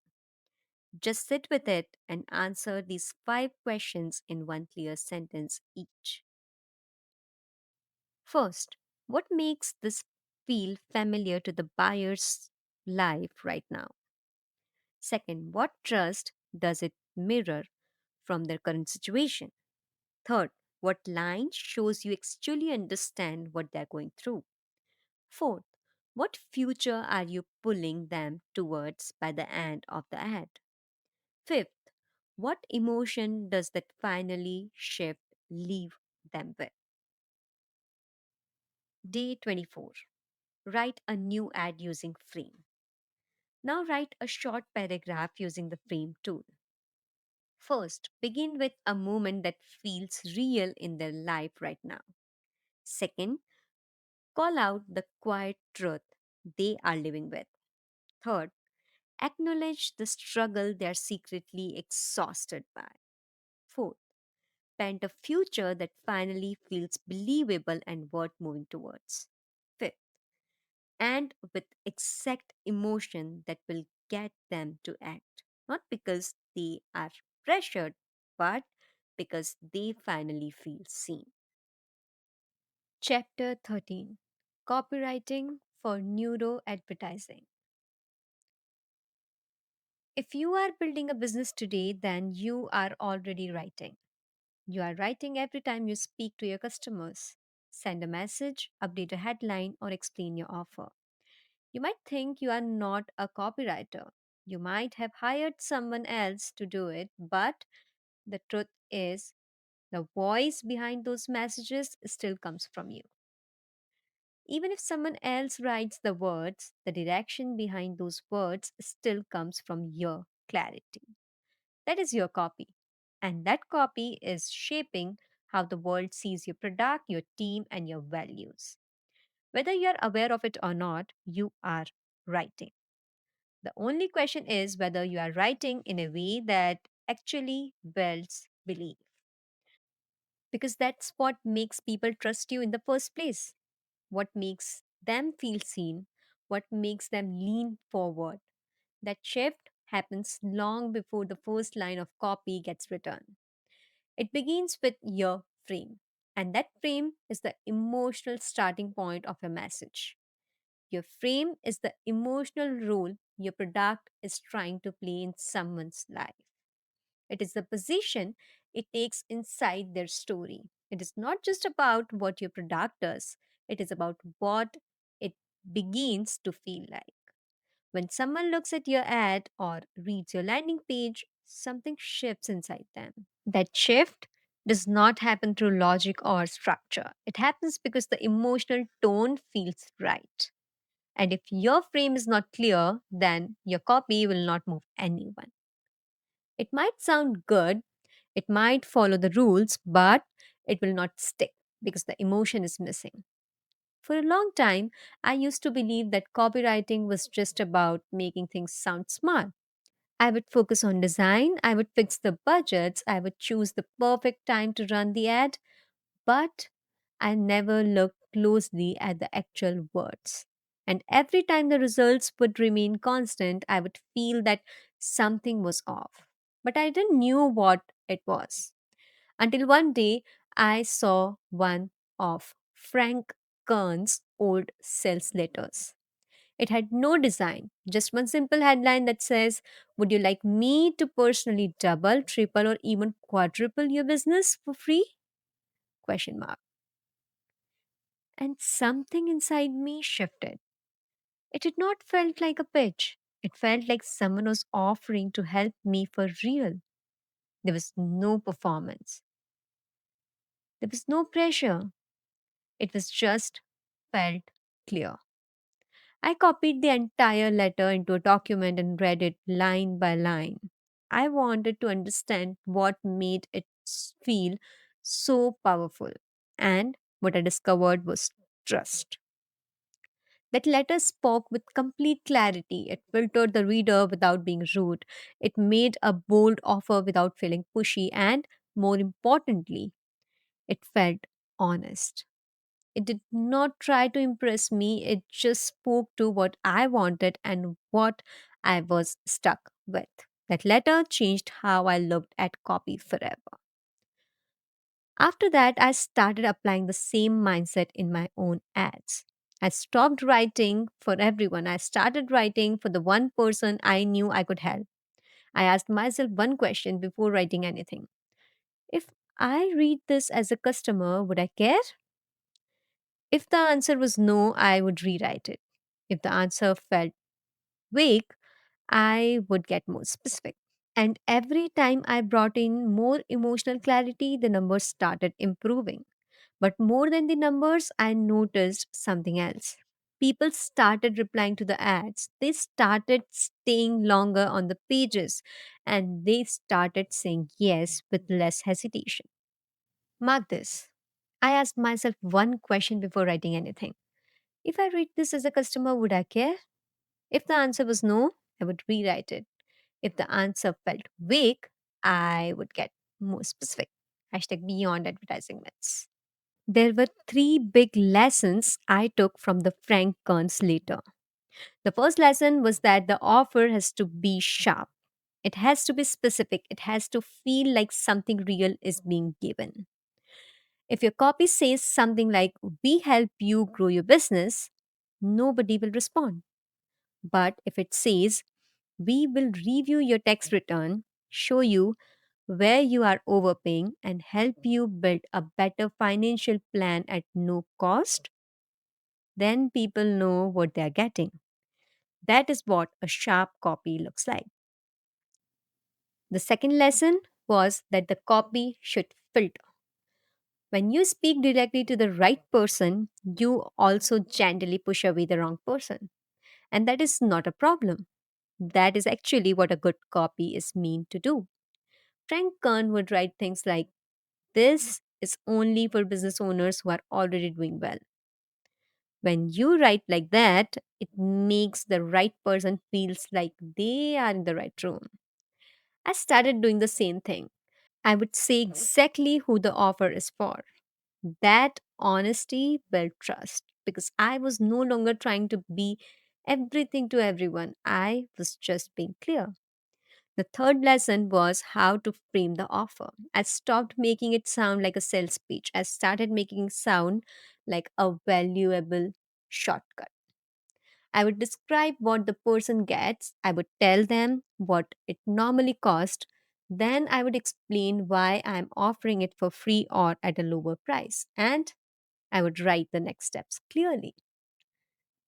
Something like click the button, fill out the short form, and choose a time that works for you. I removed all the pressure and confusion. The steps were clean, and the reader always knew what to do next. One more thing that helped me shift the results was risk reversal. Most people are not just afraid of spending money, they are afraid of making the wrong decision. So I would remove the risk whenever possible. I would say something like, if you don't find this valuable, I will not just refund you, I'll pay for your time. That kind of confidence makes people feel safe because they know you are not trying to trap them. But the biggest shift came when I stopped trying to sound like a marketer.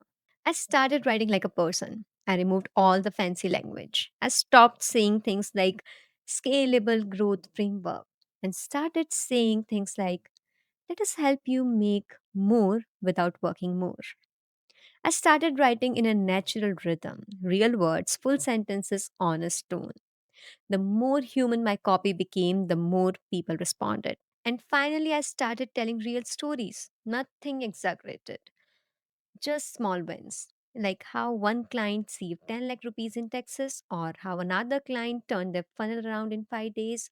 When people read real proof, it gives them something to trust. Because now it is not just an offer, it is a lived reality. In the world of advertising, the difference between traditional copy and neuroadvertising copy is profound. Traditional advertising copy used to be straightforward. It used to focus on the features and benefits of the product using clear, logical appeals to encourage a purchase. It's like saying, here's what we have, and here's why you need it. It speaks to the logical side of our brain. Neuroadvertising copy, however, goes beyond the surface. It dives into the subconscious, tapping into the emotions, memories, and instincts that drive human behavior. It's about creating a narrative that resonates deeply and personally with the audience. It's not just about what the product can do, but how it makes the consumer feel and how it aligns with their deepest desires and fears. Mark this. Neuroadvertising copy is about creating a narrative that resonates deeply and personally with the audience. It's about how the product makes the consumer feel and how it aligns with their deepest desires and fears. Hashtag beyond advertising myths. Remember Kavya, the founder who built a clear skincare brand after seeing how different it was for women with real skin concerns to find honest, effective products. Her focus was always clear. She was not selling glow ups or vanity. She was helping women who were struggling with skin pigmentation, acne scars, and years of damage that had made them lose trust in quick fixes. She had the product, she had testimonials, she even had an agency running ads for her. Her leads were coming in, but the conversion piece was too low. The right people were seeing her ads. Some of them were even clicking through, but something was missing in the way her brand was showing up inside those ads. The message felt polite, the lines were clear, but the emotions were soft and the urgency was almost invisible. We did not touch her product or her offer. We started by looking at how her buyers were feeling 3 hours before they found her brand.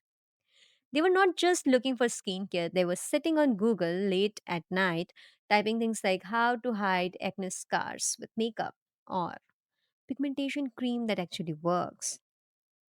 They were not just hoping to look better, they were scared their skin would never get better. They were tired of hearing just drink water or it's hormonal from influencers who have never lived with scars.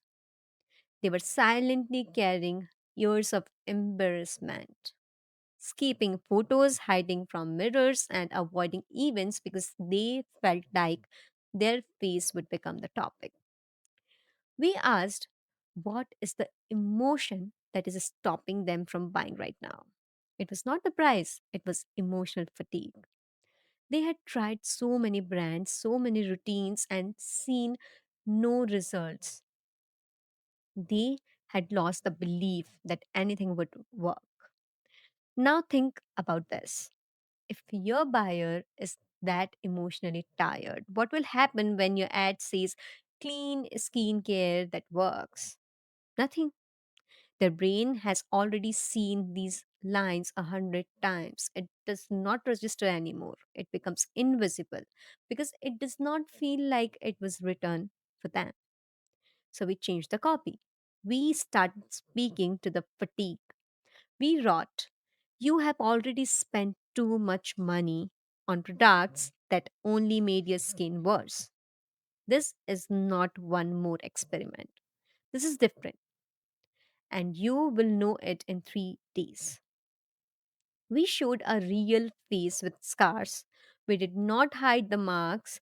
We zoomed in. We showed a testimonial where a customer said, for the first time, I stopped letting foundation. My scars are healing, and I felt like myself again. This is when something changed. Because suddenly the ad was not trying to sell a routine, it was holding a space for someone who had given up. The buyer felt seen. The message had memory. It stayed with them, and that's what neuroadvertising is actually about. It is not just using emotional words, it is using real emotions in the right moment with the right truth. Kavya did not change her product.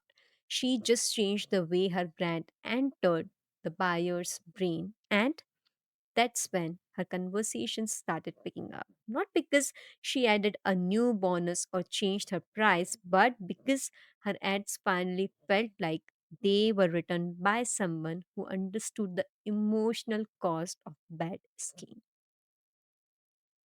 That's the power of emotionally mapped advertising. That's when real buyers start to listen because it is no longer just a skincare ad, it becomes a mirror. And the person looking into it finally feels like they are not alone. If you look closely, her new copy followed the frame framework with real precision. It started with the feeling that her buyers were actually caring. They were not looking for another beauty promise. They were carrying silent exhaustion from years of trying products that never really helped their skin. That emotional weight was the real starting point. Then came the relevance. Every line in her copy was written like it was speaking to women who had already been through the pain. The words were not general, they were focused. They spoke with the same vocabulary her buyers were already using in their own minds. Then she added an anchor. She gave them a simple, believable milestone they could expect in a few days. It was not about dramatic claims, it was about giving their brain something real to hold on to. The moment was clear too. Her ad showed up exactly when her buyer was lying in bed scrolling through her phone, already feeling like giving up on fixing her skin. The words matched that exact moment, and the emotion that pulled them in was not a big dramatic pitch. It was a quiet sense of relief, a feeling that maybe this brand would finally understand them. This is how the framework becomes the backbone of neuroadvertising copywriting and works when you apply it with care. It takes your copy out of your own head and places it directly into the emotional world of the buyer. Simply start by connecting with your audience through familiar elements. This could be using familiar phrases, visual cues, or scenarios that they recognize. This establishes a sense of trust and comfort right from the start. Then, try to tailor your message to address the specific needs, desires, and pain points of your audience. Make them feel understood and show them how your product fits perfectly into their lives. Ensure your claims are honest and backed by evidence because accuracy builds credibility and trust. Then, tap into what drives your audience. Highlight the benefits and outcome they will experience. Inspire them to take action. Use storytelling, vivid imagery, and language that evokes feelings. Make your audience feel something, whether it's joy, relief, excitement, or empowerment. By mastering these elements, you transform your advertising from mere promotion to a deeply engaging experience that resonates on a profound level.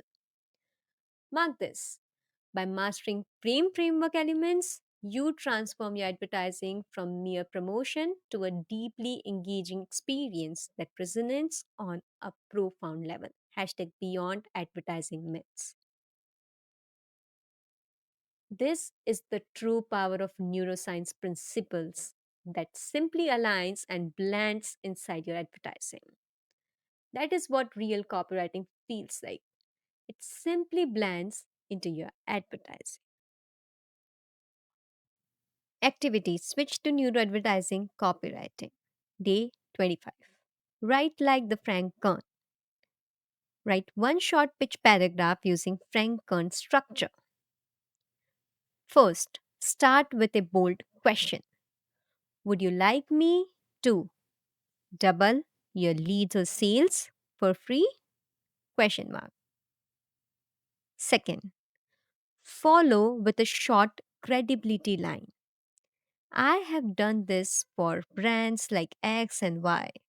Over 10 crore generated. Third, add a risk reversal. If it doesn't work, you don't pay a rupee. Fourth, close with a clear action. Click here, leave your application, and let's talk. Day 26. Reframe copy towards new advertising. Take one of your old ad headline or opening line. Step 1. Write the original one. Step 2. Rewrite it with framework principles. Step 3. Reflect. What emotion does it hit? Why would the consumer brain stop and feel this? Chapter 14. Designing ads that stay after the scroll. You already know that people do not buy because of logic. You have seen how emotions drive decisions. You have felt it in your own life. Those moments when something just clicks. When an ad does not feel like an ad, but like a conversation that speaks directly to you. That's what we have been building towards. And now we are going to bring it all together. When you scroll past an ad in less than a second, it is not always because you were in rush or because the product was bad. It is usually because your brain saw nothing that made it stop. And when we say your brain, we are not talking about your conscious logical brain. We are talking about your subconscious brain. That part of your brain is running the show when you are scrolling. The subconscious brain does not understand languages. It understands patterns. It understands emotions, movement, contrast, real human faces, and understands that if something is different, then the difference might be worth checking before moving on. And all of this happens in just 1 or 2 seconds. That is the real window we get to win attention. If you miss that, everything else you write or design or explain is wasted. That is why neuroscience backed advertising design is the starting point of any high performing ad. And when you understand this, your approach to designing ads completely changes. You stop making ads that just look clean or pretty or branded. You start designing ads that feel alive. Ads that make the survival brain turn around and say, wait, what was that? Now, here's the challenge. If you are working with a brand that already has a fixed logo, fixed fonts, and fixed color palette, how do you design ads that are still neuroscience backed? How do you trigger the brain's response without breaking the brand's identity? Let us look at how the world's top brands are doing it. Because when you study companies like Apple, Google, Spotify, Airbnb, or Nike, you realize something fascinating. Even though their ads are usually simple, they are never boring. Even when they use white backgrounds or minimal colors, the ads are deeply engaging. That is not by chance, that's neuroscience. Mark this. Even though top brands like Apple, Google, Nike, Spotify use simple ads with white backgrounds or minimal colors, they are never boring. They still pull you in. They are deeply engaging. That's neuroscience. Hashtag beyond advertising myths. Let's start with Apple. When Apple designs its ads, it doesn't try to use bright colors or loud visuals to win attention. What it does instead is even more powerful. It uses extreme white space. That silence on the screen makes the brain stop because the human brain online is used to noise. It is used to clutter. So when the brain sees something with silence, something with emptiness, it stops to check if it missed something important. That is why Apple ads always feel clean, premium, and different.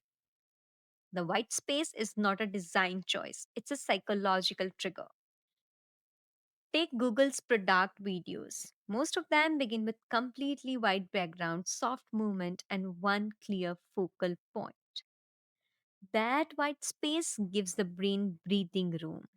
The movement adds visual rhythm, and the single point of focus tells the brain exactly where to look. This is the visual equivalent of speaking in short, clear sentences to someone in a noisy room. It calms the brain down. It opens attention instead of chasing it. Spotify does something different. It uses bold, contrasting colors and sharp typology. But even then, the design always feels intentional. The reason is that Spotify is triggering a different part of the brain. It is playing with the novelty bias. Our brain love new things, unexpected pairings, strange color choices, weird headlines. That's why Spotify's Wrapped campaign go viral every year. They do not just inform you, they surprise you, and surprise is a powerful trigger of attention. Airbnb's ads often focus on human faces, especially faces expressing emotion. That is not emotional storytelling, that is neuroscience. The human brain is wired to detect faces, especially faces that show emotion. When you see a close up of someone smiling or crying or looking surprised, your mirror neurons fire. You feel a tiny bit of what they feel, and that feeling makes you stay. So, when you are designing ads, do not start with just what looks good. Start with what the brain is wired to notice. Build your ads around that, and you can still stay fully aligned with your brand guidelines. Here's how you can think about ad design using three elements. The first element is the creative structure. This is about how the visual part of the ad are arranged. It is about where your viewer's eyes go first and how they move across the frame after that. Every ad should have a clear point of focus. If you show a face, the eyes should look directly into the camera or at the product. If you show a product, It should be placed against a clear background with no distraction. If you use motion, it should guide the eyes, not confuse it. If you use motion, it should guide the eyes, not confuse it. Structure is not the same as layout. Layout is about boxes, structure is about attention. When someone scrolls past your ad, their brain is scanning in microseconds to decide if something here deserves focus. And that decision is mostly driven by how the visual elements are stacked. Think about, is there enough contrast between the subject and the background? Is there breathing space around the product? Is the eye naturally moving from the headline to the image and then to the call to action? These are not design tricks. These are attention pathways. This is how the brain decides what to look at and what to skip. The second element is the creative copy. This is not just about what the ad says, it is also about how the message is visually placed. The headline should be big enough to read without effort. It should be placed close to the product or the person in the ad, so the brain connects the words with what it is looking at. The font weight should match the screen. On mobile, thin fonts disappear. On feed ads, centered text can feel like noise unless it is anchored visually. Copy should have the visuals, not fight with it. And that means writers need to sit with designers before the ad is made, not after. If your product solves stress, then the message should feel calming. If your product solves energy loss, the message should feel bold and sharp. But all of this has to be delivered at first glance. Most users will not even read beyond 3 seconds. So, the first line should say what the brain needs to hear to pause. And that first line should be placed exactly where the eyes lands first. The brain processes structure and messages together. It does not separate design and copy, it takes in both in one moment. So, if either one fails, the ad fails. Mark this. Most users will never read beyond 3 seconds. So the first line should say what the brain needs to hear to pause. And the, that first line should be placed exactly where the eye lands first. Hashtag beyond advertising myths. The third element is the creative theme. This includes your colors, your brand tone, your mood, your emotional identity. The theme is not about using all your product assets in one place. It is about using the right ones at the right moment. If your brand is calm and grounded, then the ad should use soft tones, slow transition, and gentle fonts. If your brand is active and youthful, then the ad should feel fast, bright, and punchy. But even then, it must feel structured. Google and Apple ads are not full of colors, they are full of white space. And that white space is what gives the brain clarity. Neuroscience has shown that open space in design gives the brain a feeling of ease and trust.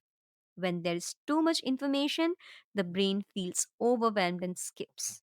That is why the most premium brands simplify their ads down to one emotion, one visual, and one message. Mark this. The most premium brands simplify their ads down to one emotion, one visual, and one message. Hashtag beyond advertising myths. Color is just a tool. What matters is how you use contrast. You can have just two brand colors, but if one of them dominates the frame and the other supports it, your theme will feel intentional. The goal is not to make your ad feel designed. The goal is to make it feel instantly understood. And the theme is what creates that feeling. When these three layers, the structure, copy, and theme comes together, the ad starts to feel like an experience. and that experience becomes the brand. You can have high recall, high engagement, and high alignment at the same time. You do not have to sacrifice one for the other. Let us put this into a simple rule. If the brain cannot see it, it will not stop. If the brain does not feel it, it will not stay. If the brain does not expect it, it will not click. That's how neuroscience shapes your ad design. That is how some brands feel different even when they are using the same platform, the same formats, and the same budgets. It is not about the tool, it is about powerful triggers. And once you start designing with the brain in mind, everything changes. Your ads stop looking like ads, they start feeling like signals, and the brain is always scanning for signals. Let's dive even deeper and start from the root. The modern buyer is overstimulated, over targeted, and underfed. Every scroll is an escape. Every scroll is someone trying to survive their day. Your ad is entering a mind that is already exhausted. That is why the first job of an ad is not to sell. The first job of an ad is to reach, to land, and to connect. That is why traditional ad formulas break down today. Attention, interest, desire, and action. ADA. Problem, agitate, solution. PAS. They all rely on pushing the buyer forward through logic or fear. But today, brain does not move that way. People do not want to be pushed, they want to be understood. If your ad feels like another push, they'll scroll. But only if your ad feels like an emotional reflection, they will stay. That is the real game. The amygdala, the emotional center of the brain. It acts like a highlighter for memory. If an ad does not touch that emotional core, it will not stay, it will disappear. So let's break this down. Think about the last time you bought something online. What convinced you to trust the product? Was it polished brand ad or was it a regular person showing how they use the product in real life? For most people, it's the second one.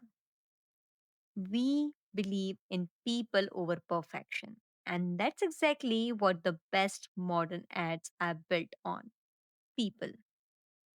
User generated content, or UGC, has quietly become one of the most powerful forces in advertising. It flips the script.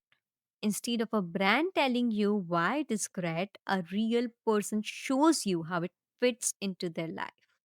It does not feel like an ad, it feels like a recommendation. That shift is subtle, but it is massive because in the world where we are constantly sold to, authenticity becomes the new currency. One of the most iconic examples, Coca Cola's Shake a Coke campaign from 2011. It did not require a revolutionary product. It just swapped the brand's logo with popular names and invited people to find and share their own personalized bottles. That tiny tweak sparked emotional identity and connection and joy. And when people started sharing photos of their Coke bottles, they were not just posting a product, they were posting a part of themselves, and the brand was gaining trust at once. That is the power of UGC. The brand did not create the content, the customer did. And the result? Over 1,25,000 social media posts in the first month, a wave of positive sentiment, and an 11% increase in sales. That's the power of real UGC holds. BMW does this too by letting customers tell their own story and by sharing it on their brand feed. Driving across the country, celebrating milestones, filming lifestyle reels. The car no more remained a machine, it became a memory. And BMW's feed became a gallery of real people living the brand. These are not isolated veins, these are rooted in human psychology. Your brain is wired to mirror what it sees. If someone else is enjoying something, your brain lights up as if you are enjoying it too. It is called the mirror neuron effect. That is why when we use real UGC in ads, they convert better. They do not try to convince your logical mind, they speak directly to your subconscious. Mark this. Your brain is wired to mirror what it sees. If someone else is enjoying something, your brain lights up as if you are enjoying it too. It is called the mirror neuron effect, and it works incredibly. Hashtag beyond advertising myths.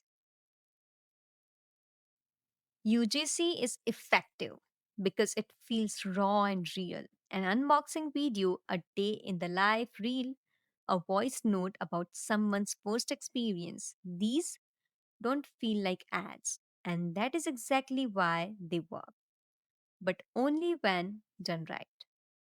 Today, some creators have turned UGC into mini infomercials, overproduced and overscripted. And when that happens, it loses its magic.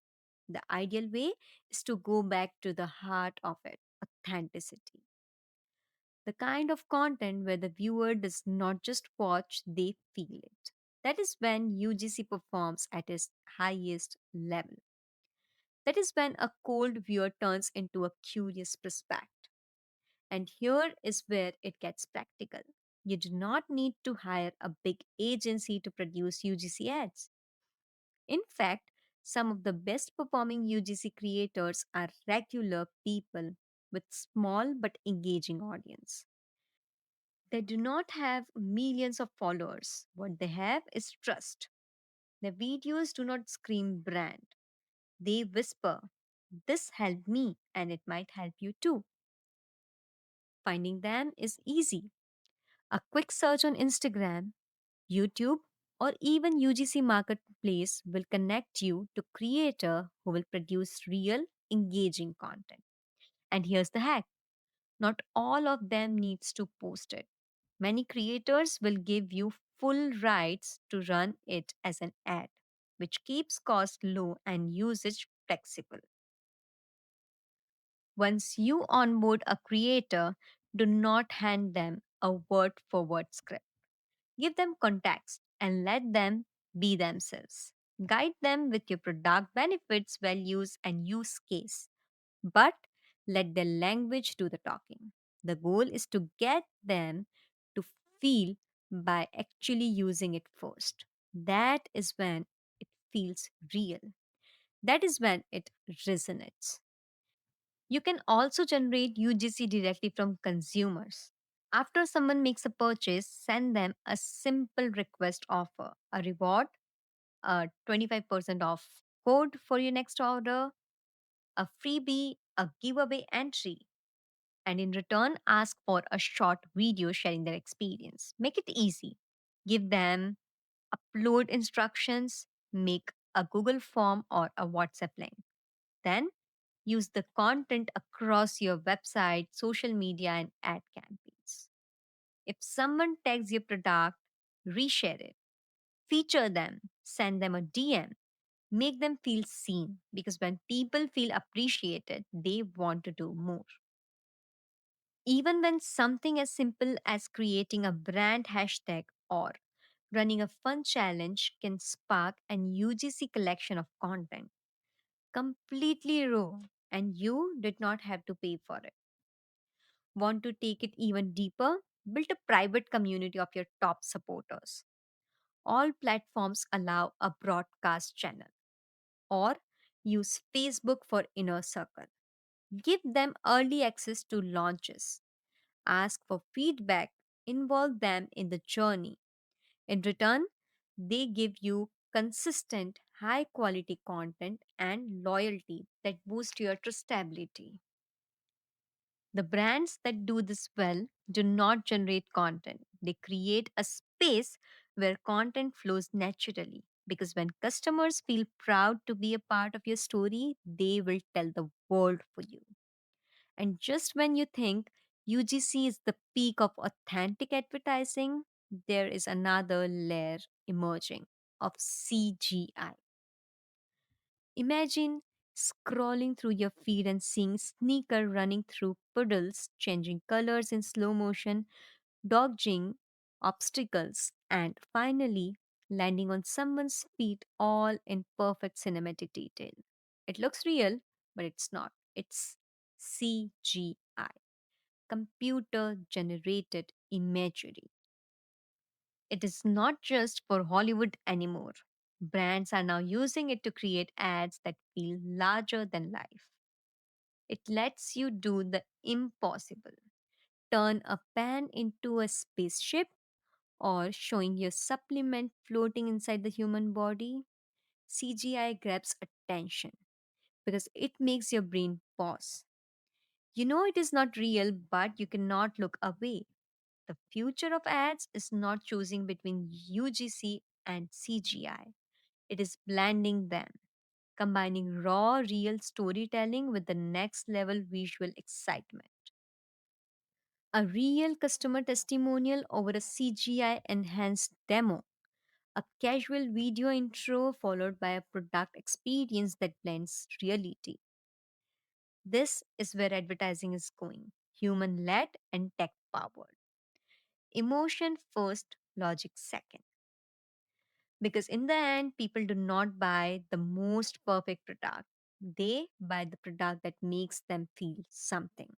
And whether that feeling comes from a shared Coke bottle, a heartfelt testimonial, or a sneaker flying through the sky, the principle stays the same. Emotion sells. Your job as a founder is not to choose between the old or the new, it is to bridge them. Keep the human in the loop, even when tech takes central stage. Because that is what builds trust, that is what builds brands, and that is what drives actions. In the next chapter, we will go down deep into this. Let's talk about the future. Activity: build ads that stay after the scroll. Day 27: the 3-second signal test. Design an ad using neuroscience backed visual principles. Pick one current product ad. Answer this. First, structure. What visual hook will stop the scroll? Where will the eye land first? How will contrast, motion, or white space guide focus? Copy. What's the first line the viewer will read? Where will it appear on the screen? Does the tone matches the product's emotion? Third, theme. What if your brand's emotional tone? Premium, playful, grounded. What colors will dominate? What emotions should the viewer feel in 2 seconds? Day 28: the mirror neurons trigger ad.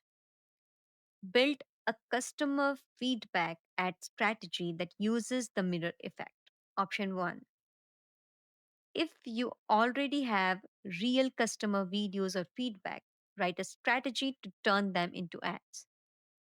Option 2: hire a UGC creator and run ads with it. Chapter 15: the future of advertising. A brand could present a product image and a budgetary goal, and AI would create the entire ad. The system would then decide who to target and offer suggestions on budget. Wall Street Journal on Meta's vision for full AI powered advertising by the end of 2026. Meta has already announced its plan to fully automate ad creation by 2026.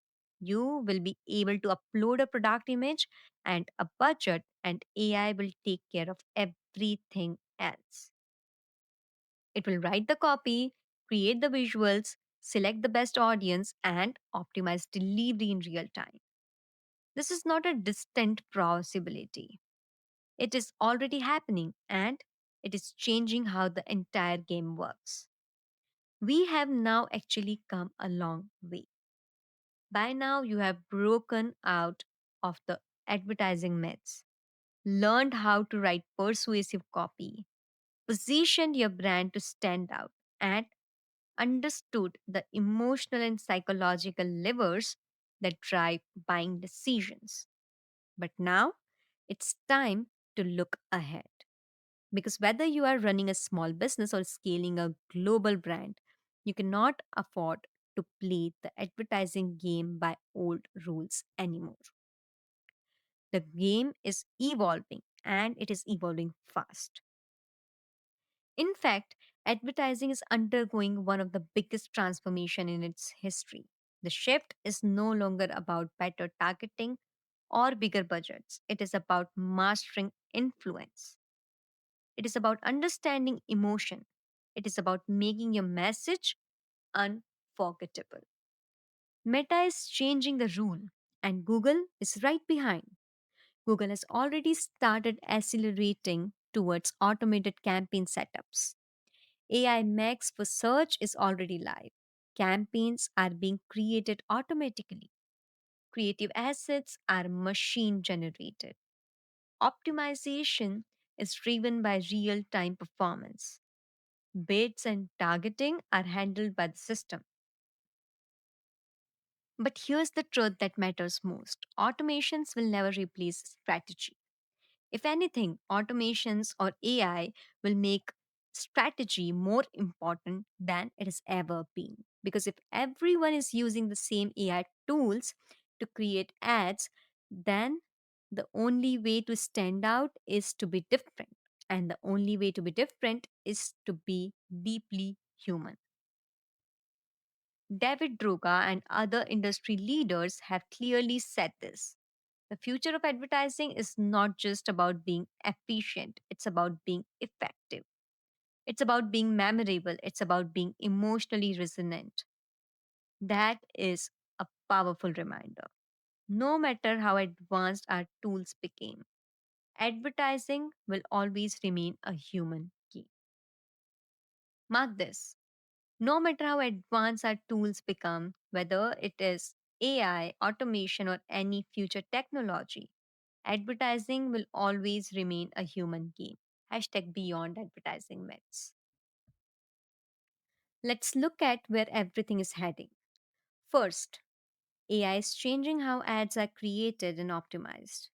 US ad spent on AI driven search campaigns alone is projected to grow from 1 billion in 2025 to 26 billion by 2029. Search engines are moving away from simple keywords matching. They are evolving into systems that respond to human intent.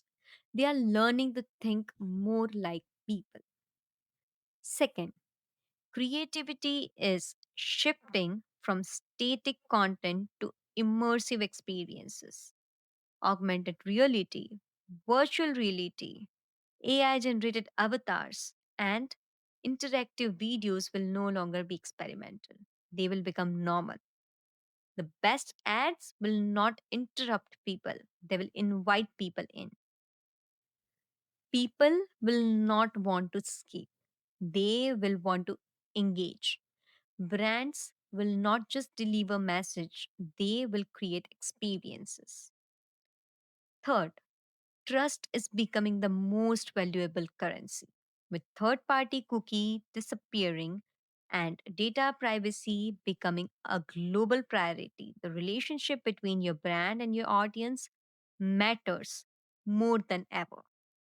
People do not want to feel tracked, they want to feel understood. Personalization only works when it is ethical, useful, and honest. The brands that lead will be the one that treat data with respect and lead with transparency. Fourth, the old wall between brand and performance is collapsing. According to Ad Age, Companies that combine emotional storytelling with performance marketing are seeing up to double the returns. This is no longer about choosing one approach over the other. The future belongs to those who blend both. You have to create emotional connection and drive results at the same time. So, what does all of this mean for you? If you are still thinking of advertising as just running ads, then you are missing the big picture. The future of advertising is about building entire ecosystem. Every touch point your customer has with your brand should show them who you are. Every message, every post, every email, and every offer should reinforce your identity. That is how trust is built. That is how connection is created. You do not need to shout louder. You do not need to spend more. You need to be clearer. When your voice is true and consistent, people do not just see your ad, they feel like they know you. Yes, AI will help you move faster. Yes, algorithm will improve your delivery, but only you can bring meaning to the message. Only you can bring emotion into the story. That is the one thing no machine will ever be able to copy. And that is where emotional engineering becomes your edge. Emotional engineering is not a tool, it's a mindset. It's the ability to guide the exact emotion that you want someone to feel when they see your brand. It is about understanding them better than they understand themselves. That is what you have been practicing through neuroadvertising. You have learned how the subconscious responds to patterns of familiarity, identity, and emotion. You have understood how attention is not just captured by visuals or headlines, but by resonance. The frame model was not just a copywriting trick, it was a map of how the brain moves through belief. It showed you how to write in a way that connects, converts, and stays. In the future, this ability to create emotional movement will be everything because attention spans are getting shorter, production cycles are getting faster, competition is multiplying. But what has not changed and will not change is this: people buy with emotion. They always have and they always will. The brands that win in the next 5 years will not be the ones who spend more. They will be the ones who connect deeper. They will be the ones who understand the fear, the dreams, and the private decisions happening inside the customer's head. And they will be the one who speak to those moments with honesty, clarity, and heart. But even that's just the beginning because advertising itself is becoming a new kind of art. In next few years, most ads you see might not even be real in the traditional sense. We are always seeing fully AI generated product demos, influencer avatars, 3D renderings, CGI videos, and visual spokespersons, replacing physical shoots. Brands are using Unreal Engine to create cinematic ads without ever stepping into a studio. Digital twins of founders are speaking to customers. Ads are being built like Netflix style trailers with dynamic personalization staged into every frame. You can now create 100 different versions of the same video, each one tailored to a different audience emotion, with just a few prompts and a visual engine. This is not science fiction. This is where we are heading.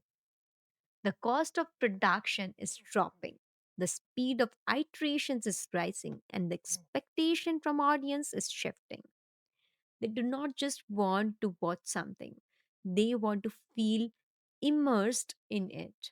They want to see, hear, and experience your brand in motion.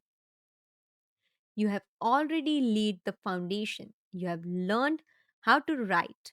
You have positioned your brand. You have broken through the myths. Now it's time to lead because the tools will keep changing. The platform will keep evolving, but one thing will never change: influence is everything. So, here is your final takeaway: influence and connection are the future. Master that, and you will not just survive the next era of advertising. You will lead it. You will shape it. You will own it. Activity: lock in your long term ad impact. Day 29: write your brand future plan. Imagine it's 2030. Ads are fully dynamic. AI writes, tests, and publishes in seconds. What role will you play as a brand owner? Write 3 to 5 lines. First, what will never change in how your brand connects emotionally? Second, what part of your message must always be human led? Third, how will you stay irreplaceable in a fully automated world? Day 30: future proof an ad. Pick one of your best performing ad today. Step 1: paste the original copy. Second, rewrite it for the 2030 world where scrolls are faster, AI is everywhere, and attention is scarce. Step 3: make it feel real, emotional, and unmistakably human. Think: what will still make someone stop, feel, and say, "This brand gets me"? A final letter to the reader from one founder to another. If you are still reading this page, then I already know something about you. You are not someone who wants to run random ads or just tick off tasks. You are someone who wants to lead for real. You are someone who wants to build something that actually lasts. You picked up this book because there was a part of you that already knew there was a deeper truth behind all the confusion that surrounds advertising. And now you have seen the truth through the thoughts that woke up inside you as you were reading. You have felt a shift. Maybe your mind is still trying to organize everything. That's normal, but your gut already knows.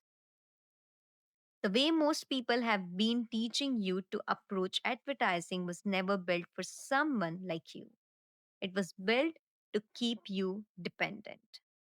But you are not the kind of founder who can afford to stay confused. You are the kind of founder who actually cares. You are the one who obsesses. You are the one who wants to build something that matters. You have seen what happens when founders let go of their responsibility. You have seen what happens when you try to outsource your voice, your direction, or your customer understanding to someone who was never in the room when the business was born. This journey has brought you face to face with the one truth that will stay with you far beyond this book. Advertising is a leadership decision to make every day. Sometimes you will feel confident, other days you may feel lost. That is normal. That is part of building.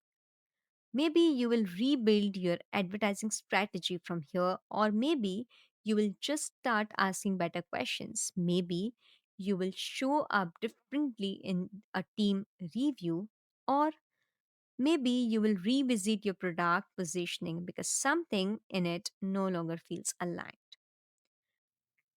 Whatever it is, you will do it with more awareness, more ownership, more clarity. That is all this book was trying to give you. Whenever things start to feel heavy again, just ask yourself, what does my customer actually feel right now? And what would it mean to meet them there fully? Just answer that with the truth, then move forward like a leader. This is a shout out for the advertising leader. And from here, I'm with you, Pranjal Jain, author, founder, and CEO, Business Admentor. Tools and frameworks. First, advertising leadership framework. Three steps to advertising leadership: the trap, the shift, and the future. A progress framework that is covered throughout this book. Start by bursting myths, implement advertising leadership, and scale up with neuroadvertising. Second, killer offer template. Get specific benefit and see desired outcome with your product or service. Claim incentive by action before time frame or limit. Third, proven safe scaling strategy. ABO. Increase budget by 20% every 3 days. Duplicate ad sets. Run the best performing ad sets twice within the same campaign. Switch to CBO. Increase the CBO budget by 20% every 3 days. Duplicate campaign. Run both versions in parallel. Fourth, KPI calculator. A simple calculator to help you understand what your ads need to achieve to stay profitable. Plug in your numbers and get instant clarity on your break even point and ideal metrics. Link: https businessadmentor.com/KPI calculator. Fifth, customer empathy map. A visual framework to understand your customer's mind deeply, what they think, feel, say, and do. This tool helps you move beyond product features and speak directly to emotional needs. Sixth, neuroadvertising framework. Use this five-part lens to craft ads that speak to subconscious and drive action. F. Framing. Spark curiosity before delivering facts. R. Reflecting. Mirror your audience's exact language and mindset. A. Anchoring. Set a powerful value reference before showing your offer. M. Mood priming. Shift the emotional tone to stand out from the feed. E. Emotion and familiarity. Use elements that feel trusted and native. Join the movement. Founders across industries are waking up. They are sharing playbooks, testing new ways, and tracking real progress inside the advertising leaders community. This is your space to stay connected. Real stories, real wins, real progress. Here's how to stay part of it. Follow at the Pranjal Jain on Instagram for behind the scenes chats, live Q&A sessions, and community updates.